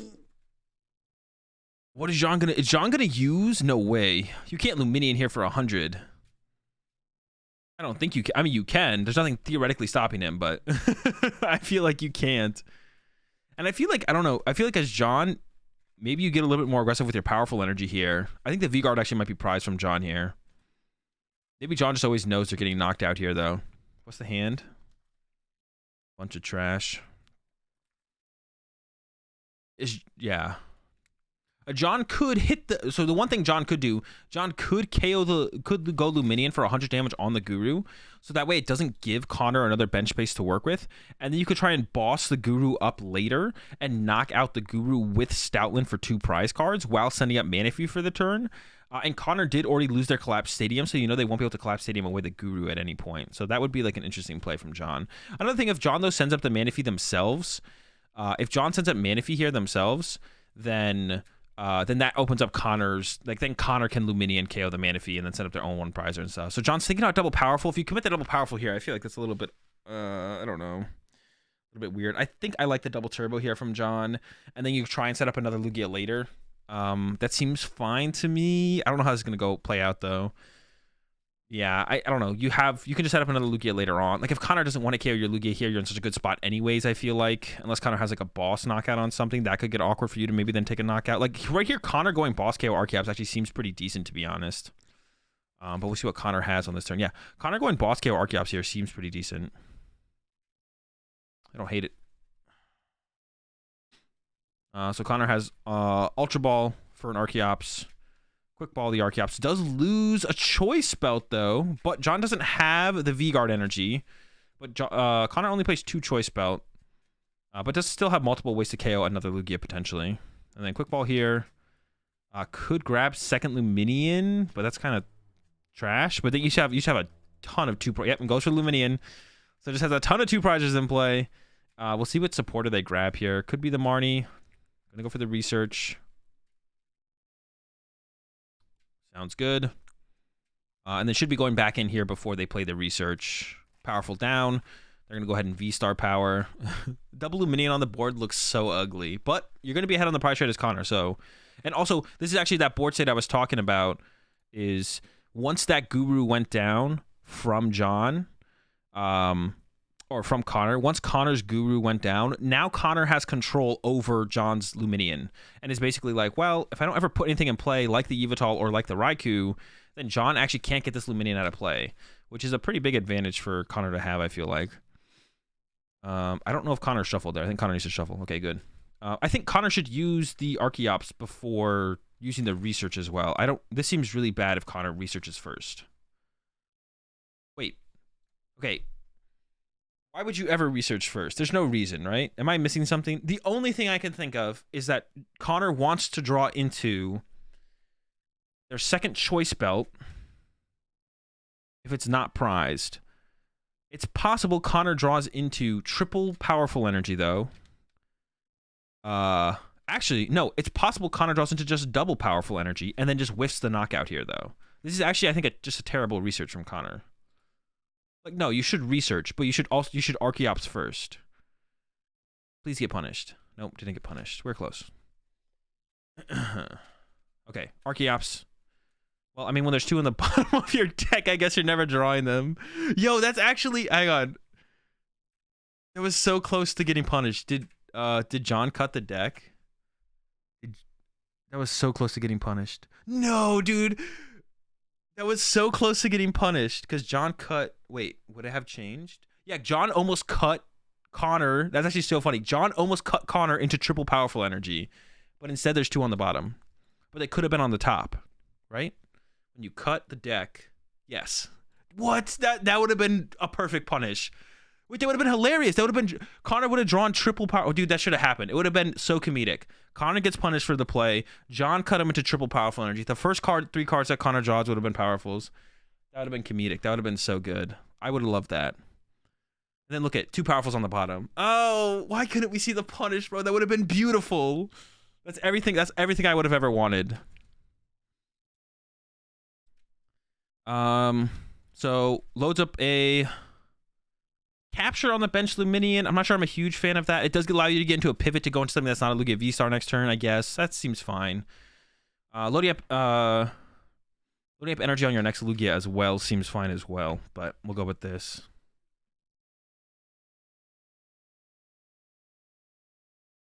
Yep, here comes the KO. What John was expecting. Yeah, it's kind of unfortunate John's V-Guard energy must have been prized, right? Otherwise, you definitely prioritize that. Yeah, I'm looking at the prize cards right now, so it was prized. Kind of unfortunate for John there. Because the V-Guard energy there would have stopped this KO. This KO would have not just not happened. Connor might have... So Connor had a choice belt in the hand before the research, and Connor might have then put that choice belt on and then had to risk drawing into like a Arceus plus a way to discard it. I think would have to have been the play from Connor. Charizard up from John. So yeah, John's best response here is probably a Charizard KO. Already has the choice belt, so already looking good. Where does it go from here? Let's take a look at this board, see if we can kind of map this out. There is 3 2-prize Pokemon in play for Connor. But Connor only needs to take 3 prize cards. So if John goes to 2-prize knockout, then Connor goes to 2-prize knockout, then John goes to 2-prize knockout, then Connor goes to 1-prize knockout, then John should win, right? 2 prizes for John. Yeah, so if John can go knock out Lugia this turn, and then Gust KO Luminion before it can run back to the deck, or Gust KO Lugia after that, after something runs back to the deck, then John wins the trade here. John just has to not put another 2-prize Pokemon in play. And actually, because John didn't expend any of their powerful energy, John can go Charizard knockout and then can actually go Archeops KO Lugia into Archeops KO Archeops. But also wants to put Yveltal in play to threaten anything in the active getting KO'd on that turn as well. So that should be the line John takes here. So John could actually bench Yveltal this turn, and that would be fine. John should actually bench Yveltal this turn, and because you just want to keep your bench full. Keep your bench full doesn't matter. You just have to not put a 2-prizer in play here as John, basically. So we're going in. We're going to get an Aurora, or I guess the Heat is probably the better one to get. Heat Twin sounds good to me. Load them up. And I would go ahead. I'd throw some powerfuls on Arceus. I would throw 2 powerfuls on Arceus right here. Oh, wait. How many powerfuls are in there? I only saw 1. That can't be correct, though. Oh, there's a lot. Okay, yeah. The double powerful on an Arceus. Quick ball for the Yveltal. Bench the Yveltal. KO the active. You just want to once you like know what you need to win the game, you want to push your board state as close to that as you possibly can. When you know you can't get punished for the play. So the big thing with like this kind of setup that John's gonna have here, is John basically can't get punished for like oversetting up because Charizard is the biggest threat on board. So if Connor like let's say John puts 2 powerful energy here on this Archeops, Connor can't boss KO the Archeops return because then John just brings back up Charizard, knocks out, benches Yveltal, loads up Yveltal, and then has Charizard plus Yveltal as threats. And then once again, if Connor bosses around, you just hit again, and you just kind of win the game. Wait, would you win that trade? You go 2, they go 1, you go 2, they go 1, you go win. Yeah. So I don't like this play from John. I think John should load up double powerful. I think John should quick ball for Yveltal, throw the Yveltal in play. Because the only thing, as long as you just draw into gust effects, you literally just win the game as John. So, maybe you can hold on to the Yveltal, to be honest. Maybe you can hold on to the Yveltal. Actually, what if instead of this play, John actually went this turn Archeops KO Luminion and left the Charizard on the bench? Then I guess Connor could go Gust KO your Charizard, and that'd be pretty bad. Or just KO your Archeops and you can't get into Yveltal. Okay, I guess that's fine. Maybe you do go with the Charizard first here. I'm not going to fully think that one through, to be honest. Okay, so yeah, if I was John here, I would have quick ball the Punkaboo and I would go get myself a Yveltal. I would thin out the deck more here too. Like I would put, like I said, I'd put the double powerful energy on the Archeops. I'd get that set up. I'd get that ready to go. Yeah, stopping the Luminion going back to the deck here from John. I mean, you could. The thing is though, Connor is really unlikely to have a boss in their hand. I don't know if there's anything in the discard pile, but there's double Luminion in play, which means Connor can't find boss very consistently here. Like it just has to be raw in the hand, which is like unlikely. And if there's some in the discard pile already, you could make a guess that Connor couldn't find that, and then you could have gone Archeops attack here. No, Archeops attack here was actually bad because you'd have to double Archeops to your Archeops, and then Connor would KO your Archeops, and that puts you in a pretty bad spot. Never mind. Don't do the Archeops play. You go with Charizard here. But yeah, John should have been more aggressive with the energy. Should have put a bunch of energy on this Archeops. John was definitely trolling for not doing that, to be honest. I'm not going to lie. You just know what your attackers are going to be for the rest of the game, and you don't need to like overthink this anymore, I don't think. As John. You want to thin out the deck aggressively, get rid of all the bad cards, get rid of all the dead cards, get rid of all the energy. There's a Marnie. So here's where it could happen. Like John could draw into the Yveltal or the powerful energy, and these are like all cards John does not want to see. John wants to see, and Connor's actually going on odd prize cards this turn, so John can go and look at there. John drew to a powerful energy. John can go boss KO Luminion this turn, and now doesn't have the Yveltal setup. Like this is all I'm talking about. You just like when the Charizard is such a big threat, like Connor has to KO that, so you can set up all these other threats in play around it. So if John should have gone Quick Ball, Punkaboo, get Yveltal, Archeops for too powerful to itself, and then pass. And then we'd have the Yveltal in play right now. We'd have this Archeops. Maybe we don't draw this powerful energy that John has in hand, so we get +1 card deeper into the deck, because now the hand just sucks. It has the boss to KO the Luminion before that gets shuffled back into the deck. John has that going for him, but John doesn't have anything else. And that's it. John just has the boss to KO Luminion next turn, but doesn't have the follow-up to win the game. So Connor can go knock out this Charizard, and then John goes knockout. But then John doesn't have a follow-up to get that last prize card. Well, actually, no. There's the Charizard on the bench now from Connor. So John's Luminion can KO the Charizard now. Actually, that might have just been a misplay from Connor to put the Charizard in play, because now the Luminion can actually take a knockout on the Charizard. I don't think you're doing that. Actually, you could do this next turn as John, now that I see that play. Well, no. You have to boss the Luminion while you can, right? Actually, no, you do, because I was always going to get shuffled back in the deck. You risk getting shuffled back in the deck.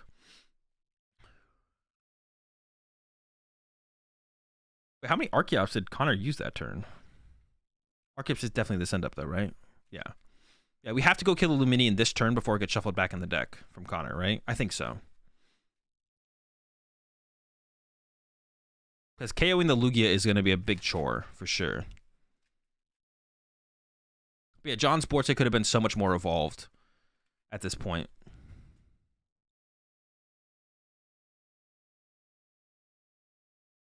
So I was looking at Double powerful. Okay, so sees the Luminion play. John could just go KO Archeops here, though. So if John goes KO Archeops here, I don't hate KO Archeops here from John.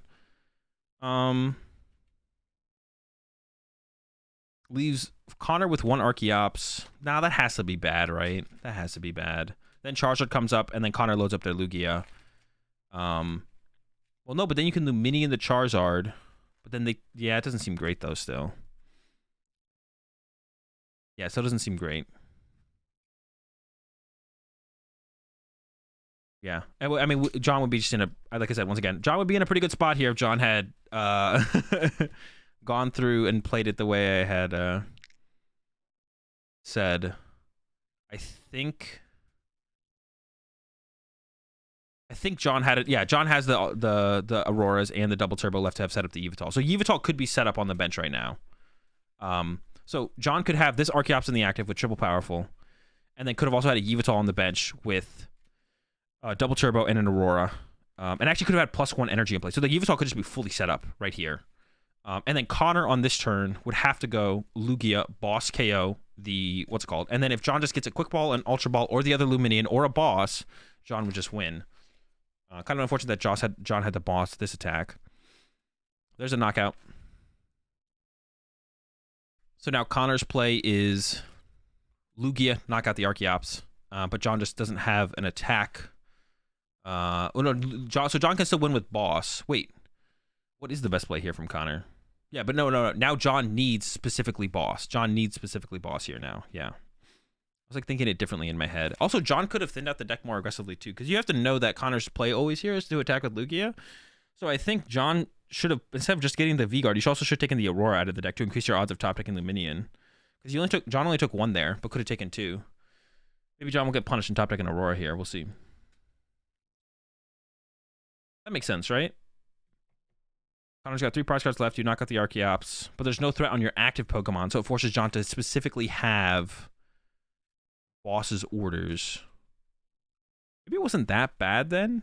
So if John had the Yveltal on the bench, it would have been like a similar situation in this scenario, to be honest. If John had a Yveltal on the bench right now, Connor would have to go boss the Yveltal. And then John would still need a boss on this turn, to be honest. But I don't think this Charizard should actually be in play from Connor. I don't remember when Connor benched this Charizard, but I feel like this Charizard actually shouldn't be in play. Because actually Connor could have had a board state where John never had an opportunity to use the Luminion. I think that was possible. I don't think Connor should actually have the Charizard in play right here. All right, can't knock out the active for John.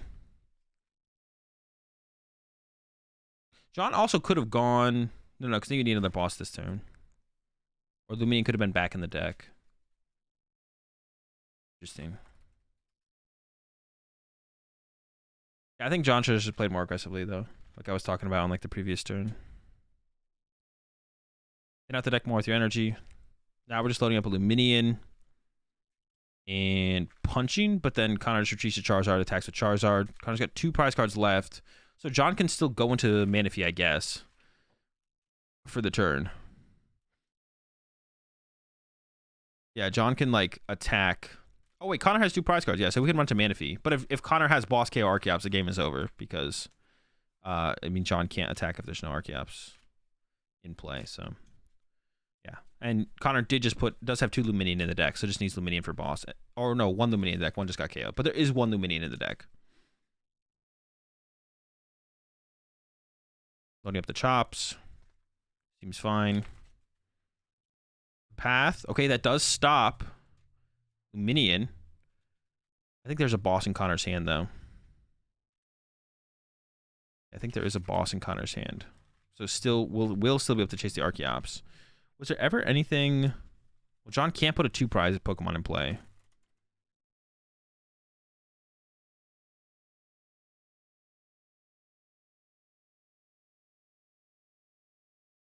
And then Connor can of course always... No, because John has 1 prize card, so it doesn't matter.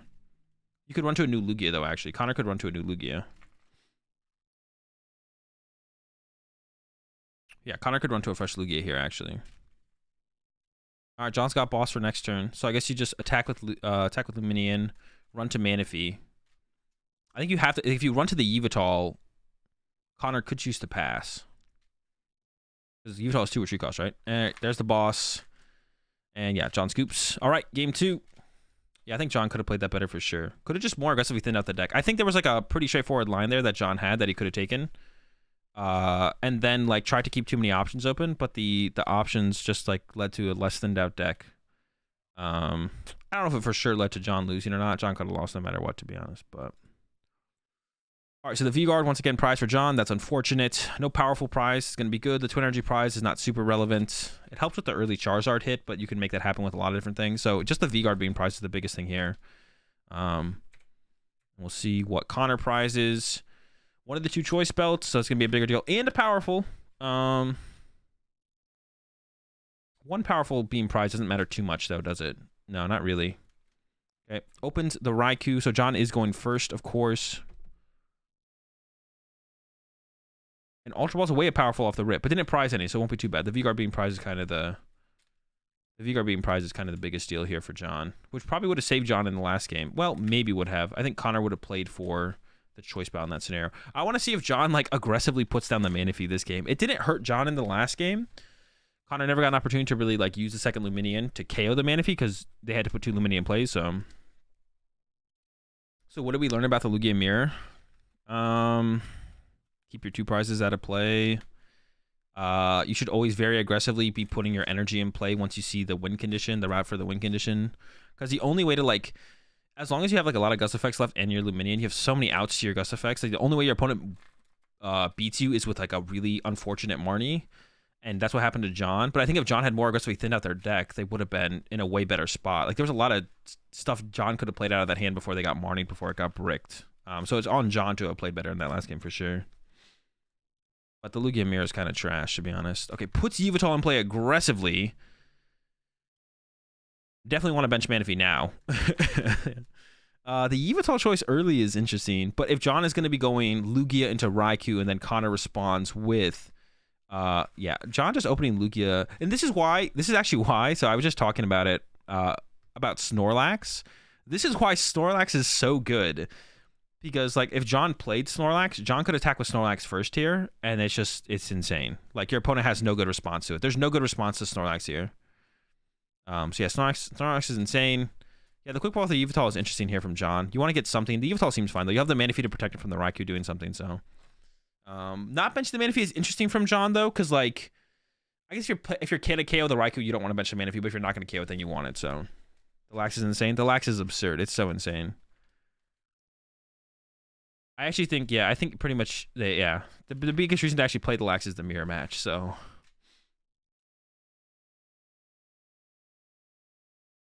You should, everyone should be playing the Lax, but. I did a lot of actually testing of the mirror match, because I kind of wanted to play Lugia going into Arlington. I kind of wanted to play Lugia going into Arlington, so I tested the Lugia mirror match quite a bit. And the Snorlax was just insane in the mirror match. What's Lugia's best line against Arrow versus Vigo / Vigo? Go first, put Arcaps in the discard pile, and get a Lugia V-Star in your hand. That's it. And win. What if we run colorless Lugia with 2 Lax and a Gigas? I don't know. Charizard's just so good in the mirror, though. Like, without Charizard in the mirror, that feels bad. Yveltal is the do-it-all against everything. I don't know. I don't know if that works. Snorlax just good at trading into single prizes is the reason. It helps with that, but it's more so just in the mirror match. It gives you such a more efficient single prize trade, basically. In the mirror match, that's basically what it does. It gives you a very efficient single prize trade in the mirror. So Connor puts two Lugias in play, which I don't love, but I don't know if Connor can avoid it here. It's a 3-card hand from John. I don't know what John's discard pile is, but you probably have to do that here from Connor, unfortunately. There's the energy. Yeah, we're knocking out the Raikou, so we don't need the Manaphy. As long as John, unless John whiffs, which would be pretty unfortunate. Oh, no! Oh, that's pretty bad. V-Star's going down. Solo chops. No, we have double chops. Okay, I thought it was solo chops. Okay, we're fine. I was stressing there. The rest of the hand is not great from John, but We aren't solo chopping, so that's good. So this is where I would be, like, once again, like we're talking about being aggressive. Once again, the V-Guard's prize for John, which actually really sucks, to be honest. That's kind of unfortunate for John to prize the V-Guard 2 games in a row in a situation where it's very good. This is like its best situation. I think John should probably commit some energy to the Yveltal. Once again, you want to be aggressive with your Arceus usage just so you're thinning out the deck. I would probably put, like, you could put, like, a double turbo and an Aurora on the Yveltal here, I think. Getting ahead on your energy attachments like that is really good. Yeah, getting ahead on your energy attachments like that is just really good because it just thins out your deck. It makes it easier for your deck to continuously flow turn after turn after turn. So I would like to see John actually put probably a double turbo and Aurora on the Yveltal here, but I don't think he's gonna do it. Like playing conservatively, like because then you're like then it becomes like, okay, but what if Connor then bosses my Yveltal? Well, this is like then Connor went out of their way to boss a one prize Pokemon, which is just so good for you, and I think that's definitely worth the trade off of losing a double turbo and an Aurora for John to boss KO your Yveltal here. You still have your Charizard, then you just overload your Lugia. Your Lugia one hit KOs their Lugia, and you just go from there. So I think John is misplaying by not loading up the Yveltal here. I could be wrong though, but I think John's misplaying by not loading up the Yveltal here. I think we should have some energy on Detal here. I like probably holding off on some powerfuls here though as John as well. Oh, John discarded a powerful though, right? So we only have one powerful left here as John actually in the deck. It's possible that Luminion would have grabbed. Yeah, it's possible that Luminion would have actually grabbed a boss there though if John had loaded up the. Well, I don't know, but the Lugia also responds to your Lugia just as much as Yveltal would. So I don't even know if that's correct for Connor to go for a boss on the Yveltal. Connor goes for a Marnie to put one card back in the deck. I don't know what the card is. Maybe it should have been a research instead of a. Could Connor have just like not put Luminion in play there? That seems better. I'm not gonna go back and look at it. Yeah, could Connor have just like not put Luminion in play there? That seems like the best play. That seems like the best play. Oof, and John's hand is not good. Can attack with the Yveltal though, so we got that going for us. But once again, like John drew an Aurora energy there. If John had just used this Yveltal and put an Aurora energy on the Yveltal, maybe we don't draw that Aurora energy. I don't know. I think that's it. Like all kind of builds up, right? Like maybe we just don't draw that Aurora energy, then we draw one card deeper, and then like because now John's hand is just dead. But if we were one card deeper, like we could even look. I mean, this is all kind of like what is the top card here for John? Like what if we just had this card in our hand? How good would this be? Show it to me, John. Show me the top card one time. Come on, come on, come on, come on, come on. Oh, it was a choice belt. Okay, so it's not that good. I was hoping it would have been better. But yeah, all those little things make a difference. So I don't know. I think John should have been a little bit more aggressive. A little bit more aggressive. But the deck would have been shuffled as well, so maybe it would have been different. The next card was a quick ball. We're close. We get the KO here. It's a really expensive KO, though. We'd rather use Charizard probably, but then we kind of want to use Charizard to actually KO the second Lugia towards the end of the game. So we'll see. Yeah, I think there's like that's what I was saying. Like, so the change could have been okay. Like, let's say John put energy on the Yveltal last turn. Let's say we put one of those Auroras and the double turbo, and then let's say Connor went boss KO the Yveltal. So instead of John using 5 energy to get a KO this turn, I mean John like invests the same amount of energy for the KO basically, right? But if Connor doesn't have a boss or doesn't go for the boss play, then all of a sudden, I guess the argument could be, well, what if Connor goes Luminion KOs the Yveltal? That would have been pretty bad, to be honest. That would have been kind of rough. So I guess like that's like the one scenario to kind of look at and be like, all right, that kind of sucks.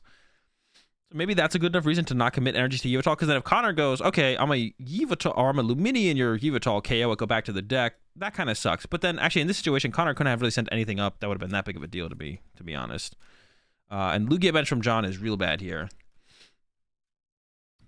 Yeah, Lugia bench here from John is real bad. And now the Luminion is going to KO your Yveltal anyways, I guess. Right? So it's still the same amount of energy investment. Actually, you're maybe even investing more energy for this route than using your Lugia again, to be honest. Because theoretically, if you get a choice belt on your Lugia, you're actually getting a return KO for less energy. So by investing energy on the Yveltal last turn, it thins out your deck. So if you get Marnie, you have a higher chance of drawing better cards. And if Connor goes out of their way to actually KO your Yveltal, the energy investment is the same, right? Because your last Lugia had 4 energy, it went down, and now you committed 4 energy here. But if you had 2 energy on the Yveltal and they boss KO'd the The Yveltal, you lose 2 energy, and then you take another knockout with your Lugia that had 4 energy. So instead of 8 energy for 2 knockouts, it's 6 energy for 2 knockouts. Maybe 7 if you have to commit another powerful to the last Lugia, but that's still less energy than going the Lugia into the Yveltal overall. So overall, you're committing more energy for the same amount of knockouts.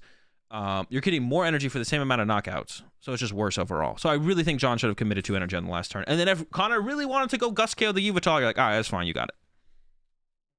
Why they ran Path? Path was a Duraludon counter. You can get Cheesy in the mirror. It's good against Lost Box decks as well because they have the Greninja.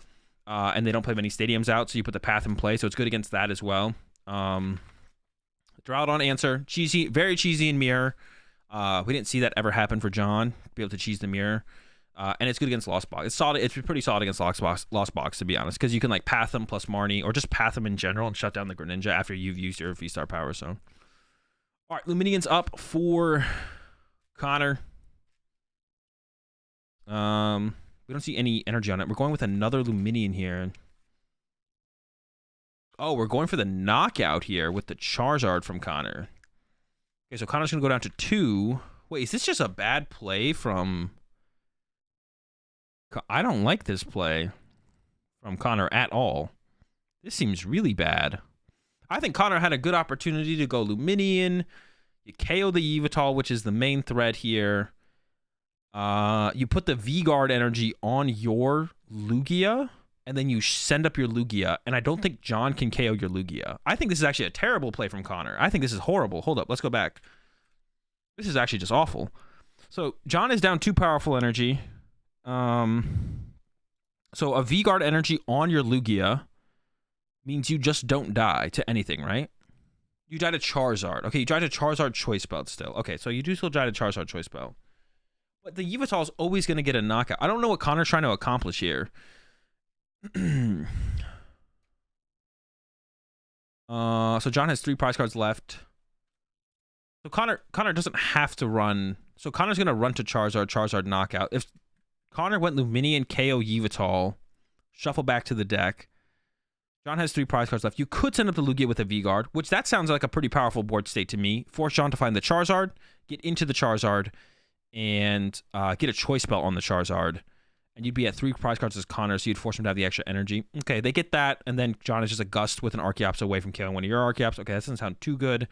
You could KO with Luminian, put the V-Guard on your Lugia. You don't even need the V-Guard on your Lugia at that point. You could KO with Luminian, send up a 1 prizer. Maybe even send up one of your own Arceus after you load up, like, a Luminian, KO Yveltal. Maybe don't send up Charizard. Maybe we send up an Arceus, so we load up our Charizard still. This play from Connor does... No, this play from Connor doesn't even... This play from Connor, I'm pretty sure, is just still just bad, though. I think you always KO the Yveltal here, because KOing the Lugia is the same thing as KOing the Yveltal. Yeah, I'm pretty sure this play from Connor is always just bad, because you're sending up your Charizard. This now allows John to go, if John wanted to, or if John had to, John can now Luminian KO Charizard, and then send up some trash Mon. Yeah, I think it's just a bad play from Connor, to be honest.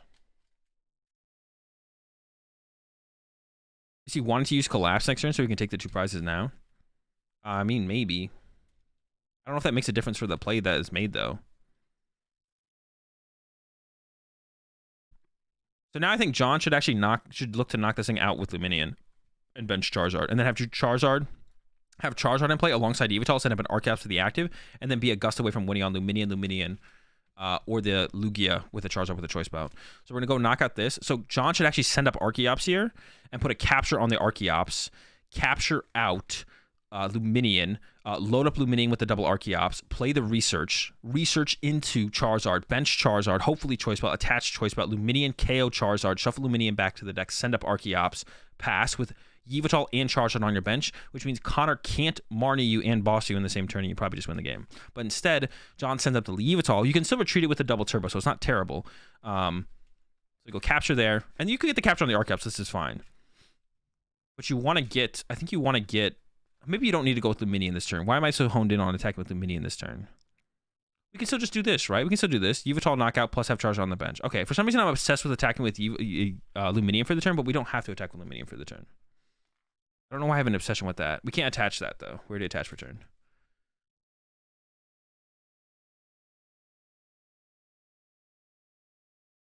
I don't think we can do that, can we?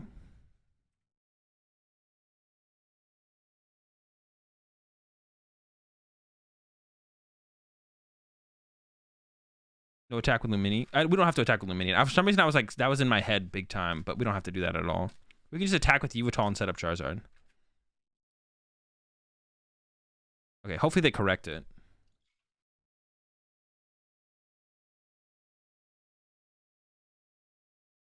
All right, let's see. I just want to make sure that he couldn't do that. Capture for turn, gets Charizard. And then attaches Aurora. Discards Lugia. Arceus number 1.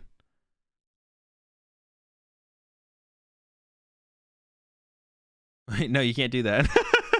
All right, this is fine though from John. Lumini's still in the deck, so John should win this game, to be honest. But that Aurora should go back to the hand. This is fine. Just load up some energy on the Charizard. Just literally put the Aurora on the Charizard from the deck and any other energy that's in there.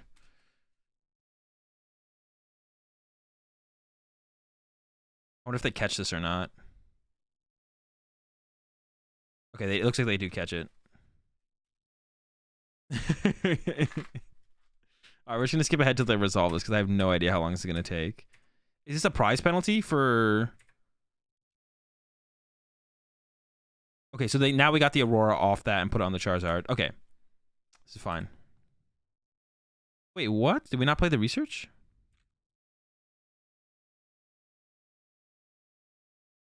Did John really not play research here? Do we have an out to a Gust in hand? Do we have a Serena or something?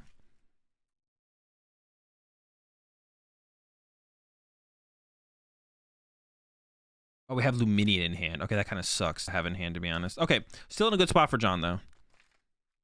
Knockout, prize card, 2 energy in the last 2, doesn't matter. So if Connor has collapsed, Connor could theoretically have collapsed and shuffle Luminian back. Collapse is in the deck. And then John would need Choice Belt knockout here. John would need Choice Belt. Has the Gust in hand through Luminian, but would also need a Choice Belt. Yo, appreciate the 12-1-3 sub there. Grill. Powerful, sure. Throw it all down. Load up the Lug. Also need a basic Pokemon, I guess. So, collapsed plus... Yeah, collapsed plus. Yo, we got it. Collapse, get rid of Luminian. Oh, no. My play did make sense. My play did make sense. I was right. We did want to do what I said John should do. Also... Because Luminian was in John's hand, that would allow John to be able to play research for the turn because we wanted to stop this Luminian from being able to use the attack. My play was right. My play was right. John should have benched a Luminian, loaded it up with energy, played the research, leave the Yveltal and the Charizard on the bench, and then you can't freaking... shuffle this Luminian back to the deck plus Collapse Stadium play. So no, I knew I had a reason. I knew my play was correct for some reason. No, my play was correct. Because now Connor gets to do this, and now John needs to top deck a Choice Belt. And also it would have let John play this research. But instead, John held the stupid Luminian. So what John should have done is bench Luminian, attach capture Luminian, get the Charizard, Archeops, load up Luminian.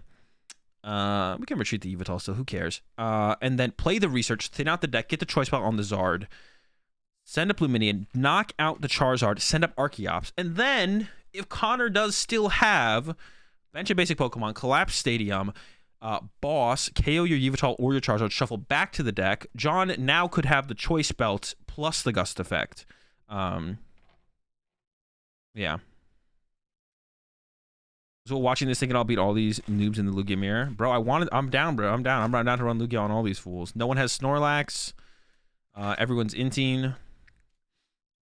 Everyone has too many 2-prize Pokemon in play. Free dubs. And there's the shuffle back. Yeah, so it would have stopped that play from Connor. Dude, I knew that I had a reason. I knew I had a reason. All right, so John needs to top deck Choice Belt. I think that's it. Choice Belt or bust. No Choice Belt. I don't think there's a win condition here for John, but I think John should have actually won both of these games. Yeah, I think if John had played better, John would have actually won both of these games. Now, that doesn't mean John would have won the series, because obviously in this game, Connor would have gone first. But I actually think John should have won both these games. Definitely would have won this one. I think also probably would have won the first one if John had just played more aggressive and just like picked a line of play instead of trying to keep the options open of literally everything. But John was trying to keep open the options of literally everything instead of picking a line of play and like committing to like thinning out the deck and making sure Marnie wasn't a win condition for Connor. Azul makes plays impulsively and then searches for reasons in retrospect. Yeah, but my impulses are always correct. Even in the moment, I don't understand the reasons, but they're there. You know what I'm saying? John goes boss on Yveltal, but I don't think that changes anything. I think, yeah, I mean, Connor just shuffled 4 energy back into the deck, so it's impossible for Connor to lose. Even has a Bird Keeper in hand, so. Keep, swing, that's it. But yeah, I think, like I said, I think John should have won probably both of these games. Definitely this one. John definitely should have won this game. Possible, and I don't think Connor played it super well either. Like, I think Connor opened up a couple opportunities for John to get ahead, like with the Charizard play in the last game. I forget which one it was. There was a Charizard at some point, but yeah. Connor moves on to the finals. Dude, I knew I had a reason, dude. All right, so we got Kreckler versus Connor. Was the review of Azul's streamed game all him? I didn't get streamed. I haven't been streamed like the last couple of events, bro. And I've been in a good spot. I'm not saying I should be streamed. I'm just saying I've been in a pretty good spot the last couple of events to be streamed. Actually, what time is it? Oh, I don't have time for this last game. All right, we're gonna have to watch the finals tomorrow, chat. And then I don't know. We'll figure out some. I'm probably gonna play in the Tournament of Doom tomorrow. I believe is that still a thing? Those are still a thing, right? We're gonna be Tournament of Dooming tomorrow. We'll start the stream with this. We'll start the stream with this, and then we'll do some Tournament of Doom. They're sick of giving me free shirts, bro. I need more free shirts, bro. Well, actually, to be honest, I don't. I've gotten so many of the Pokemon shirts that there's some in my I have some that are not even in my dresser. They're in my closet because I don't have room in my dresser anymore for Pokemon shirts. I'm in this vid at 218.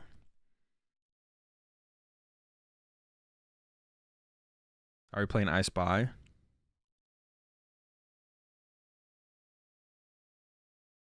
Where am I?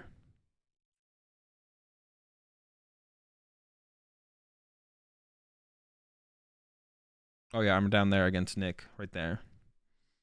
Where I bodied another Reggie. I don't remember if I used Kyogre twice against Nick or not. I did use Kyogre twice against a Reggie at this event and the last event. So it is possible to all those double Kyogre haters. Double Kyogre is a thing against the Reggie matchup. I don't know if it's a thing against any other matchup, but it's definitely a thing against the Reggie matchup. The double Kyogre myth. Not a myth. It's definitely possible. It's definitely real. All right, Grant's on. I'm going to go ahead and raid Grant before I head off your chat. All right, chat, have a good one. We'll be back tomorrow with the finals of Arlington Regionals. The last match to VOD review, and then I don't know, actually play some PTCGO tomorrow as well, probably. And I'm probably gonna play in Doom's tournament if that's happening tomorrow, which I assume it is. I actually just don't know for sure, but I assume Doom's tournament is happening tomorrow, so we'll play in that. Finish this last VOD review. Wait, tomorrow's Friday, right? Or am I trolling? What is today? Thursday, Friday. Wait, why is the Tournament of Doom on? Is Tournament Doom's on Saturday now? Did we change the did Doom change the day of these? I want to go back to Fridays. All right, I'm out of here. Yo, what's up, Polly Swag? Catch y'all tomorrow. Peace. A special one for New Year's? Oh, okay, that makes sense. All right, chat, have a good one. I'm out of here.